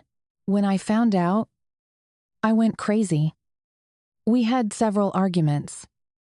Her voice is barely audible now, like confession spoken in the dark. But he was being secretive about his dealings, obviously hiding things from me. I kept asking what was wrong, but he wouldn't explain. Just kept saying everything would be fine, that he was handling it. It's quite no. The hospital room tilts sideways. Dad, my anchor. My hero. The man I trusted above everyone else had been lying. Not just to me, but to Mom too. Building walls of deception around problems I never even knew existed. Why didn't you tell me? Mom? The question comes out edged with hurt and confusion. She winces like I've slapped her. I didn't want to burden you with our problems. Darling, you were dealing with your own health issues. That situation with Stanley, I never thought it would lead to this. And Givret, the guilt in her voice mirrors the guilt clawing at my own chest. We were all protecting each other from truths that might have saved us if we'd been brave enough to speak them aloud. I spoke to the bank just before your father died. Mom says, her voice so low I have to lean closer to catch every word. They said your father had secured an independent loan for $20 million. $20 million?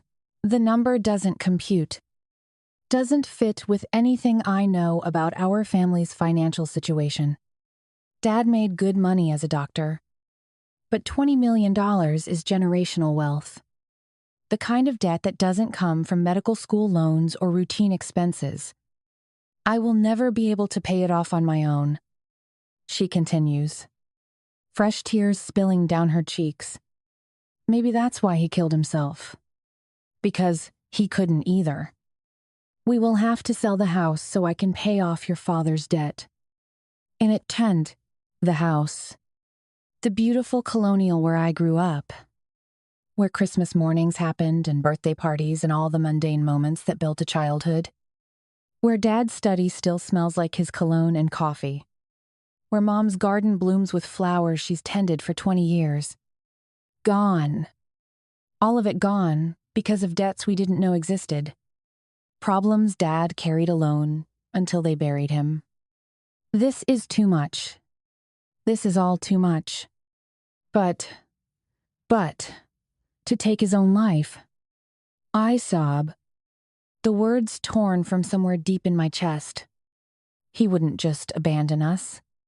He wouldn't leave us to handle this mess alone. Desistance. Mom nods. But her eyes are distant. Lost in memories of arguments and secrets and the slow dissolution of trust between two people who once shared everything. We sit in broken silence, holding hands across the space between her hospital bed and my uncomfortable chair. Outside, Boston moves through another ordinary day, people going to work. Children walking to school. Life continuing like the world didn't just lose one of the good ones. After a while, the medication pulls Mom back under. Her breathing deepens. Her grip on my hand loosens. And I watch her face relax into something resembling peace. Sleep is a mercy I can't access. My mind too wired with questions and grief to shut down. When I'm sure she's truly asleep, I carefully extract my hand from hers and stand on legs that feel like they belong to someone else. 16 hours in this chair have left me stiff and sore. But the physical discomfort is nothing compared to the ache in my chest that seems to grow bigger with each breath. I gather my purse and jacket with movements that feel automatic, disconnected from conscious thought. The hallway stretches before me like a tunnel. Fluorescent lights creating pools of harsh brightness that hurt my exhausted eyes. The elevator carries me down through floors of other people's emergencies and tragedies. Other families keeping vigil beside hospital beds. The thought should comfort me, proof that I'm not alone in this kind of pain, but instead it just makes everything feel heavier. All this suffering. All these broken hearts. And the world keeps turning anyway. The automatic doors release me into afternoon sunlight that feels obscene in its normalcy. Cars pass on the street. Pedestrians walk by, talking on phones. The city pulses with energy that has nothing to do with the destruction of my family. I stand on the sidewalk for a moment, disoriented by the simple act of being outside, of existing in a world that doesn't know my father is dead. The air tastes different, somehow sharper, less breathable. Like the atmosphere itself has changed in response to this new reality. My phone buzzes in my purse. Probably Jason checking on me. Maybe Stanley sending another abusive message I don't have the emotional bandwidth to deal with right now. But I don't check. Can't handle any more information. Any more complexity added to a situation that's already beyond my ability to process. The walk to my car passes in a fog of numbness, punctuated by sharp stabs of memory. Dad teaching me to drive in a similar parking lot when I was 16. His patient voice guiding me through three-point turns and parallel parking. Dad at my college graduation, his face glowing with pride as he took picture after picture. Dad, just last week, being the shoulder I needed to cry on. How many times did he think about saying goodbye? How many conversations did we have where he was already gone? Just going through the motions of being alive? I slide behind the wheel and sit in silence. The grief hits in waves, sometimes manageable, sometimes drowning. Right now, it's the drowning kind, filling my lungs until I can't breathe around the weight of it. Dad is gone. Really, truly gone in a way that can't be fixed or explained or reasoned away. And with him went all the answers to questions I never thought to ask. All the conversations we'll never have. All the moments he'll miss and I'll have to navigate alone. The woman I was yesterday, the one who complained about endometriosis and relationship drama and medical bills, feels like a stranger.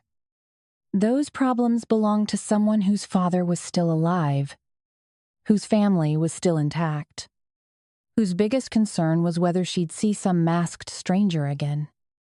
This new woman, this grieving daughter, doesn't know how to exist in a world without Igor Sharadze. Doesn't know how to be someone's daughter when that someone has chosen to stop being anyone's father. The world will never be the same again. And neither will I. I'd like to interrupt with a 1-minute advertisement. You can fast forward through it if you wish. Bienvenidos, bienvenidas a un programa especial. Hoy se van a conocer los 13 jugadores y el seleccionador, que ya lo sabéis que es Narcís, de la selección española de la Kings Cup Nations de la selección española. Así que por favor, un fuerte aplauso porque estamos en la tienda en Barcelona de JD. Bueno, no voy a estar solo, voy a estar acompañado y además con el presidente de la selección española. Fuerte aplauso para DJ Mario.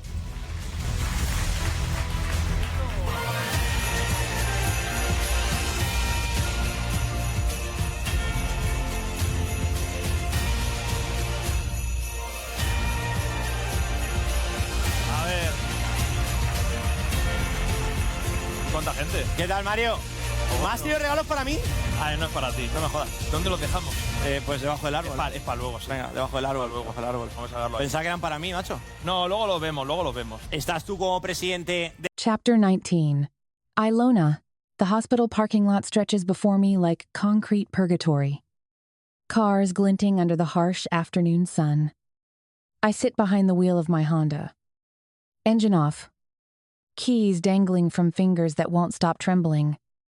The silence presses against my eardrums.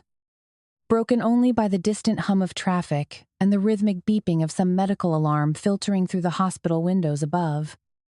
No matter how hard I try to process all of this, nothing sinks in. $20 million in debt. Dad's secrets. The house we'll lose. The life we thought we knew, all of it, built on lies I never saw coming. My father is dead. The words echo in my skull, refusing to feel real despite Jason's words. Despite the hours I've spent watching Mom fall apart. I press the heels of my palms against my eyes until stars explode behind my lids. But the pressure can't stop the tears from coming. They fall hot and fast, carrying with them all the conversations we'll never have, all the moments he'll miss, all the questions I never thought to ask when there was still time for answers. The grief is suffocating. It fills my lungs like water, makes breathing feel like drowning. Every inhale burns. Every exhale comes out broken and jagged. This isn't the manageable sadness I felt before. This is something primal and devastating. The kind of loss that rewires your DNA. I need to talk to someone. I need connection. Understanding. Anything to remind me that I'm not completely alone in this wasteland of hospitals and debt and family secrets. But who? Jason is being professional about Dad's case, treating me like a victim instead of someone who needs comfort. My friends from work wouldn't understand the magnitude of this devastation. And Stanley is history.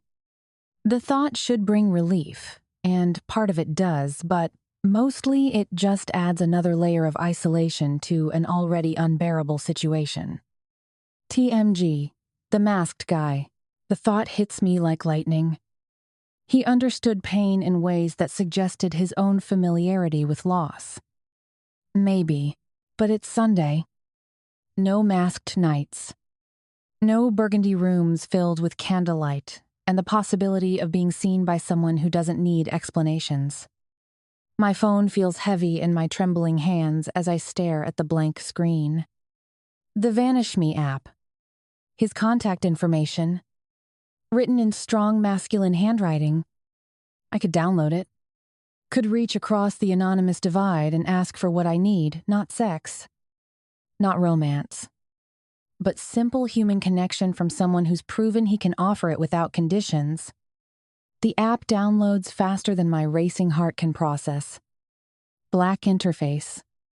Minimal design. Everything focused on messages that disappear after 60 seconds. Perfect for secrets that shouldn't exist. Conversations that need to stay buried. My fingers hover over the keyboard, paralyzed by the weight of what I'm about to do. Breaking the rules. Shattering the carefully maintained boundaries that keep his world separate from mine. But I'm drowning here, and he's the only lifeline I can reach. You know you shouldn't be doing this. Ilona. It's against the rules.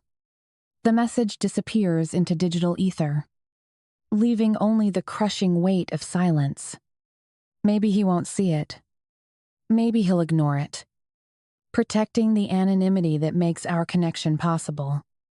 Minutes crawl by like hours. Then, read. He saw it. He's there. Somewhere in the city. Staring at my plea for help. But the silence stretches. Taut and unforgiving. Until I'm sure I've destroyed whatever magic existed between us. Desperation overrides caution. I type before I can lose my nerve. I'm sorry to do this. Can I talk to you? Reed appears again almost instantly. But still no response. No words to bridge the gap between his world and mine. No acknowledgement that what I'm asking for even exists. 10 minutes pass. 10 minutes of sitting in this parking lot. Watching other people's normal lives continue while mine disintegrates. 10 minutes of wondering if I've just lost the only person who made me feel human in months. Then my phone buzzes. Meet you in an hour. Usual place. There was relief floods through me so fast it's nauseating. He's willing to break the rules. Willing to risk whatever consequences come with crossing that line. No masked night today. Is distacy. I gnaw on the edge of my nail as I wait for a reply. I will take care of that. See you in room 5. No fime? The engine turns over on the second try. My hands steadier now that I have something to do. Somewhere to go. Someone to see. The drive to the Scarlet Fox passes in a fog of traffic lights in Boston streets that all look the same through eyes blurred with exhaustion and tears. By the time I reach the familiar brick building, my heart is hammering against my ribs like it's trying to escape. This is reckless. Dangerous. The kind of decision grief makes seem reasonable when nothing else in your life makes sense anymore. Jack looks up from behind the polished bar as I enter, taking in my disheveled appearance with professional assessment. No surprise crosses his features. TMG must have called ahead.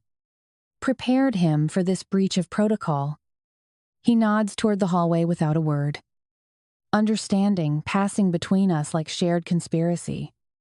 Whatever rules exist here, whatever boundaries usually govern this place, they're being suspended for reasons I don't need to know. The corridor feels different in daylight, less mysterious, more desperate. My footsteps echo off burgundy walls as I make my way to room 5. Each step bringing me closer to the only person who might understand the kind of pain that makes breathing optional. The mask feels foreign on my face without the ritual of evening preparation, without the transformation from Ilona Shiradze into someone else entirely. But it settles into place anyway, becoming the barrier that makes honesty possible. He's already there when I open the door, sitting in the chair across from where I usually perch, fully clothed this time in dark jeans and a charcoal sweater that makes his shoulders look impossibly broad. The leather mask covers half his face, but I can see the tension in his jaw, the way his hands rest clenched on his thighs. Something's wrong.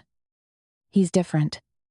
The easy confidence that usually radiates from him has been replaced by something heavier, more guarded, like he's carrying weight that threatens to crush him. I'm sorry about this. I begin, settling into my familiar chair with movements that feel automated. There's no one else I can talk to. End quote. He nods once. A sharp jerk of his head that speaks of understanding without judgment. The permission in that simple gesture unlocks everything I've been holding back. My father died yesterday. I choke the words out. The police think it was suicide. Something flickers behind his mask, a tightening around his eyes that might be shock or recognition or simply the weight of witnessing someone else's devastation. But he doesn't speak. Doesn't offer empty platitudes or false comfort. Just listens with that complete attention that made me trust him in the first place. He was everything to me. I continue, the words pouring out of me. My grieving heart no longer caring about rules. My hero. My anchor. The one person who could fix anything. He was a respected gynecologist. Helped so many families. Saved so many lives. My words hang between us. And I swear I see him flinch. Like something unspoken crosses his face. But grief makes me hypersensitive, reading meaning into every shadow and silence. He taught me that problems have solutions, that hope exists even in the darkest moments. When I was little and scraped my knee, he told me it was brave to cry. When I failed my calculus final in college, he drove hours to see me. He took me for my voice cracks, for ice cream and said, "It's just one grade. Darling, you're worth so much more." I choke out the memories, tears streaming down my cheeks and disappearing behind the lace mask. He was supposed to help me figure out my endometriosis, supposed to be there when I finally found someone worth marrying. Supposed to walk me down the aisle and hold his grandchildren and grow old watching me build the life he taught me I deserved. The silence stretches, filled only by my ragged breathing and the distant hum of the city beyond these walls. TMG remains perfectly still, but I can feel the intensity of his focus like heat against my skin. My mother is in the hospital now, sedated because she couldn't handle the news. She's been drinking my elegant, controlled mother who barely touched alcohol. Yesterday I found her passed out on our sofa, surrounded by empty bottles, completely destroyed. If you wanting as road, I press my palms against my eyes, trying to stem the flow of tears that seems endless. I don't understand how this happened. Dad seemed fine when I saw him last week. Tired. Maybe. But not like someone who is planning to leave forever. How could I have missed it? How could I not know my own father was drowning? When I look up, TMG has shifted forward slightly, his entire body radiating tension that suggests internal warfare. His hands are clenched so tightly on his thighs that I can see the strain in his forearms. The way his muscles fight against whatever he's holding back. All I have is my mother now, I whisper, the admission scraping my throat raw. My job feels meaningless. My future, uncertain. I don't know how to exist in a world without my father in it. I don't know how to be a daughter without a father. I'm sorry to dump all this on you. The grief crashes over me again, fresh and devastating as the moment I first heard the news. I double over in the chair, sobs racking my body with violent intensity. This is ugly crying, the kind that strips away every pretense and leaves you raw and exposed. When I finally lift my head, gasping for air between waves of devastation, TMG is standing. His posture is different now, not the controlled grace I've come to expect, but something heavier, more burdened, like invisible weight has settled on his shoulders since I started speaking. Talk to me, please. I beg, recognizing the signs of retreat in his body language. Just say something. Are you okay? But he just shakes his head. A sharp negative that cuts through my plea like a blade. He's pulling away, emotionally and physically. The connection between us severing before he can reach the door. Desperation makes me bold. Please don't leave me alone here. I know it's not fair to ask, but I don't have anyone else who... He stops mid-stride, his entire body going rigid. For a moment, hope flickers in my chest. Maybe he'll stay. Maybe he'll offer the comfort I'm desperate for. Instead, he turns back to me with movements that seem to cost him everything. His hand settles on my shoulder, fingers pressing through the thin fabric of my blouse with careful pressure. The touch burns through me like electricity, carrying weight that has nothing to do with sexual desire and everything to do with shared understanding of pain. In that single contact, I feel his grief mixing with mine. Whatever burden he carries, whatever darkness he lives with, it resonates with my own devastation in ways that make perfect sense and no sense at all. The touch lasts only seconds, but it imprints itself on my skin like a brand. When he pulls away, the absence feels like tearing. Then he's gone, the door clicking shut behind him with finality that echoes through the empty room. I stare at the closed door, understanding with crystal clarity that I've just witnessed goodbye, not the casual departure of our previous encounters, but true farewell. Something in his touch, something in the way he carried himself, tells me I'll never see him again. Whatever rules we broke by meeting here today, whatever boundaries we crossed by acknowledging each other's existence outside these walls, have consequences that extend beyond my understanding. I sit alone in room 5, surrounded by burgundy velvet and flickering candles, and feel more isolated than I've ever felt in my life. Even the stranger who saw me at my most vulnerable, who offered connection without conditions, has been stripped away by forces I can't name or fight. The mask feels heavier on my face now, less like transformation and more like burden. I pull it off with trembling fingers, letting it fall to the floor beside my chair. Without it, I'm just Ilona again, grieving daughter, broken woman, someone who's lost almost everything in the span of a single week. The silence stretches, filled with echoes of everything I should have said and questions I'll never get to ask, both from my father and from the mysterious man who just walked out of my life forever. I close my eyes and let the weight of loss settle over me like a shroud. Dad is gone. TMG is gone. The two men who made me feel seen, valued, worth protecting, both beyond my reach now. And I still don't understand why. Chapter 20. Osip, Blyad.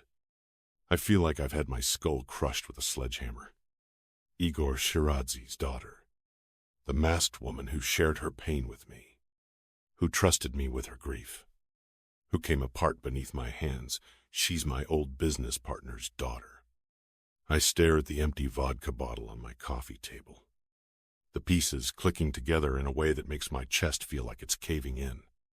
Her father, the respected gynecologist, the timing of his death, suicide, the way she described him, her hero, her anchor, the man who taught her that problems have solutions and hope exists in darkness, the man I murdered in a parking lot 2 days ago. Chedvushmi, what kind of twisted cosmic joke is this? What the fuck have I been reduced to in just a matter of days? I killed her father. I took the one person who made her feel safe in the world. And then she came to me seeking comfort for grief I created. She cried before me about losing the most important person in her life, while I sat there like the soulless mudak I am, pretending to offer solace. The irony tastes like blood and betrayal. The house around me feels like a mausoleum. Galina's clothes still hang in our closet, her perfume still lingering on silk blouses I can't bring myself to pack away. The nursery door remains closed. I haven't opened it since that night. Can't bear to see the crib I assembled with dreams of teaching my son to be a good man. A man unlike his father. All of it gone. My wife. My unborn child. My chance at redemption erased while I was with Igor Shiradze's daughter. A woman whose family I destroyed before I ever knew her. Face it. Dolboyob. You destroy everything you touch. You're an accident waiting to happen. The empty house mocks me with its silence. No Galina humming in the kitchen. No sounds of her moving through our bedroom at night. No soft conversations about baby names and paint colors and futures that will never exist. Eto pizdets. The guilt is devouring me from the inside out. This is all fucked beyond repair. And Christ. I'm the one who lit the match and watched it all burn. My phone buzzes with another message from Stanley, the 5th one today. Each more demanding than the last. He wants the money he thinks Igor stole. Wants explanations for partnerships that died with a knife between the ribs. But Stanley's threats feel like mosquito bites compared to the cancer eating through my chest. I lost my wife. My son. I killed Igor Shiradze. And his daughter, my masked angel. The only woman who ever made me feel alive will never know that her grief has a name. That her father's murderer held her while she cried.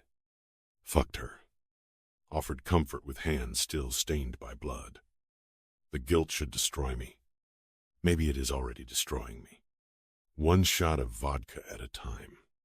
My brothers have been calling since Galina's death, demanding I leave this graveyard of a city and join them in Budapest. Maylor's dry voice echoes in my memory. You have nothing left in Boston. Bratan. Join us in Hungary. We'll start fresh. Build something new. He's right. I have nothing here but ghosts and grave dirt, and the kind of guilt that ferments into madness if you let it sit too long. Ona nikogda ne uznayot. She'll never know what I've done. The thought should comfort me, but it doesn't. It sits in my chest like broken glass, cutting me from the inside every time I breathe. She'll spend the rest of her life missing a father I stole from her, wondering why good men die and monsters keep breathing. Because that's what I am, a soulless monster who destroys everything he touches. I remember the weight of her grief, the broken way she said his name like speaking it might bring him back, the trust she placed in a stranger's hands, desperate for connection. Yaobiliego. I killed him, just like I killed my wife and son, and Shiradze's daughter. She'll never know that I'm the reason she needed comfort in the first place. The Vanish Me app glows on my phone screen. Our conversation thread empty now, but weighted with everything I can never tell her. She reached out today, breaking every rule, risking exposure because she needed me. The masked stranger who represents safety in a world gone mad. If she knew the truth, she'd kill me herself, and I'd let her. My fingers shake as I navigate to the account settings. The delete button waits, small and red, offering the only mercy I can give her: distance from the animal who's been masquerading as her salvation. Prostimania, I whisper to the empty house, to the woman who'll never hear it, to the ghosts that follow me everywhere now. Forgive me. I delete the account with one tap, severing the last connection between us. Now she's truly safe from me, protected by ignorance and geography and the kind of distance that can't be bridged by encrypted messages. The phone clatters onto the coffee table beside the empty bottle, and I lean back into leather that still smells like Galina's perfume. The silence presses against my eardrums like deep water, threatening to drown what's left of my sanity. Budapest. A new city. New language. New opportunities to build something that doesn't involve trafficking orphaned babies to rich families or murdering fathers. Meller and Radomir have been there for months, setting up legitimate businesses, creating lives that don't require violence to maintain. Maybe I can learn to be something other than this. Maybe distance and time can scab over wounds that feel fatal right now. But I'll never forget her. Never stop carrying the weight of what I took from her. She'll exist forever in my memory as she was in room 5, vulnerable and trusting, looking for comfort from the very man who caused her pain. Eto moja kara. This is my punishment. To yearn for someone I can never have. To crave absolution from someone who'd destroy me if she knew the truth. To live with the knowledge that I found my salvation in the daughter of my victim. The cosmic joke isn't that I fell for Igor's daughter. The cosmic joke is that she might have saved me, if I hadn't killed her father first. I pull up the family group chat on my phone. The screen blurring as exhaustion and vodka take their toll. My brother's names glow at the top: Melor. Radomir. The only family I have left in this world. Arriving in 2 days. I type with fingers that feel disconnected from my body. I need a couch to crash on before I buy a house there, and to do as it prestas. The response comes immediately from Melor. About fucking time. Brotok. We'll pick you up at the airport. Haysfell. Radomir follows with a string of laughing emojis and, welcome to the land of goulash and fresh starts. Fresh starts. Like I deserve that luxury. The concept feels foreign. Laughable. How do you start fresh when blood stains your hands? When you're drowning in the weight of your murdered wife and son? Tormented by the ghost of a woman whose family you destroyed? But maybe that's the point. Maybe redemption isn't about forgetting your sins. Maybe it's about carrying them so completely that they transform you into something different. Something better. Something worthy of the trust placed in you by people who don't know they're touching poison. I close my eyes and let myself remember her one last time, the way she moved beneath me. The sounds she made when she came. The trust in her voice when she asked if she could see me again. Net. Milaya. You can't see me again. Ever. Because if you did, if you ever learned the truth, it would destroy us both. And you've suffered enough damage from my hands. I'll carry my guilt to Budapest, to whatever new life my brothers are building in the hills above the Danube. I'll use it as armor against ever hurting anyone else the way I've hurt her. But I'll never forget what happened here. I'll never forget her. I'll never stop wanting to be the man she deserved to find in that burgundy room. Someone clean. Someone worthy. Someone who could offer comfort without contamination. Do svidania. Boston. Goodbye. Time to learn how to live with the ghosts I've created. 1 year later. Chapter 21. Osip. I'm not having this conversation again. I say, my voice cutting through the silence of my bedroom. Marriage is not in my plans. But why? Baby? And it purrs. her manicured fingers tracing patterns across my chest that feel more calculated than affectionate. I love you, and I can give you everything a woman can give you. Blyad. Here we go again. Annette Kovacs, my Hungarian... what? Girlfriend feels too generous. Convenient fuck sounds more accurate, though she'd probably claw my eyes out if I said it aloud. We met in some overpriced bar in Pest 6 months ago. All platinum hair and designer heels. The kind of woman who knows exactly what effect she has on men and wields it like a weapon. What was supposed to be a one-night stand to help me forget turned into several nights. Then regular fucking. And this, whatever the fuck this is. She keeps showing up. Keeps worming her way deeper into my life like a parasite I can't quite shake. And I haven't been fed up enough to dump her. Which says more about my current state of mind than I care to analyze. I feel empty inside. Have been that way since Boston. Since everything I had was ripped away in a single night of blood and betrayal. Even the therapy sessions my brothers bullied me into attending can't fill the void where my future used to live. The house around us is a monument to wealth without purpose. 8 bedrooms. Marble floors.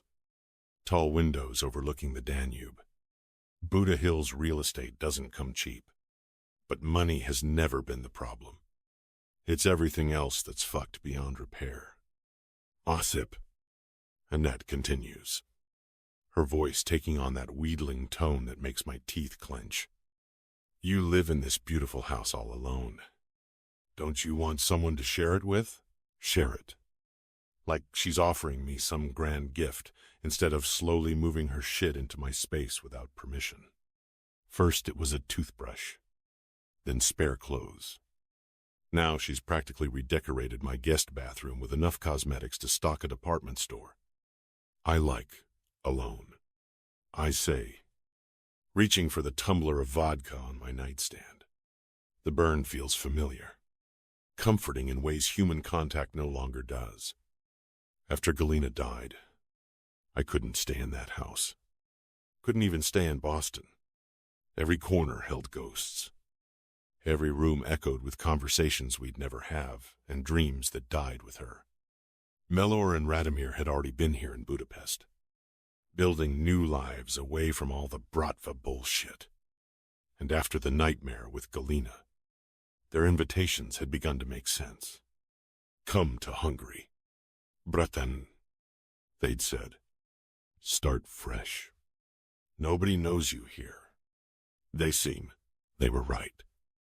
In Budapest. I'm just another rich Russian expatriate with too much money and too few questions asked about where it came from. The kind of anonymity that money can buy. Distance from everything that defined my old life. The therapy was Radomir's idea. Persistent little Mudak wouldn't drop it until I agreed to see someone. Dr. Sabu. A soft-spoken Hungarian who speaks perfect Russian and doesn't flinch when I describe dreams that would send normal people running for the hills. The nightmares still come. Always the same twisted theater of horrors, someone in a mask killing Galina with a knife while I watch. Paralyzed by invisible chains. Then the masked figure cuts my son from her belly and disappears, leaving me alone with blood and silence. I wake up drenched in sweat, reaching for sedatives that make the world blur around the edges. You're not listening to me, Annette says, her voice sharper now. She's sitting up in bed. Designer lingerie doing its job of demanding attention. I don't want to give. I'm listening. I drain the vodka and set the glass down harder than necessary. You want marriage, babies. The whole domestic shit show. I told you not interested. Hiss. Her face cycles through emotions like a slot machine hurt. Anger. Calculation. You said you wanted children someday. Someday. Back when I thought I understood what that meant. When the future felt like something I could build instead of survive. Before I lost everything that mattered and learned that hope is just delayed disappointment. I miss Galina's simplicity, The way she never demanded more than I could give. Never pushed for declarations or promises I couldn't keep. But even more than that, I miss her, the masked woman from room 5, whose presence haunts me more than any ghost. Her gentle spirit. The way she trusted me with her pain while I sat there carrying the knowledge that I'd caused it. No woman has ever affected me the way she did. And I'll never see her again. Can never see her again. The truth would destroy us. Annette lacks both Galina's simplicity and the mysterious woman's depth. She's all surface and strategy. Manipulation dressed up as affection. And it's starting to get on my fucking nerves. Suka. Her hand slides down my torso. Fingers working at the waistband of my pants. Let me show you how much I love you. She breathes against my neck. Not tonight. I catch her wrist, stopping her advance. I'm not in the mood. His friend, her eyes narrow. Beautiful features twisting into something uglier.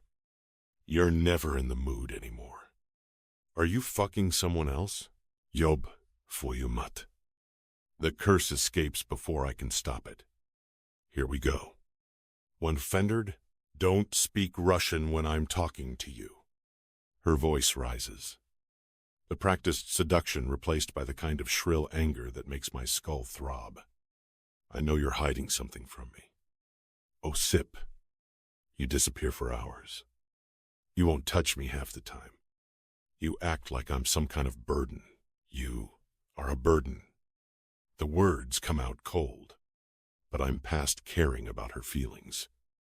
This was never supposed to be permanent. Annette. We fuck. We part ways. Nobody gets attached. Sample. Is Sofeng. She recoils like I've struck her. Tears springing to her eyes with suspicious speed. How can you say that? After everything we've shared? Everything we've shared? A few months of meaningless sex and one-sided conversations where she talks about her modeling career, and I drink until she becomes tolerable. Some foundation for forever. Get dressed. I say, standing and reaching for my clothes. I'll call you a taxi home. Zdena, a taxi. The tears come faster now, though I suspect they're more manipulation than genuine hurt. A sip. Please. I gave up my flat. Did. I stiffen. You what? My lease expired last month. I didn't renew it. She's using that little girl voice now. The one that probably works on most men but just makes me want to throw her out the window. We're together. Aren't we? You live in this huge house. Why should we live separately? Blyad. Glupaya suka. She gave up her flat without telling me? Backed me into a corner where saying no makes me the asshole? This is exactly the kind of bullshit that makes my trigger finger itch. When were you planning to mention this? My voice is deadly quiet. I thought you'd be happy. But her eyes dart away, confirming what I already suspected. This was calculated, designed to force my hand. Osip, she continues, sliding closer and pressing her lips to my neck in a gesture that feels more like marking territory than affection. I know how much you want a child. I can give you one. As many as you want. End quote. The mention of children is a knife between my ribs. She doesn't know about Galina, about the son who died before drawing breath, about the nursery that still haunts my dreams. She knows I like kids because I mentioned it early on, back when I thought casual conversation was harmless. Now she's weaponizing it, using my losses to manipulate me into a future I never agreed to. I don't want to talk about this. I move toward the phone, fingers already dialing for a taxi service. I'll get you a room at the Four Seasons. You can figure out your housing situation tomorrow. End quote. Please. Baby. She grabs my arm, nails digging into skin through the thin fabric of my shirt. Just let me stay tonight. I promise I won't push anymore. We can talk about this tomorrow when we're both calmer. Fuck. The smart move is to throw her out now, before this gets more complicated. But she's crying real tears this time. I think, and there's something pathetic about watching her fall apart. Maybe it's the therapy. Maybe it's exhaustion. But I find myself nodding. Guest bedroom, I say firmly. And tomorrow we have a conversation about boundaries. With one, a conversation about boundaries? What fucked up bullshit is this? Sabo would come in his pants if he heard me now. All the goddamn therapy has turned me into a fucking pussy. Relief floods her features, followed quickly by offense. The guest bedroom? Osip. We've been together for months. Guest bedroom or the street? Your choice. Amid. She stares at me for a long moment, probably calculating whether another tantrum might change my mind. Whatever she sees in my expression convinces her to back down. Fine. The word comes out sharp and bitter. The guest bedroom. Take it due. She gathers her clothes with theatrical dignity, clearly trying to show me what I'm missing. The door slams behind her hard enough to rattle the windows, followed by the unmistakable sound of her throwing things around the guest room. Yobani urod. Fucking pain in the ass. I pour another shot of vodka and walk to the windows overlooking the city. Budapest spreads below me like a circuit board of light and shadow. Beautiful and foreign and nothing like the life I thought I'd be living by now. In another timeline, I'd be tucking my son into bed about now, reading him stories in Russian, teaching him the constellations visible from his nursery window. Galina would be in our kitchen, humming while she prepared his bottle for the middle of the night feeding. Instead, I'm standing in an empty house with a woman who sees me as a ticket to the life she thinks she deserves, drinking away memories of the family that died a year ago. The vodka burns, but not enough to erase the taste of guilt and regret that's become my constant companion. Tomorrow I'll deal with Annette's drama, find her a new place, probably listen to more tears and manipulation to make me change my mind. But tonight, I'll drink until the ghosts stop talking and the nightmares feel manageable, until I can close my eyes without seeing masked figures stealing everything I care about. Do svidania. Malish, I whisper to the window, to the son who never got to breathe, to the woman whose face I'll never know but whose absence defines everything I've become. Tomorrow I'll figure out how to be human again. Tonight, I'll just try to survive the weight of everything I've lost. Chapter 22. Ilona. The notification on my laptop screen glows like an accusation. Payment overdue. Final notice. I stare at the words until they blur. My coffee growing cold in the chipped mug beside me. 3 days. I have 3 days before my landlord kicks me out of this shoebox rental in District 7. And my bank account balance mocks me with its pathetic double digits. Welcome to the glamorous life of a digital nomad. The irony tastes bitter as week-old coffee. A year ago, when I first fled Boston with nothing but grief and a half-formed business plan, the nomadic lifestyle felt like freedom. Travel the world. Work from cafes with stunning views. To reinvent myself as Ilona Katona, Katona being my mother's maiden name, leaving no trace of the broken girl whose father's suicide destroyed everything she thought she knew about family. But Instagram lies. Behind those perfectly curated posts of laptop setups against European backdrops, there's the reality of counting euros for groceries, sleeping in hostels that smell like unwashed socks, and watching your client base evaporate as AI steals the work you thought only humans could do. My social media business started strong. Beauty brands loved my eye for aesthetics. My ability to make their products look irresistible against cobblestone streets and cafe windows. For several months, I actually made it work. Traveled through Prague, Vienna, Warsaw, always moving, always running from the ghost of my father and the questions that followed his death. Then the algorithms started to change. AI content flooded the market. Suddenly, brands could generate perfect lifestyle shots without paying humans to create them. My client list dwindled from a healthy roster to a handful of loyal customers who probably hired me out of pity more than necessity. Now I'm here in Budapest, the city where my parents fell in love 30 years ago, where Mom's Hungarian roots run deep, and I'm about to become homeless in the place that was supposed to be my sanctuary. My phone buzzes against the rickety table, and Mom's face appears on the screen. I consider letting it go to voicemail, but guilt wins. Hi. Mom. Ilona. Darling.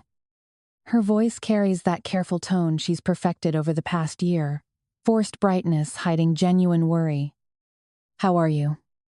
Sweetheart, I'm fine. The lie comes automatically. Just working on a new campaign for a skincare company. There is no skincare company. There hasn't been a real client in 2 weeks. That's wonderful. You sound tired. Though, are you eating enough? Getting proper sleep? I glance around my cramped studio unmade bed. Empty sandwich wrappers. The general chaos of someone whose life is barely held together by caffeine and stubbornness. I'm taking good care of myself. Mom. Promise. End quote. The silence stretches.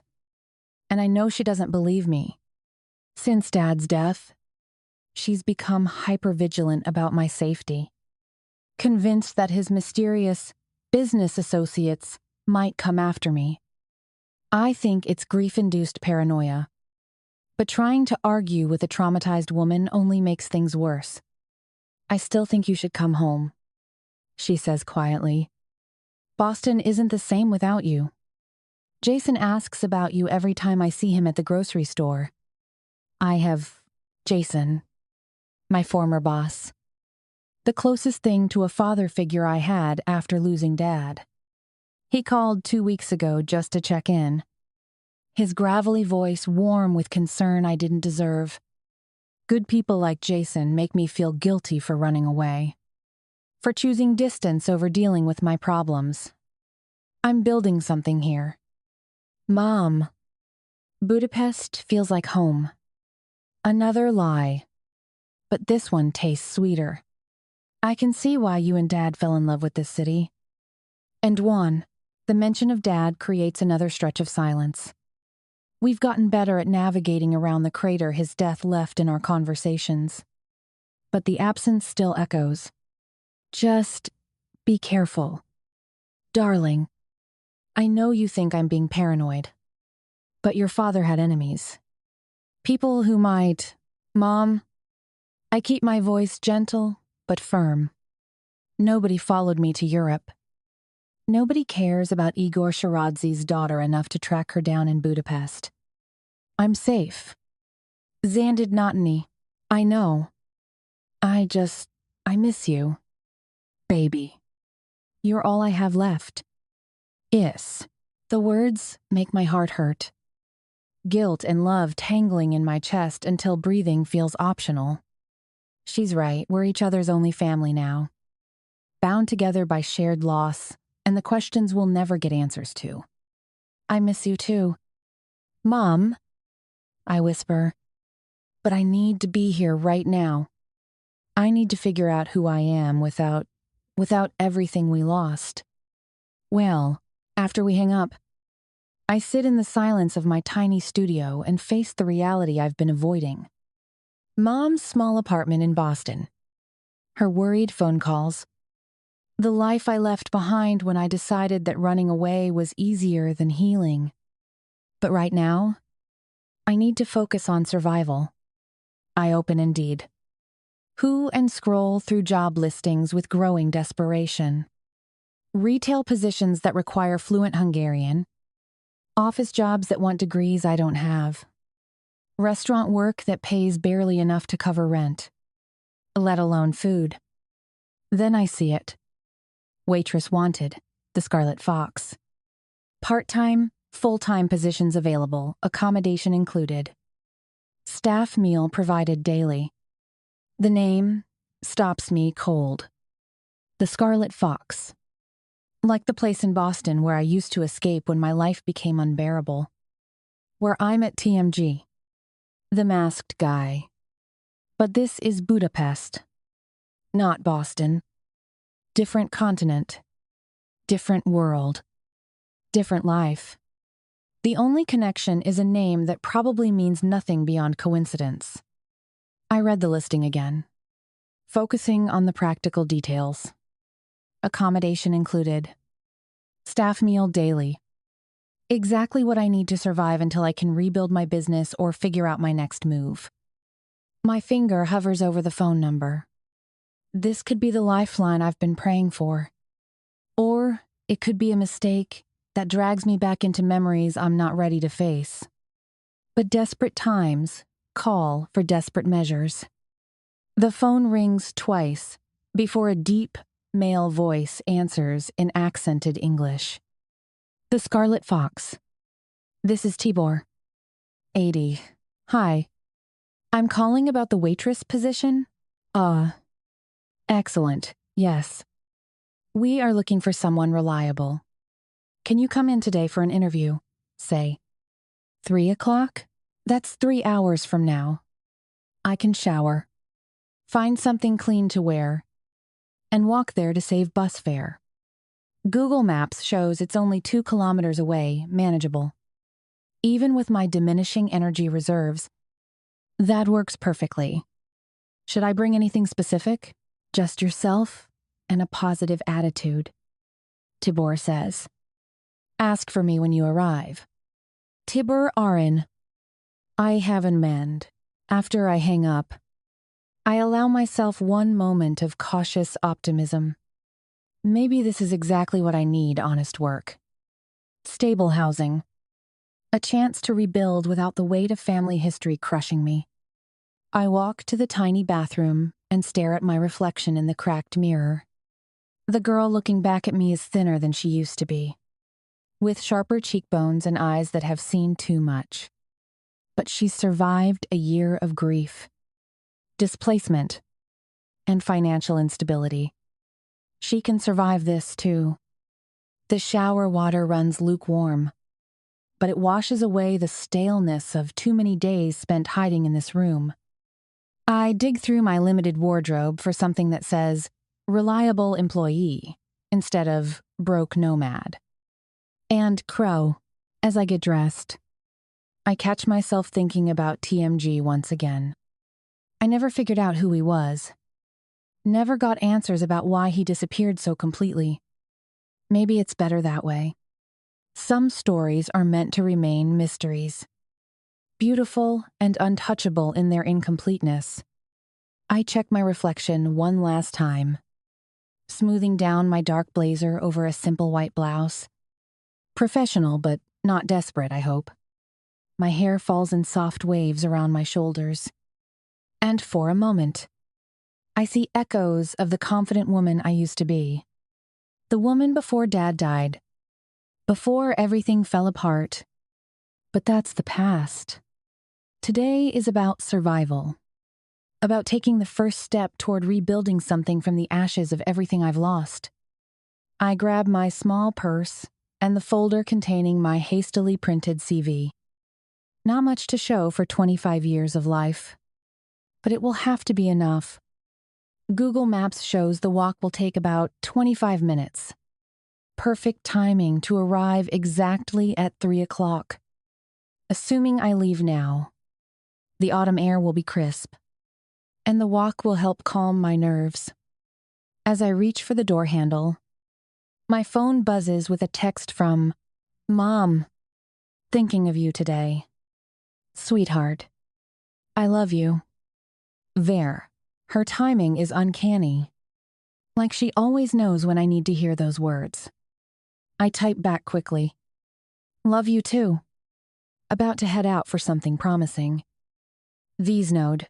I slip the phone into my purse and take one last look around the tiny studio that's been my prison and sanctuary for the past month. Tomorrow, with any luck, I'll be packing these few belongings and moving somewhere new. Somewhere that comes with steady income and the promise of a fresh start. The door clicks shut behind me, and I head toward whatever comes next. The name Scarlet Fox echoes in my mind, coincidence or destiny? I don't know. But suddenly, I feel something that might actually be hope. Maybe this is exactly what I need. Maybe the universe is finally throwing me a lifeline. Time to find out. Chapter 23. Ilona. The walk through Budapest streets feels like stepping through a living postcard. I leave my cramped studio in District 7 and cross the Danube via the iconic Chain Bridge. Its stone lions standing guard over the glittering water below. The pest side of the city bustles with modern energy trams clanging along their tracks. Tourists snapping photos. Locals hurrying between meetings with purposeful strides. But it's when I climb into the Buda Hills that the real magic reveals itself. Here. Cobblestone streets, wind between buildings that have witnessed centuries of history. Gothic spires pierce the sky alongside Baroque facades painted in soft yellows and muted greens. Wrought iron balconies overflow with autumn flowers, their colors bright against weathered stone. The scent of chimney smoke mingles with the aroma of fresh bread from corner bakeries. And somewhere in the distance, a street musician plays violin with haunting precision. This is the Budapest my mother fell in love with 30 years ago. I can see why she and Dad chose to build their first memories here. Why she still speaks of this city with a wistful smile that transcends the grief of losing him. My phone buzzes with directions as I navigate the maze of narrow streets. 23 minutes of walking. Just as Google promised. But every step feels like traveling backward in time. Past an elderly woman hanging laundry from her window. Past a cafe where old men played chess beneath gnarled trees. Past children kicking a football against ancient walls that probably remember Turkish occupation and Soviet rule. When I finally reach the address, I stop and stare. Then I nearly laugh out loud. The Scarlet Fox Budapest looks nothing, absolutely nothing like its Boston namesake, where the original was sleek brick and shadowy mystery. This building could have been transplanted directly from a Hungarian village. Traditional whitewashed walls, red-tiled roof, wooden shutters painted forest green. A hand-carved fox sign swings gently from wrought iron chains above the entrance. It's charming in a rustic, old-world way, but definitely not the sophisticated underground club I remember. Just a coincidence of names. Exactly as I suspected. The universe isn't that dramatic. I push through the heavy wooden door and step into emptiness. The interior matches the exterior's traditional vibe, rough-hewn beams. Checkered tablecloths. Mismatched furniture that looks comfortable rather than calculated. But there's no one here. No staff. No customers. Just the faint smell of yesterday's goulash and the distant hum of a refrigerator. Hello? My voice echoes off low ceilings. Tibor? Nothing. I dial the number again, feeling slightly ridiculous standing alone in an empty restaurant while calling someone who should be right here. Egan. Hello? The same voice from earlier, but muffled now. Hi. It's Ilona. I'm here for the interview. But, yes, sorry. I am upstairs. Coming down now. In 26, heavy footsteps thunder overhead. Then down wooden stairs that creak ominously under significant weight.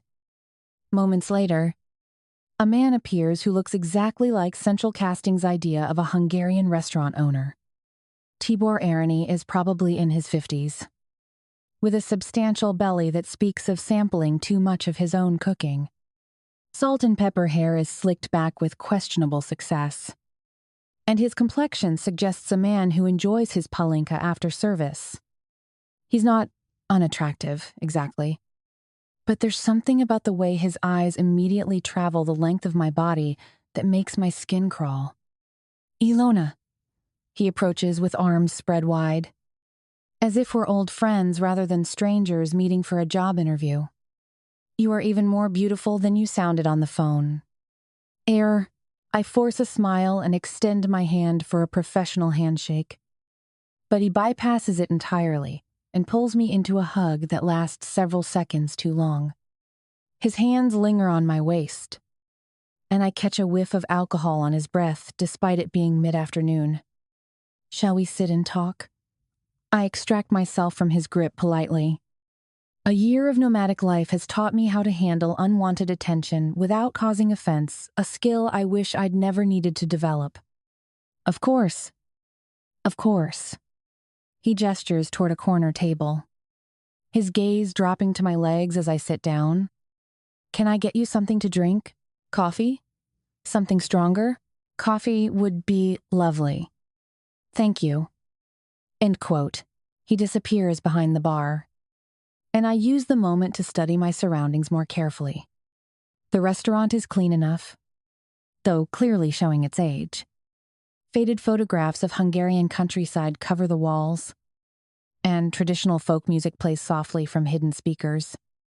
It's the kind of place that probably serves excellent comfort food to locals who've been coming here for decades. Not glamorous, but honest work. I can do this. Tibor returns with 2 coffees and settles into the chair across from me, sitting closer than necessary. So, Ilona Katona. Beautiful Hungarian name for a beautiful Hungarian girl. Do with thank you.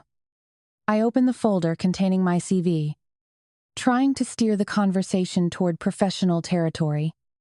I brought my resume, though I realize restaurant experience isn't extensive. But I'm a quick learner and bah. He waves away my papers without looking at them. Experience is nothing. What matters is, his eyes travel over me again, lingering on my neckline. Personality, charm, the ability to make customers happy. The emphasis on happy makes my stomach turn. But I need this job. I enjoy working with people. Customer service has always been, you have a boyfriend? The question comes out of nowhere, delivered with a grin that shows too many teeth. Excuse me? Boyfriend. Husband. These things matter for work schedule. You understand. Young. Beautiful girl like you. He shrugs, as if this line of questioning is perfectly normal. It's not. It's anything but normal. But I'm broke. Homeless in 3 days. And desperate. I'm single. I say carefully. I'm focused on my career right now. Good. Career is important. His hand moves across the table, fingers brushing mine where they rest beside my coffee cup. But so is having someone to appreciate your talents. I pull my hands back into my lap. About the position itself, what would my responsibilities include? For the next 20 minutes? Tibor outlines the job while making increasingly inappropriate comments. I'd be serving food and drinks, cleaning tables, handling the register, standard restaurant work. Nothing I can't manage. But he peppers the description with remarks about my appearance, suggestions that pretty girls get better tips, and barely veiled innuendos about keeping customers satisfied. End quote. Each comment makes my skin crawl a little more. But I smile and nod and pretend not to notice. Because I need this job. Because 3 days isn't enough time to find something better. Because sometimes survival means swallowing your pride and enduring things that would have sent the old Ilona running for the hills. The pay is not much, he admits, naming a figure that's barely above minimum wage. But with tips and the accommodation included, you will be comfortable. End quote. About the accommodation, where exactly would I be staying? Tibor glances at his watch. A cheap digital thing that looks like it came from a gas station. My shift starts soon, but I can show you now. It is at my house. His house? Shit. Not a staff dormitory or a separate apartment, his actual house. Where he lives. Alone. Based on the lack of any mention of family. That's very generous. I manage, though every instinct I have is screaming warnings. Come. Are we go now? I drive you. And, before I can protest, he's leading me outside to a battered Skoda that's probably older than I am. The interior smells like cigarettes and body odor. And something sticky has been spilled on the passenger seat that he hastily covers with a jacket. The drive takes less than 10 minutes through residential streets lined with similar traditional houses. When we pull up to his place, my heart sinks further. The house looks like a bachelor pad crossed with a hoarder's paradise. Overgrown garden, peeling paint, newspapers scattered across the front porch. Through windows that haven't been cleaned in months, I can see the chaos inside dirty dishes. Laundry draped over furniture. The general disorder of someone who's given up on domestic standards. Is not much to look at from outside, Tibor says with what might be embarrassment. But inside is comfortable. It's go. Comfortable isn't exactly the word I'd use. The living room assaults my senses immediately, stale cooking smells. Unwashed clothes. The sour scent of spilled beer that's been left to ferment in carpet fibers. Dirty plates tower beside a sink overflowing with greasy water. And an unmade bed is visible through an open door. No female touch anywhere. Just the accumulated mess of a man who lives without accountability. Kitchen there. Bathroom upstairs. Television works mostly. He narrates as we move through the disaster zone. Your room is in attic. Very private. 18 dive. The stairs groan under our combined weight as we climb to the second floor. Then up a narrower staircase to what's essentially a converted storage space. The room he shows me is barely larger than a closet, with a slanted ceiling that forces anyone over 5 to 6 to duck. A dirty mattress lies directly on the floor, surrounded by boxes of what looks like restaurant supplies and personal junk. One small window provides minimal light, and I can already tell the space will be freezing in winter. No heating vents. No insulation visible in the exposed rafters. The smell of mildew competes with something else I can't identify and don't want to. I swallow hard, trying to find a tactful way to ask. Does your wife live here too? Tibor's grin widens. And there's something predatory in his expression that makes me want to run. No wife. Just me. We would be flatmates. It is very pawn.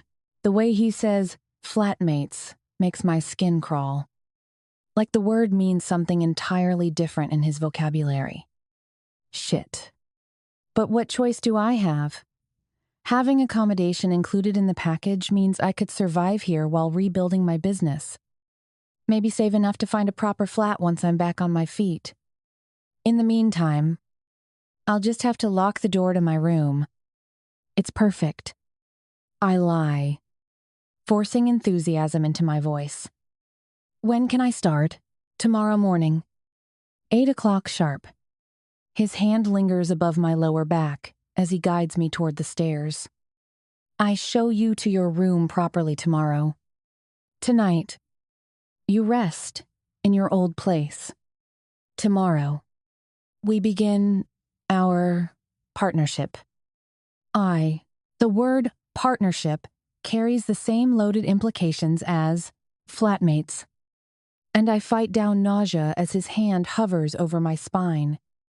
But I shake his hand and thank him for the opportunity. Because this is my lifeline right now. However uncomfortable, however wrong this feels, it's better than sleeping on the streets or crawling back to Boston with my tail between my legs. During the silent drive back to the restaurant where I can make the trip back to my current flat, I stare out the window at Budapest's beautiful streets and wonder what I've just agreed to. Survival.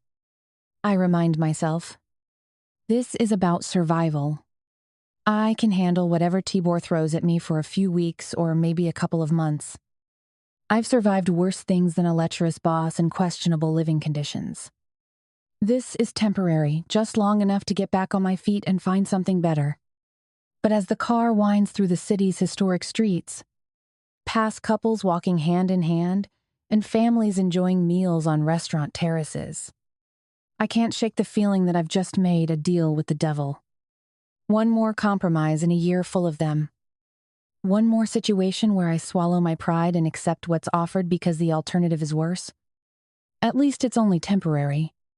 It has to be. Chapter 24. Osip. The nightmare always starts the same way. I'm driving home through Boston streets that shimmer like black water under streetlights. Something feels wrong, the kind of wrongness that crawls up your spine and whispers warnings you can't quite hear. The house appears normal when I pull into the driveway. Colonial elegance. Manicured lawn. The life I built for Galina and our unborn son. But the front door stands open. She's sleeping on the sofa, one hand over her belly, the other dangling against the rug. Lovely. Serene. Dead. Then I see the movement. Something shifts beneath the fabric of her dress, pressing against the taut skin of her abdomen with desperate, rhythmic motion. My son, fighting for life. Hold on. Mailish, I whisper, reaching for her belly. Papa's here, but before I can touch her, he appears. The masked figure materializes from shadow like smoke given form. Black leather covers his face, but his hands move quickly as he produces a blade that gleams in the light. I try to move, try to scream, but invisible chains hold me paralyzed while he cuts. The incision is perfect, clinical. No wasted motion as he reaches inside and pulls out. My son, tiny, perfect, alive. Net.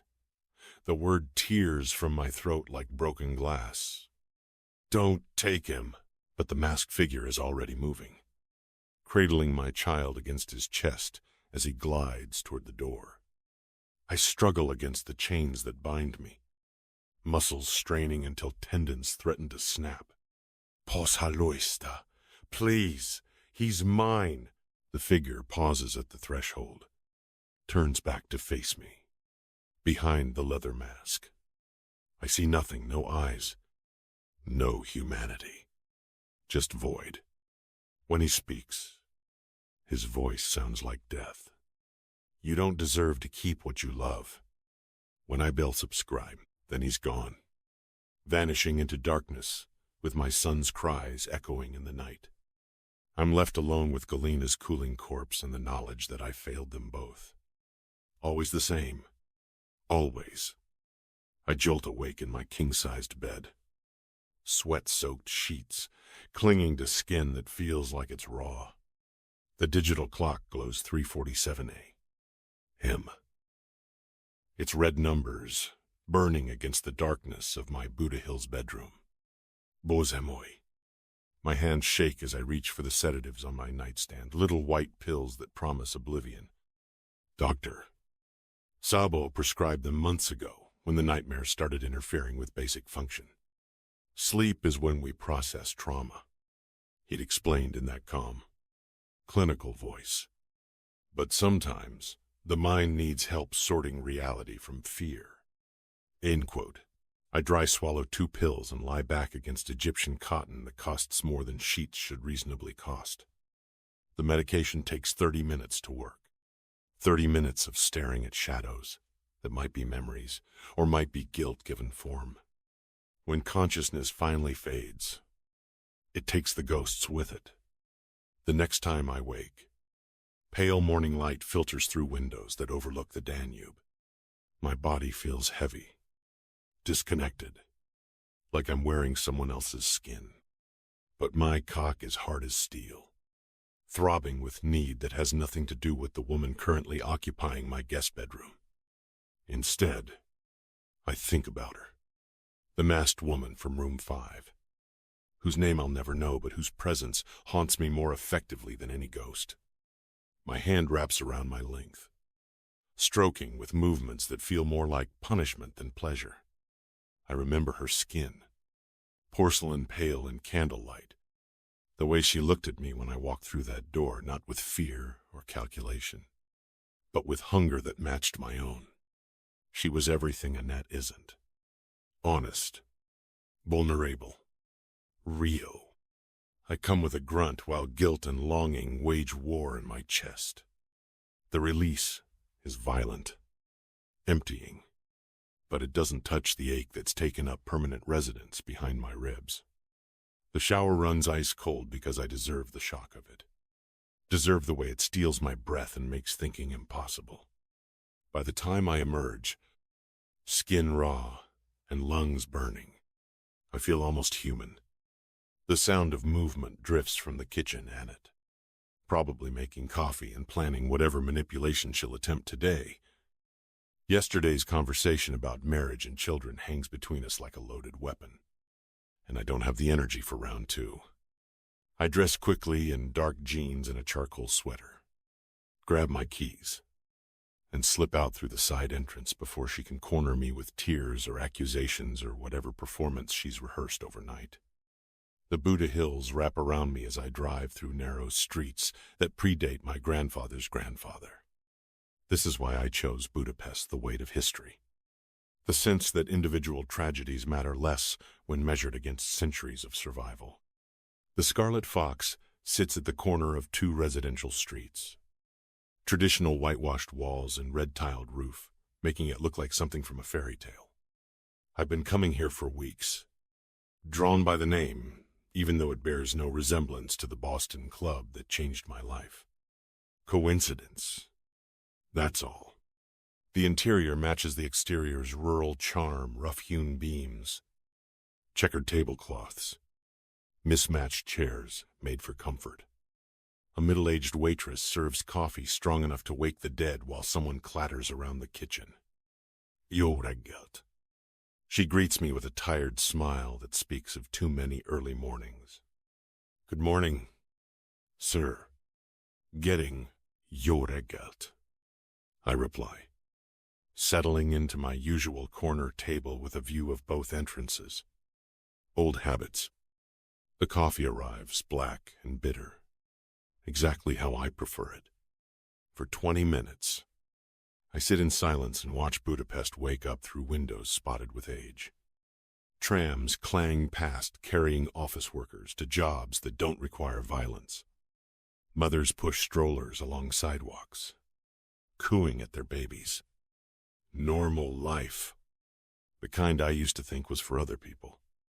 When the waitress returns to refill my cup, I notice the exhaustion in her movements, the way she glances nervously toward the kitchen. Everything all right? I ask in Hungarian, my accent marking me as foreign, but the effort earning a grateful smile. She hesitates, then takes in a breath, as if making a decision. I am worried for my job, she says abruptly. Why? I ask. You do it well. Is there a problem? The owner, he is planning to sell. She shrugs. That so? I cock my head. She glances around, then leans closer. You are regular customer. Yes, good customer. Her English is careful but clear. Rich man. She glances at the Patek Philippe on my wrist, and I silently curse myself for this lapse into self-indulgence. Maybe you interested, the owner. He is struggling. Money troubles. Very sad. Into her. I stare at her for a moment. These are possibilities I hadn't considered. Selling? Eigen. Yes. The family. They cannot keep up with costs. Modern places taking all the business. She shrugs with the resigned grace of someone who's watched dreams crumble. Is shame. This place has history. And, I study the space with new eyes, seeing potential instead of nostalgia. The location is perfect residential enough for privacy, commercial enough for legitimacy. The building itself has character that can't be manufactured, charm that money can't buy. Do you have the owner's contact information? Her face brightens with hope. You are serious? You buy? Maybe. Worth a talk. End quote. She disappears into the kitchen and returns with a business card. The kind printed on cheap stock that's seen too many hands. His name is Laszlo. Very good man. Just bad timing with economy. Infortunate. But I do thousand sedden and stay. I pocket the card and leave a generous tip enough to cover her weekly wages. Probably. Her eyes widen. But she doesn't question good fortune. Outside, I pull out my phone and navigate to the family group chat. This decision feels significant in ways I can't articulate, not just business, but transformation. A chance to build something clean from the ground up. The video I send shows empty tables and rustic charm. Traditional architecture that speaks of permanence. My brother's responses come quickly. Malor. Interesting. Location. Looks like a fucking fairy tale. Brett. But maybe fairy tales can make money. I follow up with photos of the interior. The space that could be converted to private dining. The potential for something special. Each image builds the case for what this place could become. Kitchen would need work. But bones are solid. What's the asking price? Haven't called yet. Just found out it's available. Well, what are you waiting for? Call the Mudak. Is Rome. 1, Malor. Agreed. But what's the vision? Another restaurant? Club? Legitimate front? The question makes me pause. What is the vision? I stare at the traditional facade and see something that doesn't exist, yet elegant without being ostentatious. Exclusive without being elitist. A place where privacy matters. Where conversations can happen without fear of surveillance or judgment. Me. Private club. Exclusive membership. The name stays. Istan, Radimir, Scarlet Fox, Budapest. Has a nice ring to it. Made. There is a built-in. Legal business means legal taxes. Legal oversight. You sure you want that level of scrutiny? Is time to go legitimate. All the way this time. The words feel like a promise of something new. For years, I've straddled the line between criminal and civilian, using legal businesses to wash money earned through violence. But this feels different. Clean. Maybe it's the therapy. Maybe it's the ghosts that won't let me sleep. Maybe it's the recognition that I can't outrun my past by hiding in it forever. If you're serious about going legitimate, bud, you'll need proper papers. Business licenses. Health permits. Insurance. I can handle the legal side. Was that, and I can design security systems that aren't overkill for a restaurant. Keep it classy. I graced. Their enthusiasm surprises me. These are men who measure success in dollars, laundered and territories controlled. But they're backing my play without hesitation. I dial the number on the business card. listening to it ring while studying the building that might become my future. Eigen, Laszlo speaking. The voice is tired, defeated. Laszlo. I'm Sidorov. Osip Sidorov. I heard your restaurant might be for sale. Endicrospers. Long pause. Who told you this? One of your staff. I'm a regular customer. Interested in making an offer. When to speak to. The conversation that follows is conducted in careful English, supplemented by hope and desperation. Laszlo has owned the place for 15 years. Inherited from his father, who built it in the 70s. But Budapest's dining scene has evolved. And traditional Hungarian fare can't compete with trendy fusion restaurants and delivery apps. I love this place, he explains, his voice heavy with resignation. But love doesn't pay the bills. Wasmov, the price he quotes is laughably low pocket change for someone with my resources. Either he's desperate, or Hungarian real estate is cheaper than I realized. Probably both. I'd like to see the full property. I'd tell him. Books, permits, everything. When can we meet? Today? Now? The eagerness in his voice makes my chest tighten. This man is drowning, and I might be the life preserver he's been praying for. Can you get here in an hour? It takes him less than that to get to the restaurant. The paperwork Laszlo shows me tells a story of steady decline, rising costs, falling revenues, loan payments that consume what little profit remains. He's been hemorrhaging money for 2 years, surviving on credit and false hope. But the bones of the business are solid. Proper licenses, health permits up to date, a lease that's transferable. Everything I need to turn this place into something special. I'll take it, I tell him after reviewing the final document. His face transforms. Relief and disbelief warring for control. Just like that? No negotiation? The price is fair. You get to walk away clean. I get a chance to build something new. I extend my hand. Do we have a deal? His grip is firm. Grateful. Slightly desperate. We have a deal. The transfer won't be official for days. Lawyers need to verify titles. Banks need to process payments. Bureaucrats need to stamp forms. But morally, spiritually, the place is mine now. After Laszlo leaves, heading home to tell his wife they can finally pay off their debts, I sit alone in my new acquisition. The silence feels different now, like the building itself is waiting to see what I'll make of this opportunity. I pull out my phone and dial Malor. Congratulations. Brat. He answers before I can speak. You're officially a restaurateur. End quote. Private club. I correct. Restaurant is just the cover.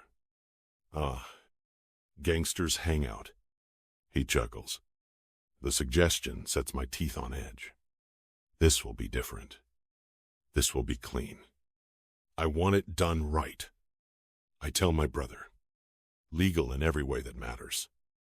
If someone investigates, they should find exactly what they expect to find. Successful businessman running exclusive club for discerning clientele. End quote. Understood. What about staffing? You can't run this alone. That is Ting. The question hadn't occurred to me. But it's crucial. The people I hire will shape the atmosphere. Make sure this doesn't become an expensive mistake. I'll handle recruitment personally. I decide. Start small. Build carefully.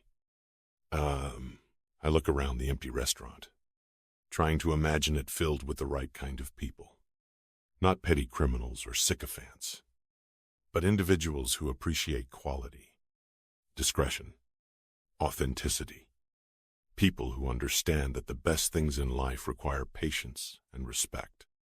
You know, I tell Meller, a slow smile forming. This might actually work. After I hang up, I stay for another hour. mentally cataloging everything that needs to change. The kitchen requires modernization. The upstairs space needs complete renovation. The garden out back could become something spectacular with proper landscaping. But underneath the practical considerations runs something more important: anticipation. For the first time since Galena died, I'm building toward something instead of running from something. When I finally lock up and head back to my house in the hills, I'm already planning my next move. Because legitimate businesses need legitimate employees, and I'll need to start interviewing soon. Maybe building something clean will help wash away the blood on my hands. Maybe this is exactly what I need to finally leave the past buried where it belongs. Chapter 25. Ilona. The attic room doesn't feel like home yet. But it doesn't feel like a prison anymore either. After 3 days of scrubbing every surface with bleach and arranging my few belongings, I've managed to transform the space into something almost cozy. The smell of mildew has been replaced by lavender air freshener, and the single window now has actual curtains instead of the moldy sheet that was hanging there before. More importantly, Tibor has been away on some business trip, leaving me blissfully alone in the house. The silence has been a gift: no heavy footsteps, no leering glances, no comments about my appearance disguised as workplace conversation. Just me, my laptop, and the endless cycle of social media campaigns that might, if I'm lucky, bring in enough clients to get me out of this financial hole. I check my phone as I walk down the narrow staircase, careful to avoid the step that creaks loud enough to wake the dead. 11:47 a.m. Perfect timing for my 12 to 8 shift. The morning hours have become sacred, my only opportunity to focus on rebuilding my business without interruption. Today's promotional campaign targeted beauty brands looking for authentic lifestyle content, emphasizing my Hungarian location and European aesthetic. The engagement has been decent, but likes and comments don't pay rent. I need actual contracts.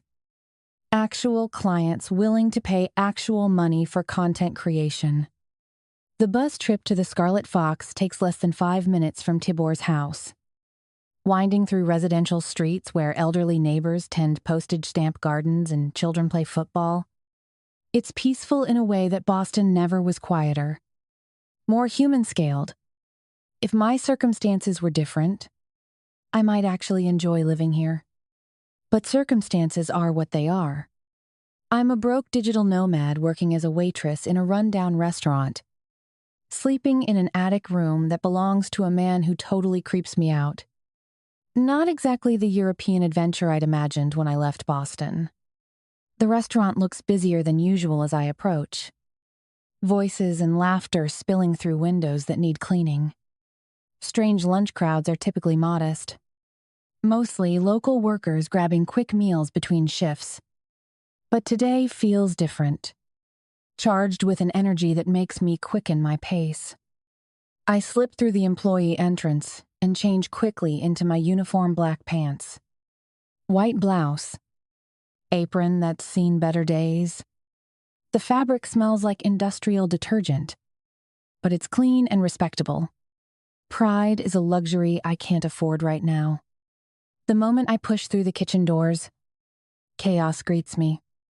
Every table is occupied, and several parties wait by the entrance with the patient resignation of people who know good food takes time. The air thrums with conversation in multiple languages: Hungarian, German, English, something that might be Italian. Orders pile up on the pass, while Nora, our cook, works with the focused intensity of a surgeon. Tibor spots me immediately, his usual proprietary gaze sweeping over my appearance before he gestures urgently. Kata's not here today, so you'll have to take care of her section too. He calls over the din of sizzling pans and clinking plates. Double section. Wonderful. I nod and grab an order pad, mentally calculating the tip potential. If I can keep up with the pace, this might actually be a decent money day. What happened to Kata? I ask as I pass Nora at the grill. But she just shakes her head and keeps working. The next few hours blur together. Orders taken. Plates delivered. Tables cleared. Repeat. The smell of cooking oil and grilled meat permeates everything, clinging to my hair and clothes like an invisible film that no amount of washing completely removes. My feet ache in shoes that were never designed for 8 hours of constant movement, and my smile feels painted on by the time the rush finally begins to ebb. It's during a brief lull that Nora finally has a chance to talk. She leans against the pass, wiping sweat from her forehead with a dish towel, and catches my eye with a knowing look. Kata called in sick, she says quietly, glancing around to make sure Tibor is out of earshot. But between you and me, I think she's just fed up. We're crazy busy and understaffed. And Tibor's been. She makes a face that speaks volumes. I don't need her to elaborate. I've seen how Tibor operates the lingering touches, the inappropriate comments, the way he treats female staff like they owe him something beyond professional service. If Kata finally reached her breaking point, good for her. Think she's coming back? I ask. Though I already know the answer. Doubtful. Which means more work for the rest of us. Nora returns to her prep work, chopping vegetables with efficient precision. Speaking of which, see what I told you? This place is a madhouse. It has been bought by a new owner, and the transition period is about to get even crazier. It is. The words stop me mid-step. A new owner? I haven't met them yet. Nora continues, her knife creating a steady rhythm against the cutting board. All we know is that it's some Russian guy and he must be loaded. Tibor said he just walked in, liked the place, and bought it straight away. Actually, Russian. The word sends an unexpected chill down my spine. Though I can't explain why. Maybe it's the memory of Dad's accent when he spoke his native language.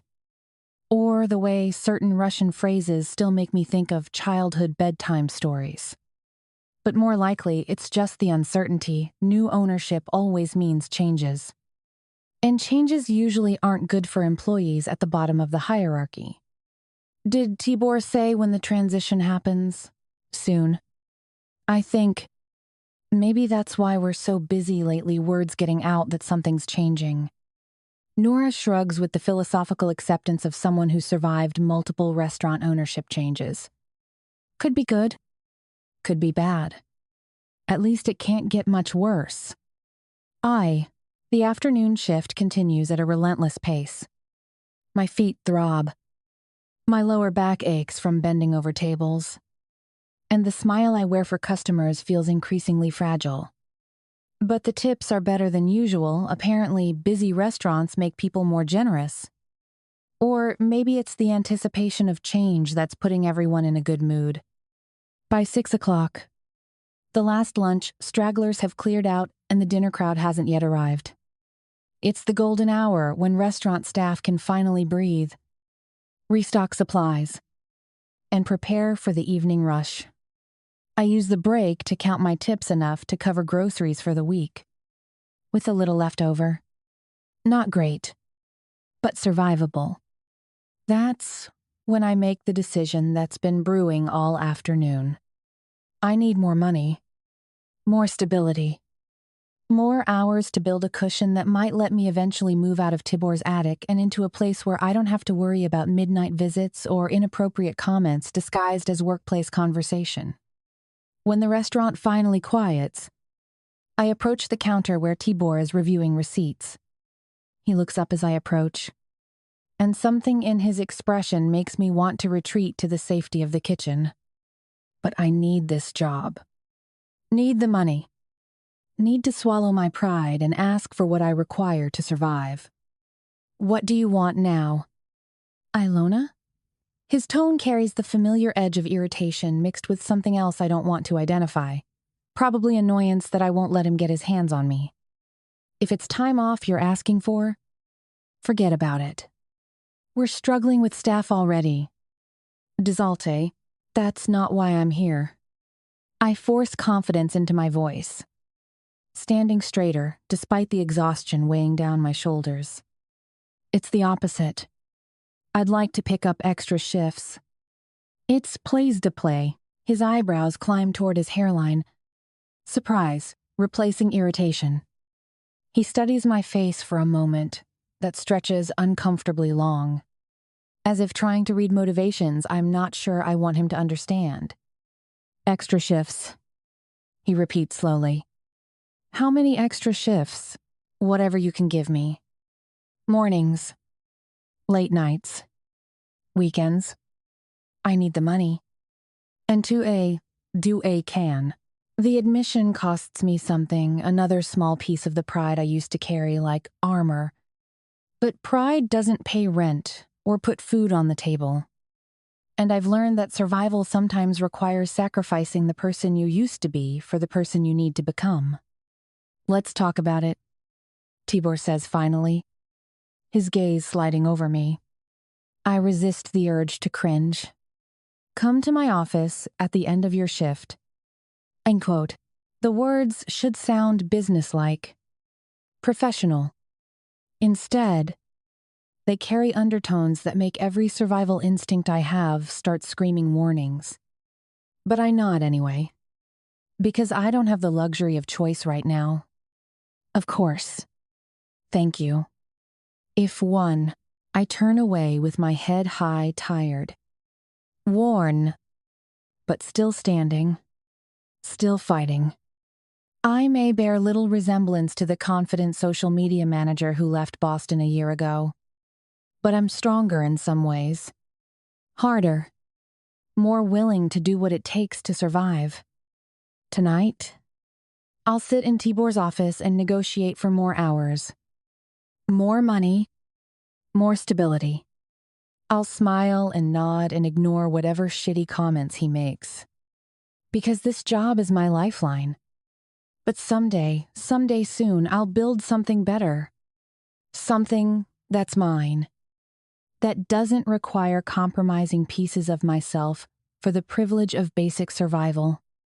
Until then, I'll take what I can get and keep planning my escape.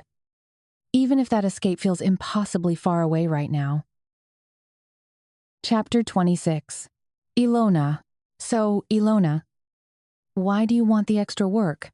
Tibor asks as I enter his cramped office. The space feels smaller than it did during my interview-cluttered desk. Filing cabinets that probably haven't been organized since the Soviet era. And a single chair positioned uncomfortably close to his. The fluorescent light overhead flickers intermittently, casting everything in harsh, unflattering tones that make my exhaustion feel more pronounced. I settle into the chair and force myself to meet his gaze. Though something in his expression makes my stomach clench with unease. I need the money. I could do 3 extra shifts a week. I can't. Ah, I see. His eyes begin a slow, deliberate journey down my body, lingering on my chest. My legs. Places that have nothing to do with work schedules or restaurant operations. The inspection makes me want to cross my arms over myself, but I force my posture to remain professional. We can do that. 1. Relief floods through me for exactly 3 seconds before he stands up and moves closer. Too close. Close enough that I can smell the lingering traces of alcohol on his breath and the musty scent of his unwashed shirt. On one condition. Shit. Of course there's a condition. I shift in my seat, trying to create distance without being obvious about it. What condition? His hand descends onto my shoulder with possessive familiarity, fingers stroking along my collarbone with the back of his knuckles. The touch burns through the thin fabric of my uniform. making every nerve-ending scream in protest. "A little bit of this and that," he says, his voice dropping to what he probably thinks is seductive, but sounds more like a threat wrapped in fake charm. The office walls seem to close in around me as understanding takes hold. He's not talking about extra cleaning duties or staying late to help with inventory. He's talking about me. My body. Payment in a currency that has nothing to do with money and everything to do with power. Asshole! Before I can formulate a response, before I can figure out how to refuse without losing everything, his phone erupts in sharp, insistent rings that slice through the tension. Bazmeg. He curses in Hungarian, glancing at the screen with obvious annoyance. The call gets declined with more force than necessary, his thick fingers jabbing at the screen like he's trying to kill something. But the interruption gives him ideas instead of deterring him. Where were we? His hand returns to my shoulder, but this time it's joined by the other one. Both palms settle on me with claiming weight, thumbs stroking along my neck in a way that makes my skin crawl. Ah, yes. Our little arrangement. I'm not sure what you mean, I say carefully, though we both know I understand exactly what he's suggesting. My voice sounds steady. Calm a miracle, considering my heart is beating against my chest like it's looking for an escape hatch. Come now. Ilona. His grip tightens slightly. Not enough to bruise, but enough to remind me how much stronger he is. You're a beautiful girl. Alone in a foreign country. I'm a man with needs. We can help each other. I had Bez. The euphemisms make it worse somehow. Like he's trying to dress up sexual coercion in polite language. Make it sound like a business transaction, instead of what it really is. I think there's been a misunderstanding, I start. But he cuts me off by moving even closer. Now he's standing directly beside my chair, his body heat radiating against my side like a furnace. One hand slides from my shoulder to my back, fingers pressing through my uniform in a way that's unmistakably possessive. No misunderstanding, he says, voice thick with certainty. You need extra money. I need companionship. Very simple arrangement. This is the last thing I need. My thoughts careen between panic and calculation. If I refuse him outright, what happens next? He's my boss. My landlord. The man who controls both my income and my housing. One word from him and I'm on the streets with nothing but a suitcase and a rapidly dwindling bank account. But if I find a way around this, what's to stop him from taking what he wants anyway? I live in his house. Sleep in a room directly above his living area. He has keys to every door. Knows my schedule. Knows I have nowhere else to go. The scenario plays out in my mind with horrifying clarity, waking up in the middle of the night to find him in my attic room. No one to hear me scream. No one who would believe me over a local business owner with ties to the community. I think we should keep things professional. I say, trying to inject authority into my voice while my hands shake in my lap. The extra shifts would be great, but I'm not interested in anything else. His laugh is low, dismissive. The sound men make when they think women's boundaries are suggestions rather than requirements. Professional, he repeats, like the word amuses him. Is it professional to live in my house for nothing? Is it professional that I feed you meals every day? That I gave you a job when you had no experience? Each question lands like a slap, intended to make me feel grateful instead of violated. Like his generosity comes with terms and conditions I never agreed to. Like kindness can be retroactively transformed into debt. Accommodation is part of my pay, I say quietly. I work my shifts. I haven't asked for anything I'm not willing to earn through honest work. Ivry-mended. Honest work. His hand slides lower on my back, fingers tracing the line of my spine through my blouse. This could be honest work, too. Many girls would be grateful for such an opportunity. End quote. The implication hangs between us like poison gas, other girls. Previous employees? Women who maybe said yes to keep their jobs or maybe said no and disappeared like Kata. The thought makes nausea rise in my throat. Tibor. Please. But he's moving again, positioning himself directly in front of my chair so I can't avoid looking at him. His hands find my shoulders once more, thumbs stroking along my collarbones with increasing boldness. You are very beautiful, he says, as if this observation justifies everything. Lonely. I think, far from family. It doesn't have to be like that. If I squirm in the chair, trying to create space without being obvious about it. I'm not lonely. I lie. And I'm not looking for that kind of relationship. Dever one, not relationship. He corrects, leaning closer until I can feel his breath against my face. Just friendship. With benefits. You scratch my back. I scratch yours. If the crudeness of it makes my stomach turn. He's not even pretending this is about attraction or connection, just transactional sex disguised as mutual benefit. I'm going to throw up. I need to think about it. I manage, though thinking is the last thing I want to do. Thinking means acknowledging that my options are limited. That refusing him might cost me everything I've worked to rebuild. Nothing to think about, he says, and suddenly he's pressing closer, his hips moving forward until his crotch brushes against my shoulder. The contact sends panic shooting through my nervous system like electricity. This is happening.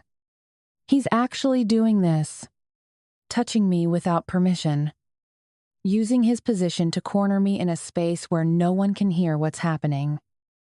No. What the fuck do I do now? The question tears through my mind as his body heat surrounds me. As his hands grow bolder. As the walls of his dingy office seem to shrink until there's no air left to breathe. I could scream. But who would come? I could run. But where would I go? I'm trapped. Financially. Geographically. Practically trapped by circumstances that seemed manageable this morning but feel impossible now. Just relax. Tibor murmurs, his voice taking on the coaxing tone men use when they're about to take something that doesn't belong to them. Let me show you how good I can be to you. Shit, this can't be happening. No, leave me alone. My voice is strident.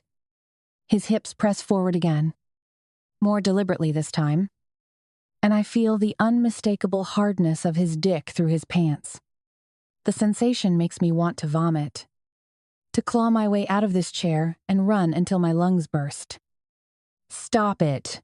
I all but scream as he unzips his pants. But there's nowhere to run. Nowhere that's safe. Nowhere that doesn't require money I don't have or connections I've lost. That's when the door crashes open without warning. What the fuck is going on?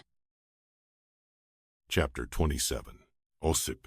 The drive through Budapest's narrow streets feels different today. Not the usual mindless navigation between therapy sessions and empty houses, but purposeful. I have business to handle. Legitimate business. For once in my goddamn life. The Scarlet Fox sits exactly as I left it 3 days ago when I signed the papers. Whitewashed walls. Red roof. The Fox sign swaying gently in the evening breeze. My restaurant now. My chance at something clean. I check my Patek Philippe Sex, Juga Femme. M. Tibor Erny should be waiting in his office. We'd arranged this meeting 2 days ago. Time to discuss operations. Staffing. The the transition from his old boss to me. But when I called 20 minutes ago, the Mudak declined my call. Now he's not answering at all. Sloppy. Unprofessional. Red flags that make my jaw clench with familiar irritation. I push through the front entrance, noting how the dinner crowd has thinned to a handful of tables. The interior still carries that rustic charm that sold me on the place, the kind of authenticity money can't manufacture. But right now, I'm more interested in finding the manager who thinks declining the new owner's calls is acceptable behavior. The office is in the back, past the kitchen where someone clatters pans with efficient rhythm. A cheap nameplate reads, Tibor Arany Manager, in faded lettering that's seen better days. I'm about to knock when voices filter through the thin wood, muffled. Tense. Wrong. A woman's voice, strained with something between fear and desperation. No, leave me alone. What the fuck? My hand freezes inches from the door as more sounds leak through, scuffling. Heavy breathing. A man's voice saying something in Hungarian that doesn't sound like workplace conversation. The woman again. Sharper this time. No. Stop it. I don't knock. The door flings wide as I slam it open, revealing a scene that makes violence roar through my veins. Tibor Arany, the chubby, rustic manager I thought I could work with, has a young woman pressed against his desk. His pants are unzipped, his fat cock hanging out. She's pushing against his chest with both hands, her face twisted with revulsion and terror. Staff uniform. She works here. For me now? And this Suka thinks he can assault my employees. What the fuck is going on? I roar. Tibor jerks away from the woman so fast he nearly falls, his face cycling from shock to guilt to desperate calculation. His hands fumble with his pants, trying to stuff himself back inside while manufacturing explanations. Mr. Sidorov, this isn't, we were just what? I step into the office, my presence filling the small space with the kind of controlled menace that should make the fucker turn and run for his life. Just sexually assaulting your coworker? No. No. You don't understand. Tibor's voice climbs toward panic as he finally manages to button his pants. Ilona and I, we have an arrangement. She wanted extra shifts. And an arrangement. I spit the words out. I've heard this bullshit before, powerful men explaining away their crimes with euphemisms and victim blaming. That why she was telling you to stop? The woman Ilona hasn't moved from where she's pressed against the desk. Her chest rises and falls with shallow breaths, tears tracking down pale cheeks. But there's something about her voice, something familiar that tugs at memories I can't quite reach. She's emotional. Tibor continues, desperation making him look stupid. Women, you know how they are. They say one thing but mean another. My fist connects with his jaw before conscious thought intervenes. The impact sends him sprawling across his cluttered desk, scattering papers and knocking over a coffee mug that shatters against the floor. You're fired. I lean over him, voice dropping to the tone that's preceded executions. Pack your shit and get out. Now. No. Fired? You can't fire me. I built this place. I know every customer, every supplier. I own this place. I emphasize each word, which means I own your employment contract, which I'm terminating immediately. In fact, Tibor struggles to his feet, holding his jaw where my knuckles split his lip. Blood trickles down his chin, but his eyes burn with the kind of entitled rage men feel when consequences finally catch up with them. This is insane, over some little waitress who, the second punch drops him completely. He hits the floor hard, his head bouncing off cheap linoleum with a sound that brings back memories of Moscow alleys and men who learned respect the hard way. You have 10 minutes to clear out. I straighten my jacket, flexing fingers that ache pleasantly from impact. Or I handle this my way. I do say, the threat hangs in the air, the meaning painfully clear. Tibor's eyes go wide with the kind of recognition that says he's heard stories about Russians who buy restaurants with cash and don't flinch from violence. Smart Pizda. Finally understanding the situation, he scrambles to his feet, blood still flowing from his busted lip, and begins shoving papers into a briefcase with shaking hands. This isn't over, he mutters, but there's no conviction behind the words. Just the empty bluster of a coward who's finally met someone more dangerous than the women he preys on. Yes, it is. I check my watch. 9 minutes. End to quote. Tibor flees like the rat he is, clutching his briefcase and his wounded pride. The office door slams behind him hard enough to rattle the windows, leaving me alone with the woman he was assaulting. She's still pressed against the desk, arms wrapped around herself like armor. Her dark hair falls in waves around a face that's beautiful despite the tear tracks and terror. Something about her features tugs at my memory, delicate bone structure, pale skin, the kind of ethereal quality that belongs in art museums rather than restaurant back offices. Are you all right? I keep my voice gentle, though every instinct screams to hunt down Tibor and finish what I started. She nods without speaking, but her hands are shaking. Did he hurt you? Another nod, then a shake of her head. Not physically, but he was going to. Her voice breaks on the words she can't finish. Rage builds in my chest like a nuclear reactor approaching critical mass. If I'd arrived 5 minutes later, if I hadn't heard her voice through that door, let me give you a ride home, I offer, forcing calm into my tone. Violence solved the immediate problem, but this woman needs safety, not more intimidation. No, thank you. The refusal comes quickly, automatic. I step closer, noting how she flinches despite my careful movements. Hey, look at me. You're washed when her eyes finally meet mine. Recognition hits like lightning to the spine. Not specific memory, but familiarity so profound it stops my breath. I know this woman, know her voice, her mannerisms, something fundamental about the way she carries herself. But from where? Let me take you home. I repeat, gentling my voice further. I don't think I can go home. The words come out broken, defeated. Why not? Her eyes are wet again, silent tears that speak of exhaustion beyond anything physical. I'm staying in a room in Tibor's house. Or was. Blyad. Of course she was living with that predator. Of course firing him just created another problem for this woman who's clearly already struggling. What's your name? Ilona. Ilona. Katona.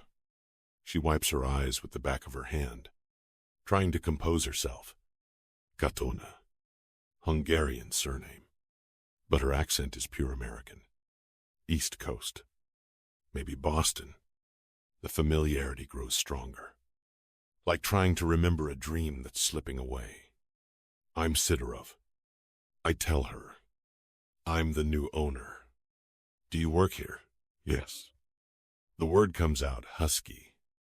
I'm a waitress. Oh, Phrasen. So she's my employee now. My responsibility. Which means protecting her from situations like this falls under my authority. Listen, Ilona. I lean against the doorframe, trying to appear less threatening. I can give you a room for a few nights until you figure out where to move. It's in my house, but I promise no one will touch you. You'll be safe. As dawned, she stares at me like I've spoken in ancient Greek. Why would you do that? Because you work for me now. Because what just happened is unacceptable. Because I stopped myself before saying something that reveals too much about my past. About the women I failed to protect when it mattered. Because it's the right thing to do. I won. I don't even know you. I ran. Fair point. But you know Tibor. And look how that worked out. The comparison is harsh, but necessary. Sometimes strangers are safer than familiar monsters. Here's the stingway. She considers this with the careful calculation of someone who's learned not to trust easily. Finally, reluctantly, she nods. Just for a night. Then, you ordains of raider until you find something permanent. I agree. Relief floods her features, followed immediately by exhaustion so profound she looks ready to collapse. Whatever brought her to this situation, working for Tibor, living in his house, accepting his arrangements, it's been grinding her down for longer than just tonight. Can you get your things from his place? Yes, but not alone. Fear flickers in her eyes. He has keys to everything. He could be waiting. Nefer, I'll go with you. The offer comes automatically. Protective instincts, overriding common sense. He won't touch you again. We can't. The state of not, for the first time since I opened that door. She almost smiles. Thank you. Really. You didn't have to. Yes. I did. The words carry more weight than a simple rescue mission should bear. Some things can't be ignored. As we leave the office together, her gathering her purse. Me, mentally itemizing everything that needs to change about this place. I can't shake the feeling that this moment matters. Not just because I stopped an assault or offered shelter to an employee in need. Because I know this woman from somewhere. And whatever buried memory is trying to surface feels significant in ways I'm not ready to understand. But first things first. Get her somewhere safe. Deal with the familiar ghosts later. The restaurant feels different as we walk through it, less like a business opportunity and more like a responsibility. These people. This place. They're mine to protect now. Starting with the dark-haired waitress whose voice carries echoes of a half-forgotten dream. A dream I thought I'd left buried in Boston.